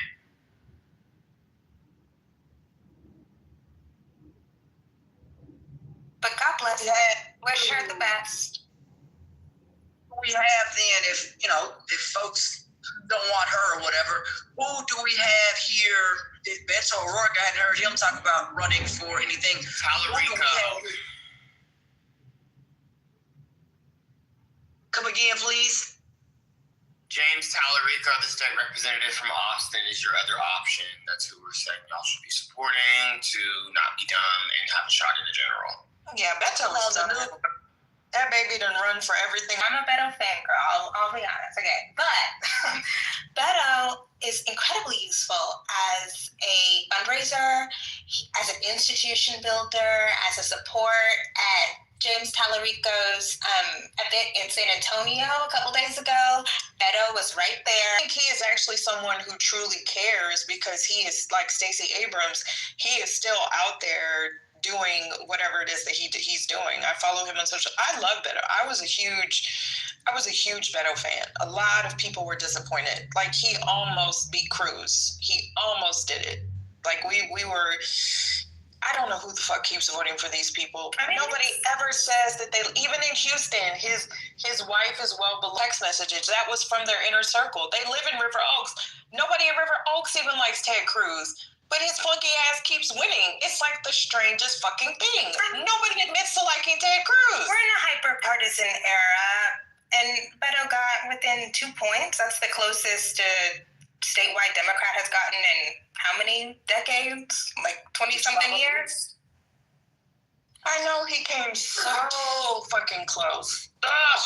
Was this the year that he said, "We are coming for your guns," or was that after? Yeah. Yes. I wish he wouldn't have said that. But he said when he went up against Abbott or when he went up against Cruz, because I really don't know. I think it was Cruz. I think it was Cruz, but let me. I thought it was Abbott. It was the governor's race. I'm sorry. Was it the governor? My bad. Look at me so weird. About taking away your guns, that don't really work out for in states like this. Excuse me. We do need. Excuse me. Well, gun law. I was wrong. I double checked. It was actually in the president.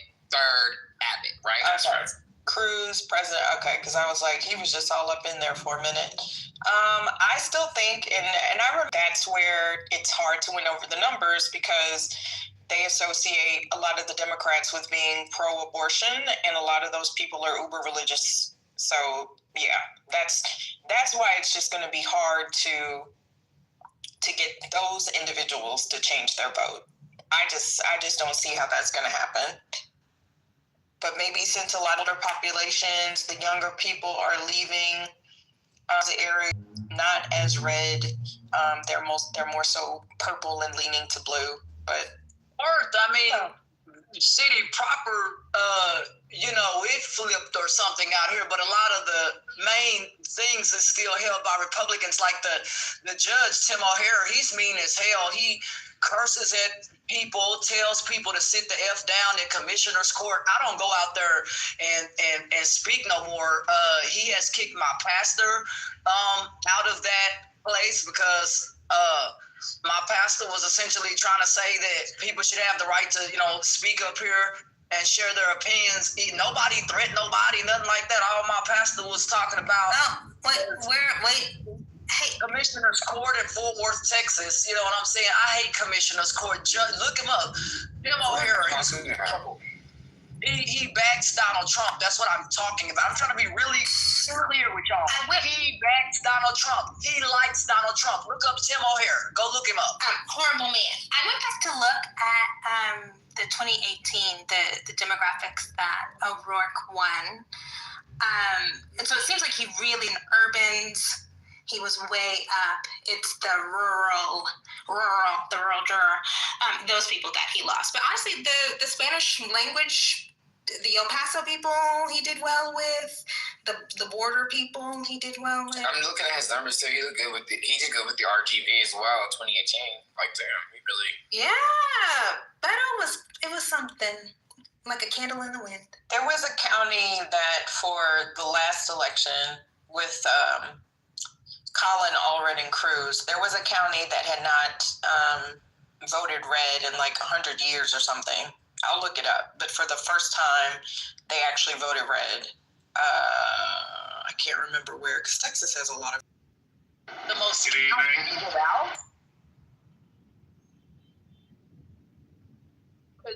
Which state has the most counties? Somebody was at that. I said, that makes a difference too. Because Beto O'Rourke goes to almost every county in our state. I don't know, California may be bigger. I'm not sure. I know they're bigger by population, but I'm not sure by county though.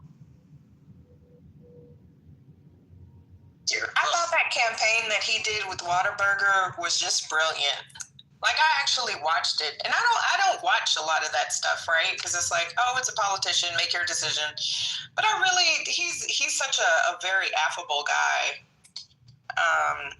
But we know it's hard for genuine people to actually get elected, to these offices. Remember when Beyonce came out wearing the Beto hat on her Instagram? Yeah, some people lost their minds to have a whole interview with Bernie, but they came against Beyonce. It's like, seriously, whatever.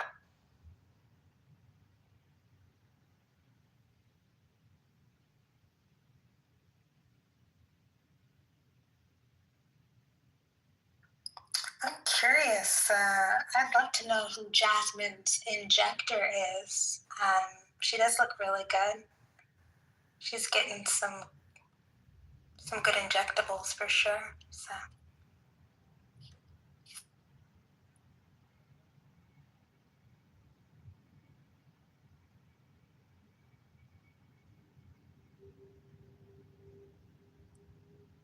This is the one. This Texas county turned Republican for first time in over a century. This article is dated, November 5th, 2025. Yeah, Here are voters say they have no regrets, which is interesting. Latinos in Texas are not historically Republican. They're actually moving more Republican since the Trump era, but they're actually one of the strongest Democratic voting blocs.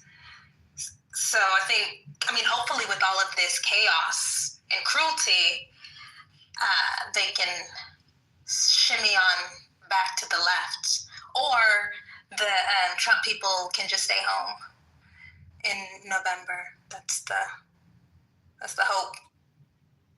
Family members. Am I not wrong? Wait, I'm sorry. Your mama said, huh? Is that not correct, your mama? From my understanding, the Latinos are historically Democratic voters. It's a mixture, and some of them.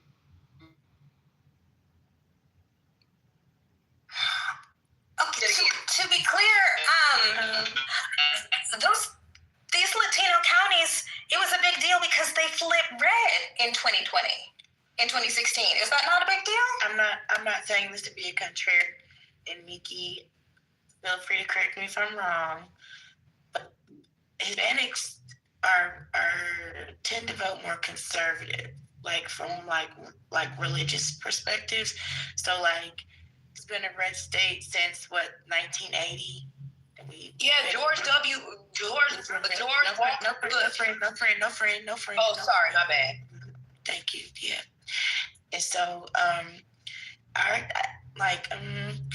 Hispanics here, like the ones that like can legally vote and all of that, I thought they tend to vote Republican.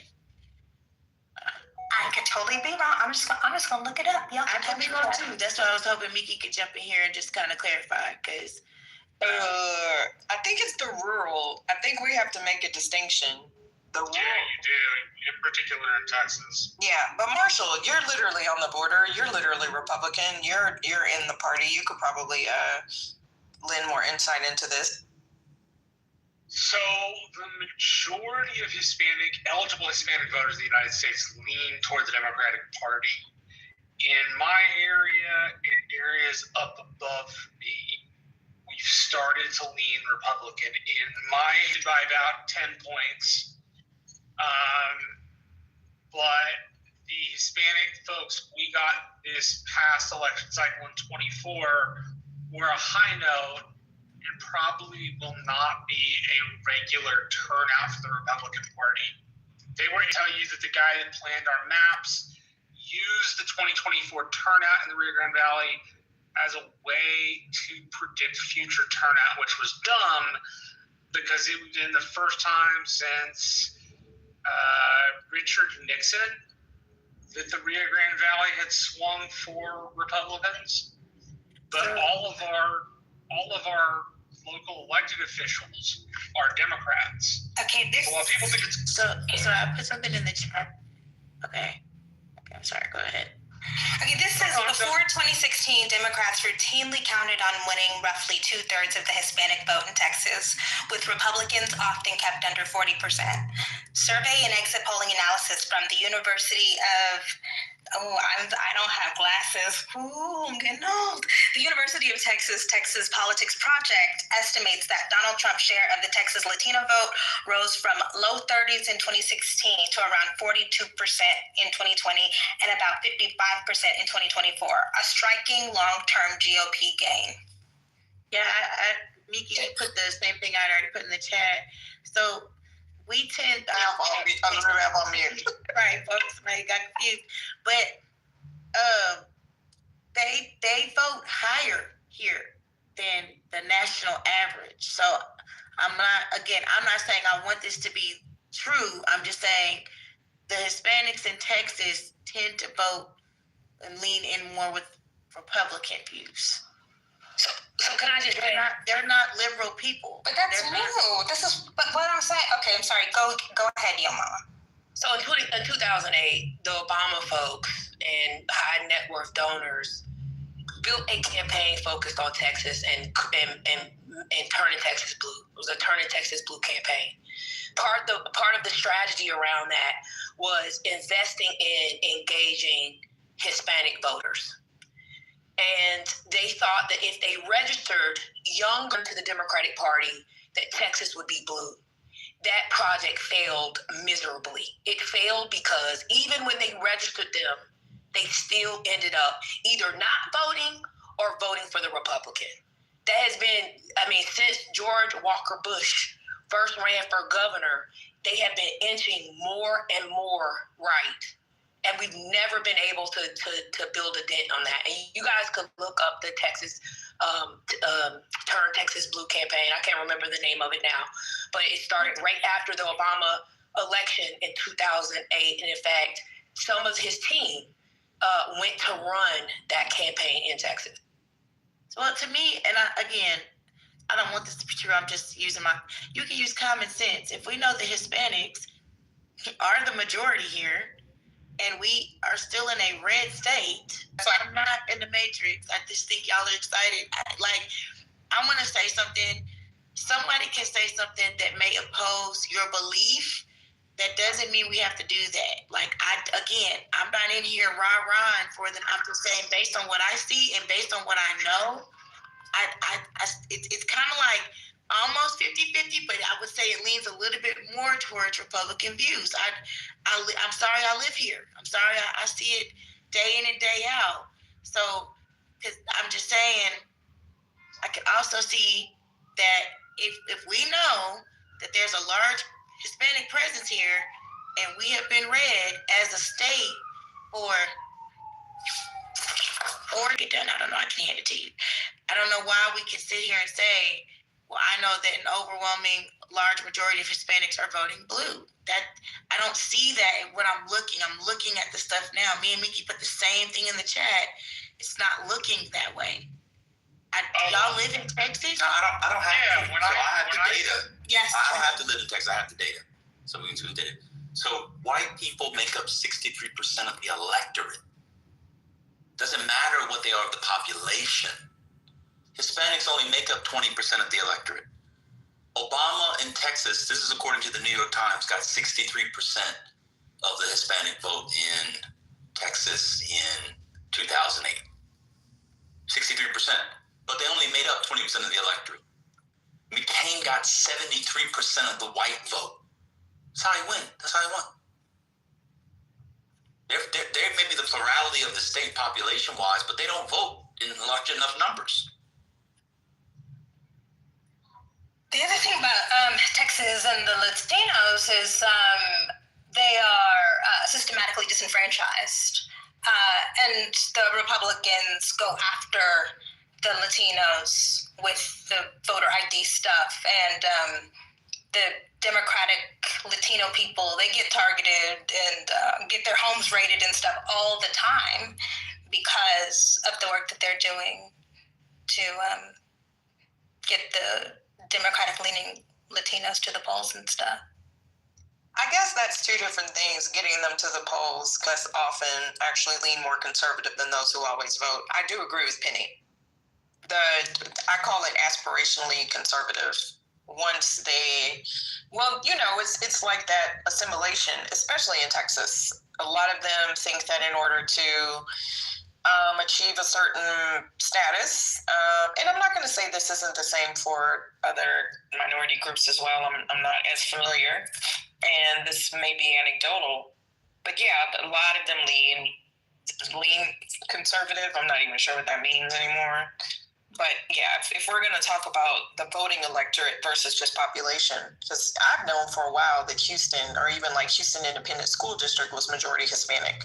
I think that was happening when I was in school. It was fairly obvious. But the data does not say that. The reason why we keep hammering on this is that they could hold conservative views, and definitely in the last few cycles, they have moved red, but before that, it was not. If 70% of Latinos who voted for Obama, I don't. It's part of Republicanism in the poor areas becoming more popular. That's been the real shift over the last 10 years where I live. To get to a place where we voted for the first time since Richard Nixon on an area level for a Republican presidential candidate, that's 10 or 20 years worth of work, like work and activism. People seem to, where I live, becoming more Republican. Part of it has to do with the culture. They're naturally socially. A lot of these folks who are land grant families who the King of Spain deeded land to, and so they're ranchers and farmers. And in 2024, one of the things that moved the land grant families over to voting Republican was finding approximately, in a calendar year, about 854 bodies, amounted to as many as 3 bodies a day on some ranches. And so that moved the lots of people that we had at the highest point in my sector. A lot of these folks who lived here, who have family in Mexico and who go back and forth to Mexico, started coming in and saying things like, you know, if I have to follow the law, they have to follow the law. And you'd get cops who would come in and firemen, and they'd say, don't tell anybody else I came, don't make a big deal.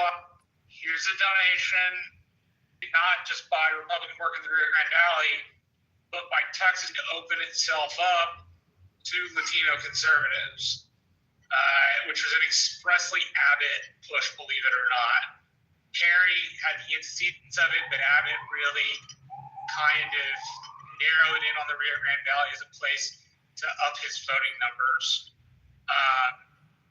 So those things helped combine. Well, I pulled this up, and I want to see the demographics of the voters. So I pulled up primary type congressional presidential party registration statistics. Total registered voters, 17,485,000. And some other numbers, Democrats are 46.52%, Republicans 37.75%, unaffiliated 15.73%. But I am curious as to how that breaks down by, Black, white, Hispanic, whatever. So I'm going to try to find that information.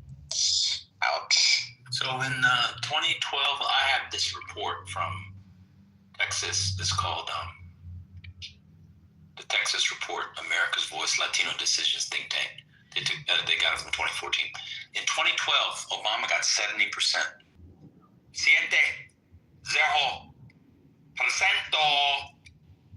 But the reason why Democrats can't win is because 61% of eligible voters don't vote in Texas that are Hispanic. 61%.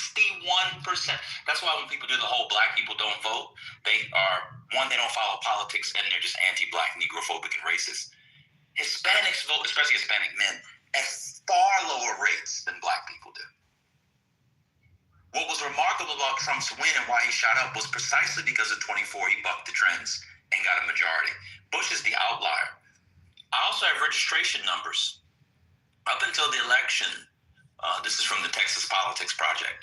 Over the last 10 years, only October 2024 that had in their tracking since February 2015, where there are more registered Republicans than Democrats among Hispanic registered voters. And that's already switched because the approval of Trump has gone by. That already fell from 51% in 3 months to 40%. They're not Republican. They are not. Race determines where you vote or correlates to where you vote, not religion or anything else. They're conservative Democrats. The conservative Democrat, Henry Cuellar, is in Texas. And he's not switching. He's not fucking switching parties. Yeah. No, he's not.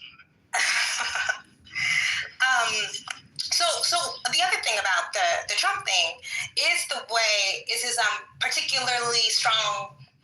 That's not good words. How strong he was with Latino men. That was exceptional, and that also propels those Republican gains in those Hispanic areas of the country. If we get to 26 and the Hispanic men say, I don't like what you did to my abuelo or my tia, I'm not going to vote. Or if I do vote, I'm going to go back to the Democrats the way that we saw in New Jersey in the Mickey Sherrill governor race. That's really good for Democrats. The concern, I think, among the Republicans is you did all of this to gerrymander because you were expecting those Latino gains to hold. Are they gonna hold when you got people's abuelas locked up for 6 months? I doubt it.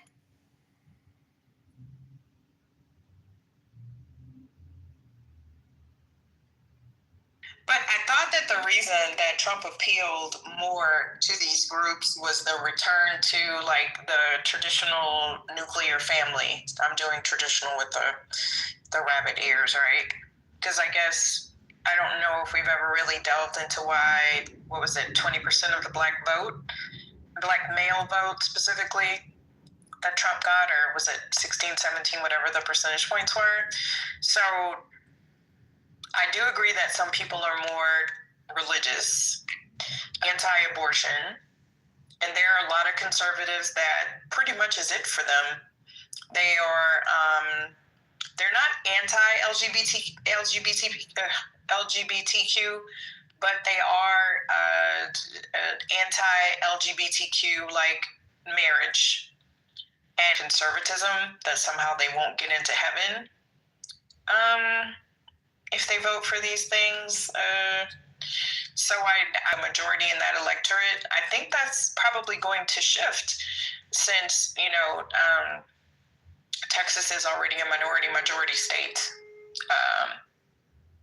60% to 40%, but that 60% is not just Hispanic, and I don't know the breakdown of what that is, Asian, Black, Hispanic, but they are the minority collectively. But they're not thought MAGA just... No, that's why I made that distinction. But because for Texas to even be a minority majority, that's a pretty big deal. They've been freaking out about this for a long time. I remember hearing concerns about this like when I was in school. Like, people used to have concerns about sending their kids to, this sounds really bad, if they, were exposed to Spanish, like it was some sort of a disease. You know how people are bigots, or maybe some people don't, but a lot of people are bigots, right? There were the angry people showing up to the school board meetings and, not in my neighborhood, kind of, we don't want ESL classes kind of bullshit. Anywho. Yeah, they need to identify a Henry Cuellar Jr., someone that can get the youth out, Latinos out, registered, and to actually turn out. And I don't care if he's a Dem or whatever you want to call him, like how Henry Cuellar is, but that's the answer. If they would figure out who that is. I don't know if that's Castro or not. He's a bit liberal. But they need to figure it out. They really need to figure it out. So I did look this up. In the state Senate of Texas, there are 6 state senators. Only one of them is Republican. For the Latino members of Congress in the House, there are 5 Democrats, 2 Latinos. 2 Republicans, so 5 Democrats, Latinos in the House, and 2 Republican Latinos in the House. And then, of course, Ted Cruz is the senator. The electeds, the Hispanic electeds are the majority Democrat, easily. It's not even 50-50. It's very lopsided towards the Democrat. Do you think they could get one of the Castro brothers, Kimberly, in 2030 to run? Who's the progressive one, though? Joaquin? I thought. The one that was on the Intel committee in the House. He's the more liberal? Joaquin? Yeah, I would say Joaquin. Yeah, if it's the person I'm thinking of, he's quite charismatic. He would do a good job on the campaign trail. Yeah, I like him. 20-some% of the electorate. It doesn't matter who runs, y'all. You have to build a political culture. They don't have political culture. They don't do politics. It's really that simple. I don't know if you can run all the people you want. That's why the Democrats need to put a Latino on the main ticket to get people invested and buy-in for a political check. That's because the Latinos are just as pseudo as the black men who we all make fun of, including my school. We make fun of every day and sometimes more. I put it in the chat. Hold on. Dos alas del mismo pájaro. 2 wings of the same bird. They just say it in Spanish. All the mocking and dragging. Now I got to defend black men. I apologize. Oh, God. All the mocking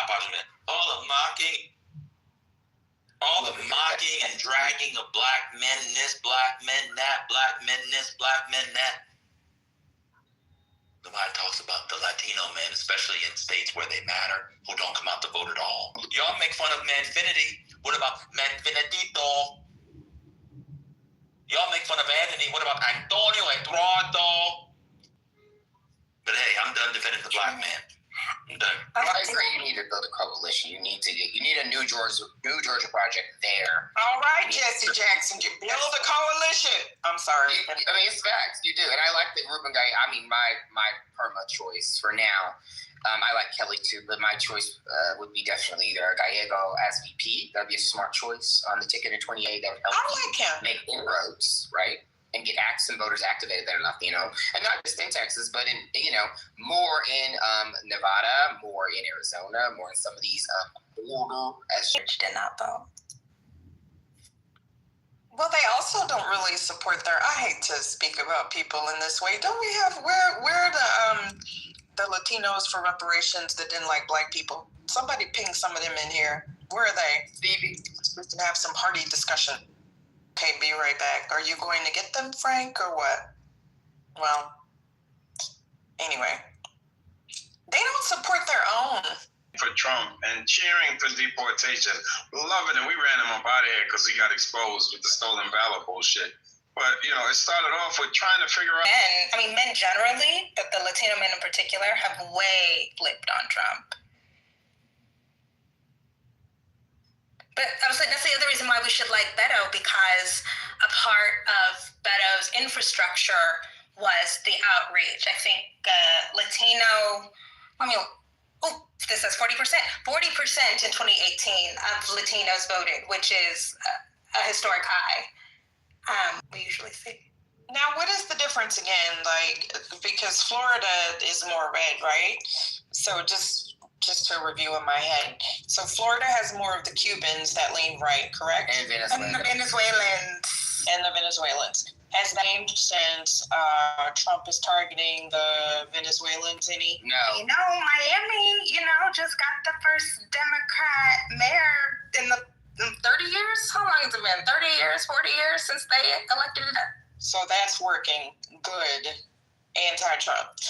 Now, what about the Californians are mostly Democrat, correct? They're majority Mexican, Guatemalan, and Honduran. They're not. They're not the hoity-toity. Yeah, they're more liberal. I mean, I looked at all the numbers of each group. Unfortunately, the Cubans. No Latinos are hoity-toity. Liberals. I'm sorry, the conservatives. Others lean more left to some degree. And then you also have, Puerto Rico is also interesting because a lot of them are very liberal, but then you also have a lot of conservative areas in Puerto Rico. But obviously, when they're in the, they're on the coastal side of things, they tend to obviously be more liberal. But there are some in Florida that do lean right, which is, I've ran into a few of them, and I'm like, what is going on with you? But yeah, but we don't have high turnout in general. Specifically in Texas, so just toss up, And now the Hispanics in Arizona are more right as well, correct? They tend to lean more right, but as of late, there have been a lot of changing.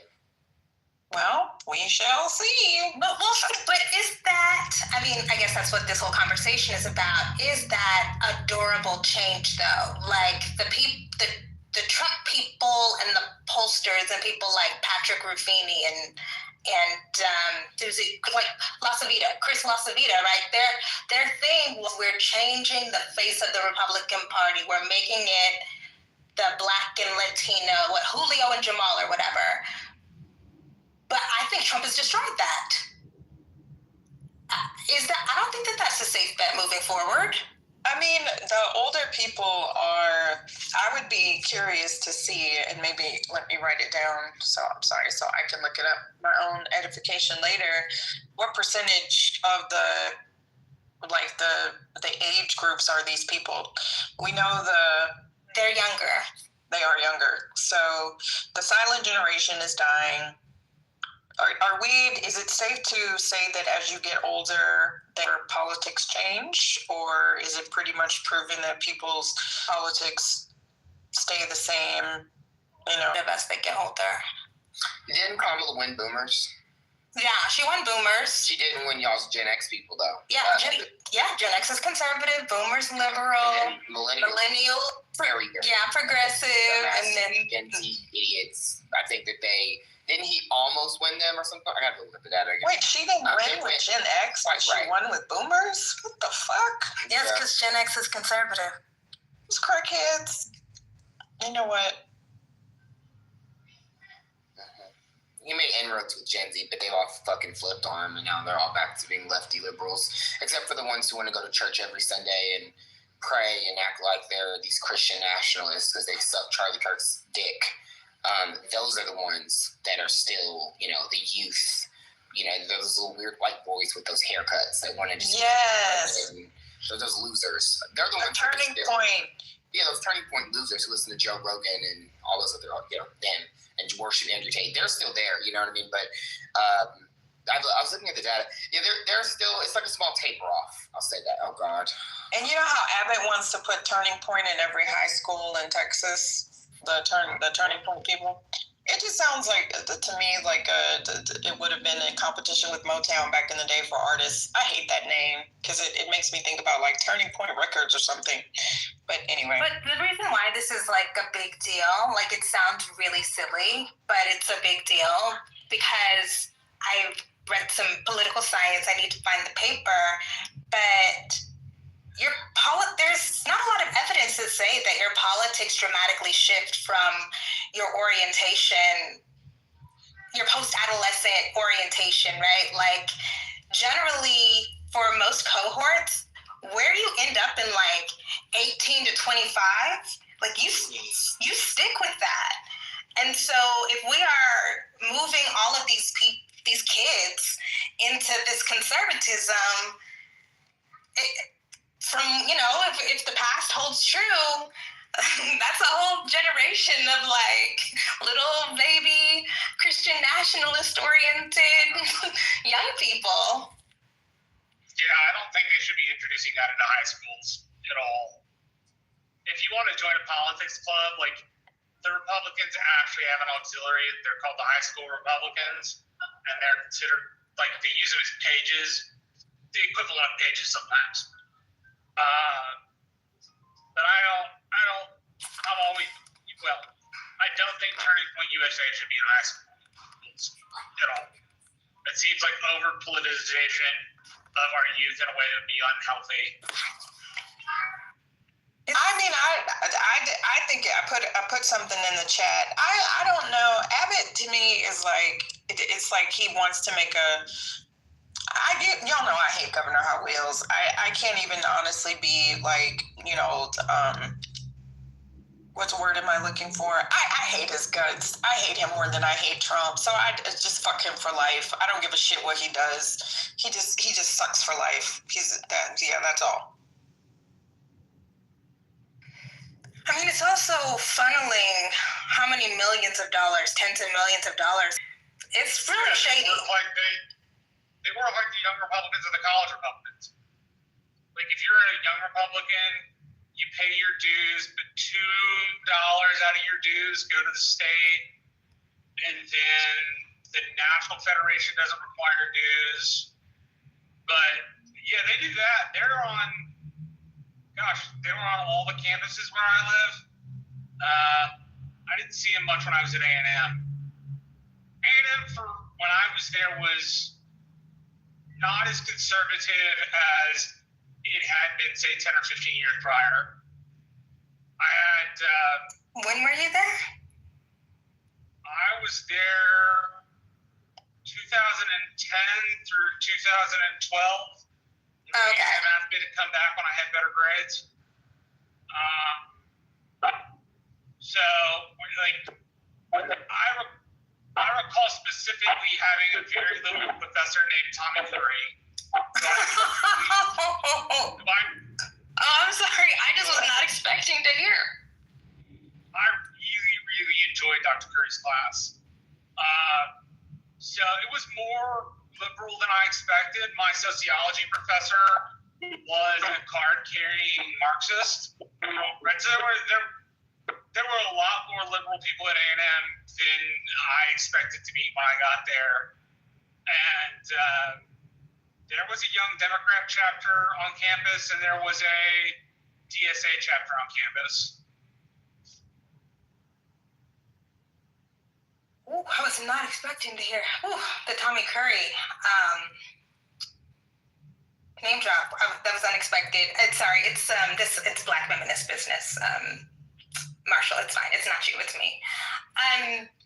Yeah, I mean, I remember when Kirk was alive, it was a big deal because during his last campus tour thing, there were 5,000 people at his Texas A&M stop. I mean, he was really big when he was there in spring of 2024, I think. So I've always associated A&M with conservatism, so it's interesting to hear you say that it was less conservative than you expected. But that's also Obama era. Don't get me wrong, it was good.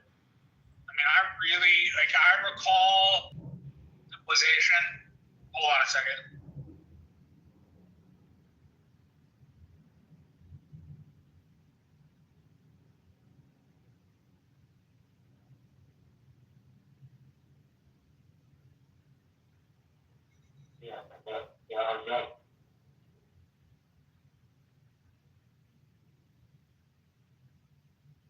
Kind of interesting that Texas, just sitting back and listening. I just hope that in the primaries, man, that the Democrats do what they need to get control of this stuff, and because these policies that Donald Trump passed, including the one where it's going to cost folks who want to come into this country and work a gold. What did I see on TV? A gold visa, some kind of gold card. I was going to say a bar, but it looked like some kind of card he had. Our workforce, will dwindle quick because a lot of companies, they have that kind of money or whatever, but you're talking about individuals, they don't. So I hope that is also challenged as well. A gold ticket or something. Y'all saw that on TV where he's making people. I can't think of the program because it was kind of a Visa program. Visa program. Thank you. That program, to me, has to be legal the way it is currently constructed, the way he did it.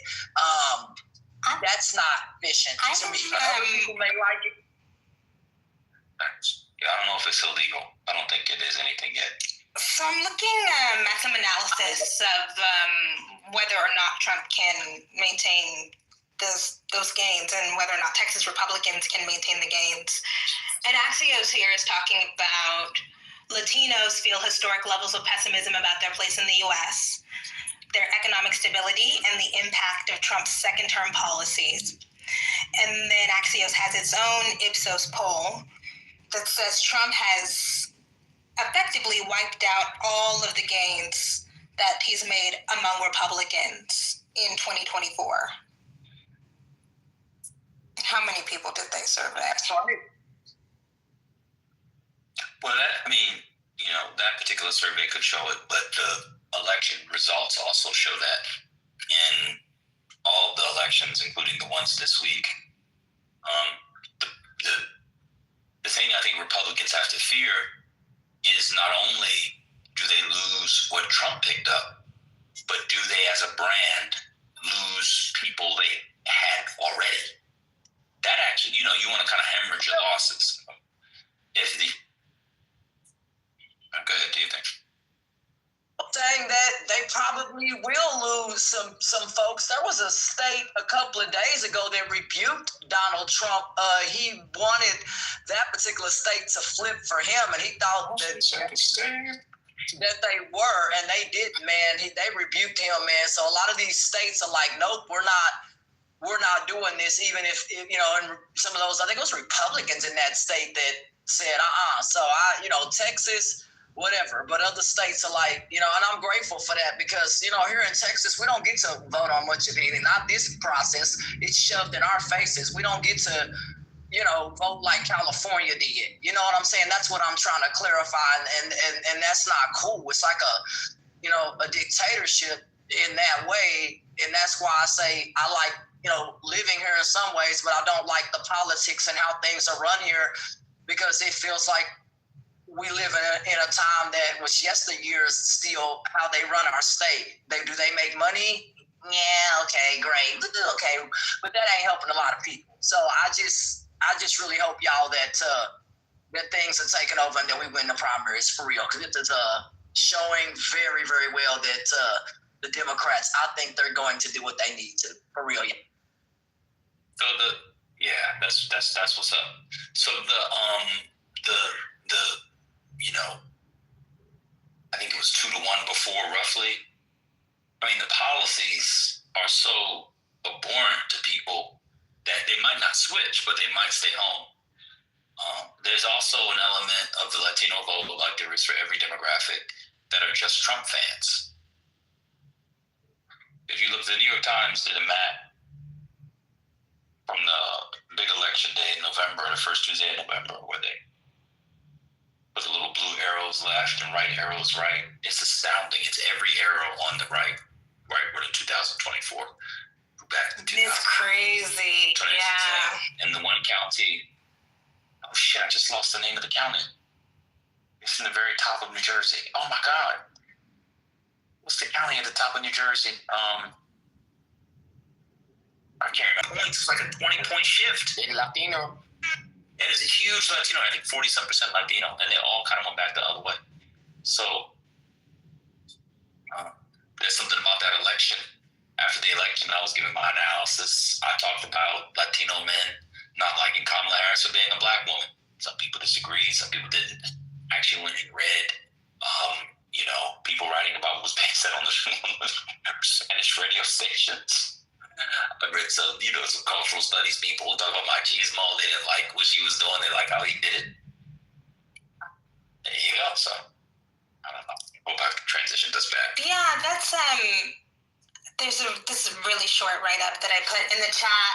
So the quote from the SMU political science professor says that he's expecting the GOP in that 5-seat gerrymander to only pick up 3 of the seats for 2 of the seats that are predominated by Latino voters, that they will remain Democrat. The other positive, not me saying Democrat like a Republican, that they will remain Democratic.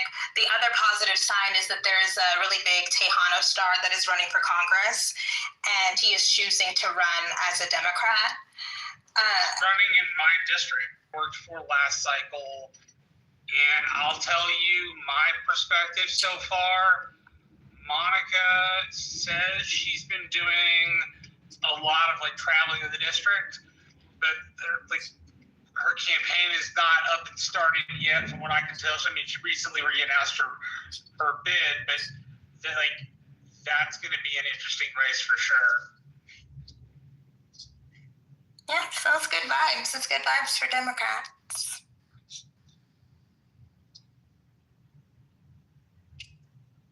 Look up his one-hit wonder.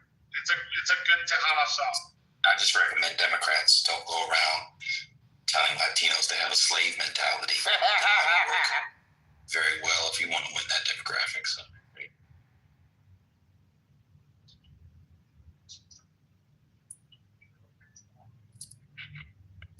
I'm just hoping that Tallarico will pop out with the fiance. My fingers are crossed.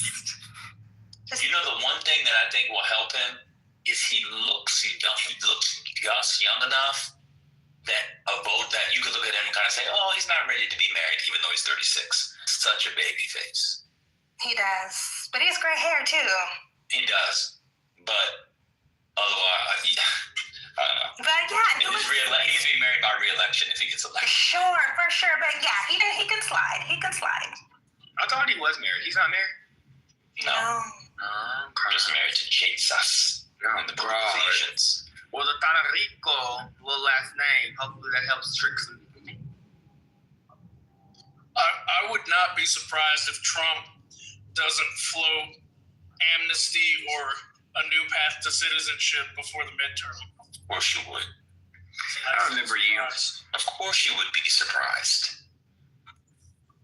Amnesty? You would not be surprised if Donald Trump floats amnesty. He's a complete whore. Whatever's gonna boost him. How would it boost? They don't care. They don't care about this. He's got the capital to do it. No, he doesn't. He's gonna create the headline. He's gonna float it.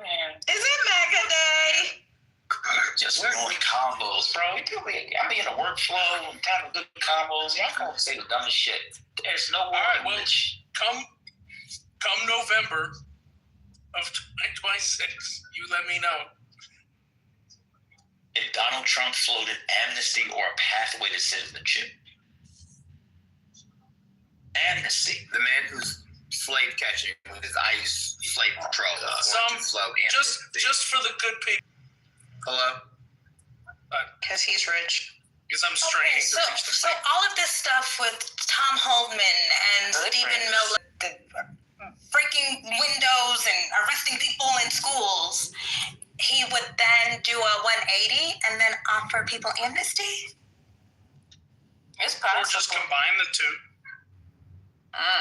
Combine them. And make it super confusing. And in areas where he has strong immigration enforcement support, keep pumping out those crazy Border Patrol TikToks. And in areas where you got a lot of Latinos that don't like the policy, start pumping out, we're going to do a path to citizenship. So like a DACA. Green cards. Like a TACA. Yeah, something for Dreamer. He's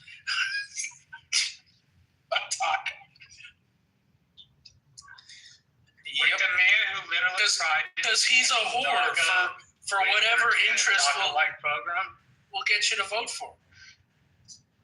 He's not going to be up for election again. So like give them amnesty to get the vote and then deport them. Wait, if they can vote, how could they be deported? Exactly. He said combine the two. If they can be deported, how can they vote? He said they combined the two. I mean, I'm going to be honest with you, Manville. That's the second dumbest thing I've heard today. What was the dumbest, Toye? Yeah. Where did they get okra from? That was the dumbest. But country to then come back and piss off the remaining part of his base by offering amnesty, that just seems, it's absurd. Pew Research, so I just mentioned Pew Research just released data on Latino, Cubans everywhere or Cubans in Miami? And like, because with Venezuelans, the recent immigrants, not so much, but the historic Venezuelan migrant population has been extremely anti-communist and is extremely pissed off at the Venezuelan regime. They're the reason that they're here and had their businesses and their livelihoods stolen from them. And also, right, their family members that had TPS, that TPS has been revoked. A lot of those people have also been scooped up by ICE, but also the Venezuelans make up a fairly small proportion. We had a conversation about this maybe a couple months ago. They make up actually a pretty small percentage of the electorate in Florida, in the state of Florida. Also, but that's city of Miami, which is not nearly as Venezuelan. The other thing much more Haitian than Cuban. The other thing that doesn't make much sense. If Mamdani can, surely he can. What does that mean? If Mamdani can make promises and get a vote out for things that he has no control over as mayor of New York and can only make suggestions to other legislative bodies to get done, Trump can do the same exact thing. That up from Donald Trump. He was copying him. So you're comparing a mayor. So you're comparing what a mayor did in a D+45 electorate to the national environment Republicans are going to be under. A mayor in New York City, you're comparing to the national environment, which is looking like it could be anywhere from D+10 to D+15. You think that nationally we're at D+15? I said, it could be anywhere between. That's where we've been this year. It's been about D+12 to D+13. Have you been following the elections? It's okay if you haven't, brother. Just say you haven't. Have you been following the elections? The only election I've been following is that I saw the Democrat won in Miami. Okay. So there was a special House from Georgia the other day. Democrats flipped it. Trump won the district by 12.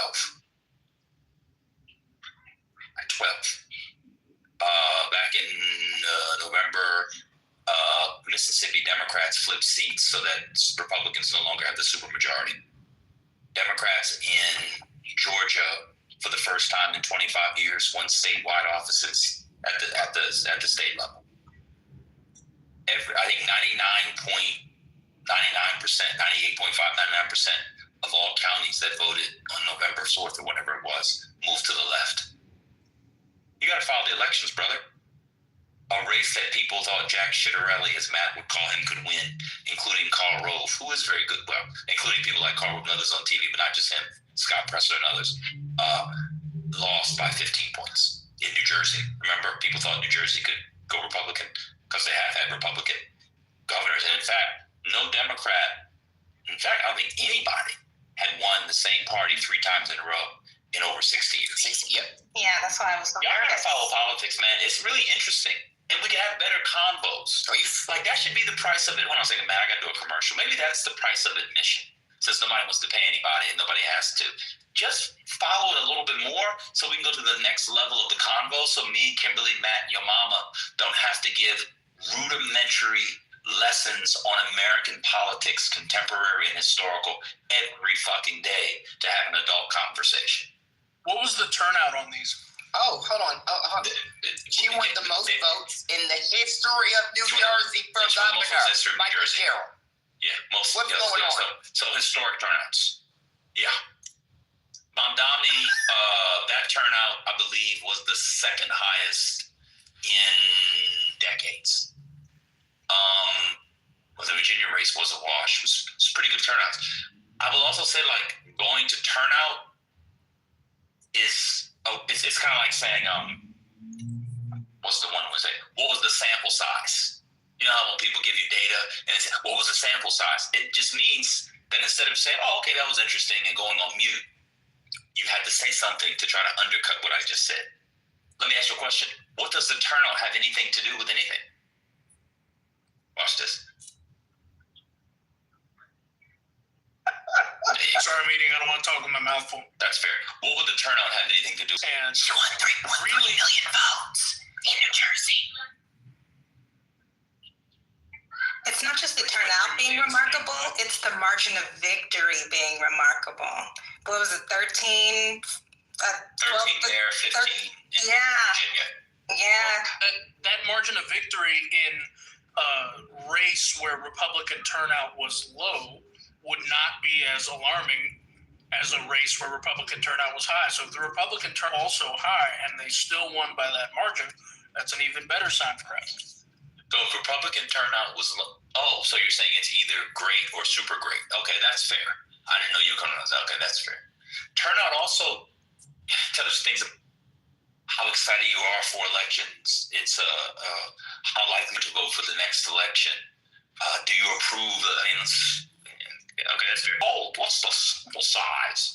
As if anyone took a statistics class on Clubhouse and got more than a fucking D. I've loved people say that. What's the sample size? And you say, what's p-value mean? I have no idea. What's delta mean? No, what's the sample size? Totally insane. I mean, people on Clubhouse can't even get past per capita. Okay, that's fair. What's fascinating about some of these races, from Chitterelli to the mayor's race in Miami, Trump endorsed these people. These weren't like they were just Republicans. He endorsed them. The race in Tennessee, 7. Matt, he ended up winning by what, 9? Yeah, 9. That then overperformed by 12 points. Yeah. Here goes Robert again. People on Clubhouse is all here. We'll ask Robert to come up and explain per capita. This man just has to be in here, and all he can do is just comment. People on Clubhouse don't understand per capita either. When he said people on Clubhouse is you, so we'll let him explain it to us. That's a different Robert. But Robert. He always has something to say in the chat, so we'll let him come up and explain per capita too. Come on up, Robert. In the House race, it was R plus 21. Yeah, and for the presidential, it was R plus 22. Yeah. The 12-point performance, I think. That's good. Wasn't good enough. This is it wasn't good enough, and I'm going to tell you why. She wasn't a good candidate for that district. Exactly. I'm sorry. I know. She just wasn't. So, had they picked a moderate, northern, Nashville black person, they would have absolutely won. and they would have won Clarksville. They would have done way Montgomery County. They would have been a lot. I mean, I won't say that we would have gotten to Trump plus 22. We probably could have gotten to Trump plus 18. But what I want to say is when you look at the data, and obviously this is still different because we have something that's called the partisan voter index, which is understand that political also they write about that I'm not going to break down because I'm not a teacher. But when you look at that, when you set that aside, if you just have her baseline of performance of 12 points and you put that on the board, which was Ohio, North Carolina, and Maine. So what's going on? If they replicate just that next year.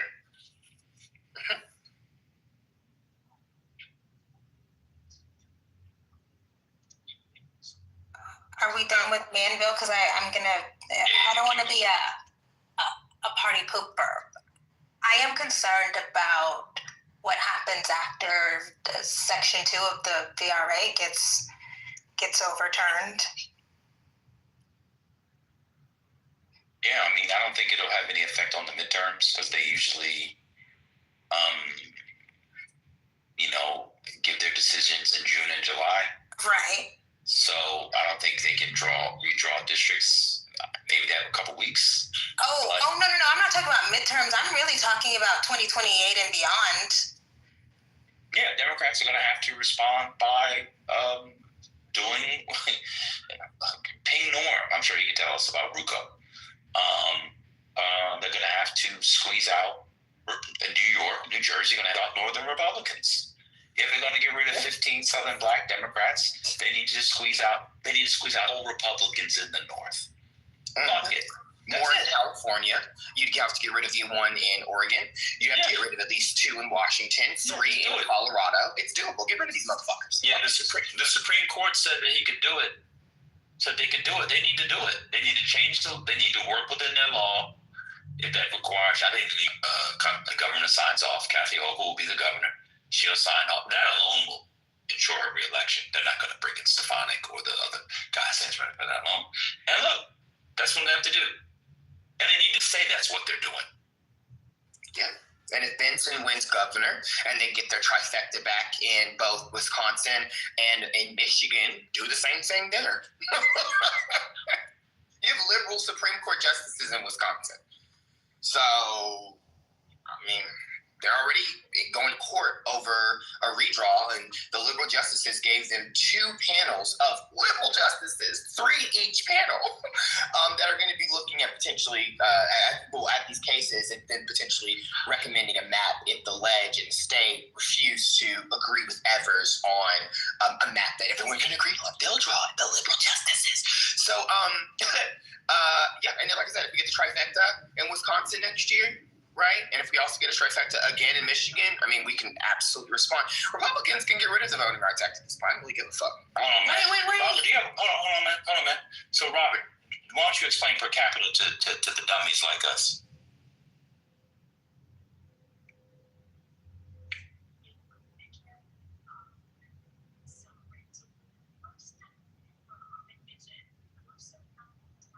That's what I thought. Old dummy. Nothing to say. Go ahead, Matt. So there's the winning part. Okay, I totally believe that things can be shifted around to win, but there's also the respecting the rights and privileges of citizenship for Black Americans part that also concerns me, right? Like the elimination of Black representatives like that. That's a bummer. Across the South. I agree, it sucks, but I mean, what are we going to do? We have a Republican nightmare on the Supreme Court, and unless they're too pussy to have Thomas and Alito retire before the midterms, and we somehow eke out the victory in the Senate and block any potential Republican garbage on the court. I mean, what are we really going to do about this? Nothing. Yeah. So I'm not going to cry over spilled milk. This is where these retarded people like Ruben Gallego, who I agree with, this is going to suck. However, Democrats actually are favored to benefit from the VRA eventually being on because of all the dummy manders Republicans have in some of these states they've already overly gerrymandered. So as soon as they do this, sure, you're going to have safe seats in certain areas, but in others you won't. So it will just create new swing districts. So, yeah, I mean, when you look at the data, Democrats actually would benefit from it. Republicans will benefit from it temporarily, sure, but we'll continue the redraw state by state, probably well into the 2030s. Whenever we are going to have to redraw anyway in 2030 for 2032. And yeah, Democrats will potentially then benefit, but that's going to be on them. Yeah, and in 2032, unless Dems, of course, build more housing, then we have an issue, sure. But we're just talking about what we look at now, how we look at dummy manders, how each state has overly gerrymandered, and how they'll respond by trying to pretty much just eliminate these quote-unquote VRA protected seats. It gives them probably about 5-ish seats than they would have if the VR wasn't overturned. So it just pretty much makes the House obviously do or die all the time, sure. Very, very close all the time, sure. But it doesn't make it impossible for Democrats to win it. What happens to the numbers if instead of persons in the state being counted, only voting U.S. citizens are counted in the census? I can't do this. Does it change the calculation in favor of the Republicans? I think it does. Bruce Meyer over October. Wait, doesn't the Constitution say that? Yes, all persons. Okay. This is a maggot. So I'm not entertained. Or U.S. person. And it's also very conservative with We're talking about Constitution. Wait. They're very liberal on what constitutes a person or all citizens will be counted in the census. Who stated that? The Constitution states it. It does not say all citizens in the Constitution. It doesn't. It says well, let's have Robert tell us. Robert, what do you know? Since I'm dumb and this is the best I have and I can't get numbers in my quote-unquote rooms, why don't we have Robert tell us? Robert, can you tell us what's in the Constitution?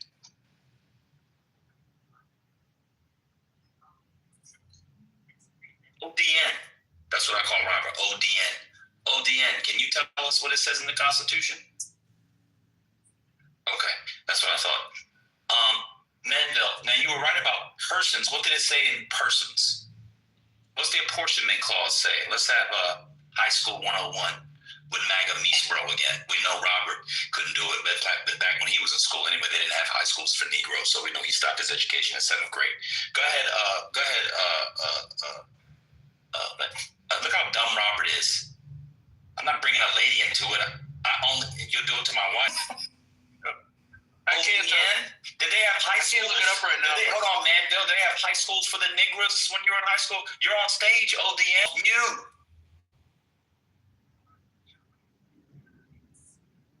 Come on, ODN. This dude always is talking about me. He here every day listening to me. Back channels, first lady. MAGA Wolf got me blocked. I didn't have him blocked, and I friended him so first lady could see it. We have the per capita thing, and he's like, oh, that's y'all. So you come up and tell us what per capita is. Did they have per capita? What's a lot? Look, he won't come off mute. What's a lot? Is first lady, are you here? That's exactly what happened. Why friend of ODN? Robert is so old that when he was high school age, they didn't have high schools for blacks in Mississippi. They had to send him to the north.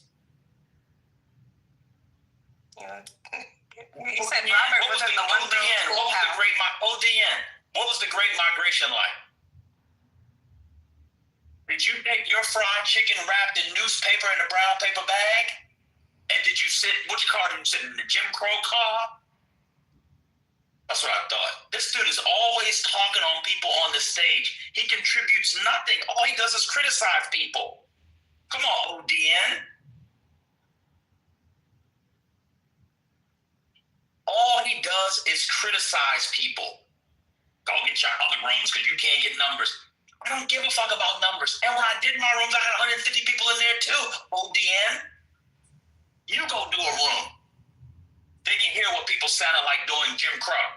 When the Negro packs it all a plot of land, all he's got to do is come over here because he Washington said that with a hand to the heart, the Negro can become also one with the pot with the all. That's what I thought. You back channel first lady and say I had you blocked. I didn't have you blocked, and I friended you to prove I didn't have you blocked. That's what happened. ODN. Come on, ODN. What's going on, ODN? You on stage, bro?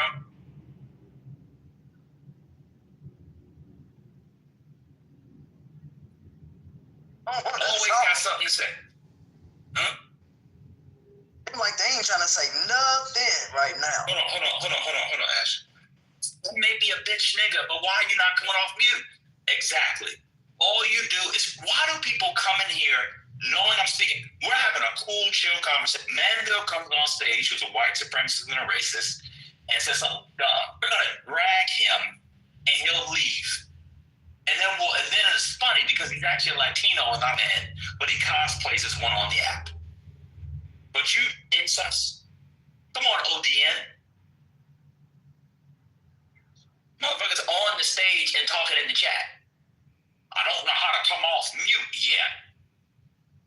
Maybe if Mister allows me to come off mute, if I take him to the Piggly Wiggly on Sunday, looking like motherfucking Hulk from Driving Miss Daisy. Y'all go back to the room. Nothing.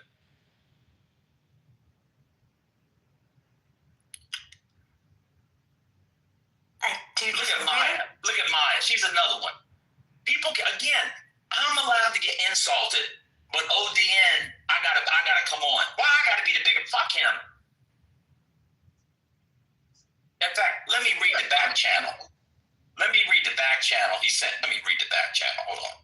This is what ODN sent yesterday. Good morning, First Lady.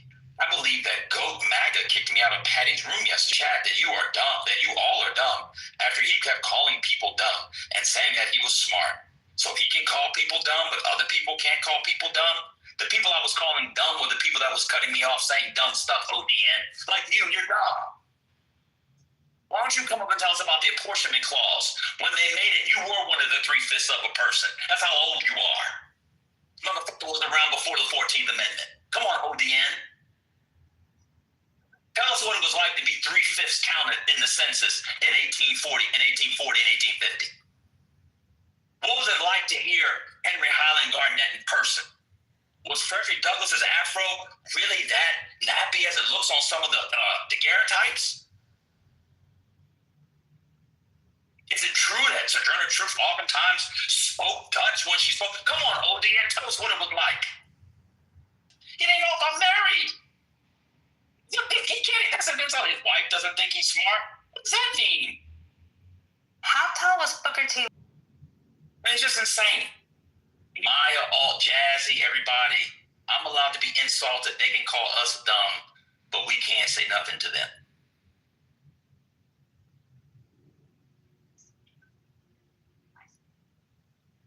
What was it like at the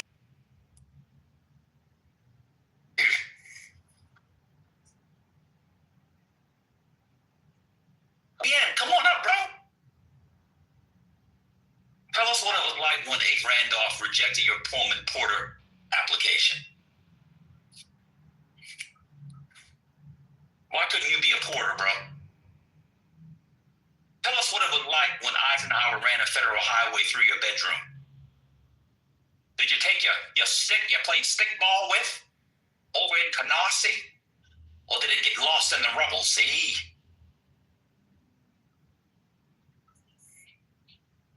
I'm the clown.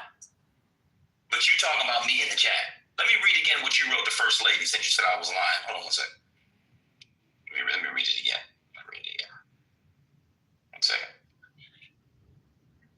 Read it again. One second. Good morning, First Lady. I believe that Goat/MAGA kicked me out of Patty's room yesterday and may have blocked me because I can't find the room now. I can't find her room now. Has he now taken control over? So can he call people dumb, but other people can't call people dumb? I wrote, I don't have him blocked. I asked her on the stage, I said, give her thing, his profile, because you weren't on my block list. She put it in, and then I said, I followed him to show that I don't have him blocked. You're the clown, not my First Lady. How's she your First Lady? That lady don't like you. That lady don't know you. You don't talk to that lady. Not my First Lady. Niggas in a fucking virtual relation not want to sit at the casino and punch the button on the slot on the slot machine for 8 hours a day, sir. It's not what he's interested in, sir. So stay your old dumb nigga ass in the goo and not have any insight, evidence, interesting to say about what we're talking about, and enjoy where you are in the vomitorium. Look that up. Were you alive?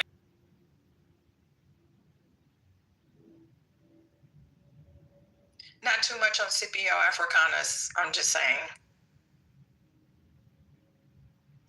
Yeah, if anyone else but you think, come up, bro. Come up. Mr. Big Stuff. Personally, I just think it's rude. This motherfucker is so old that if he came on stage to speak, he would break his hip. He'd break his hip coming on a club. That's how old he is.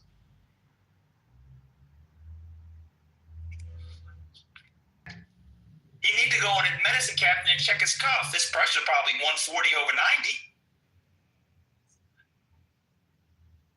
Don't forget to take your insulin shot tonight, punk.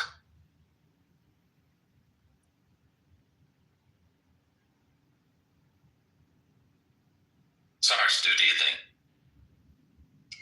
I was just saying, I would be remiss if I didn't bring up the fact that this nobody head ass nigga thinks that it matters that people blocked him out the room when my famous, very, very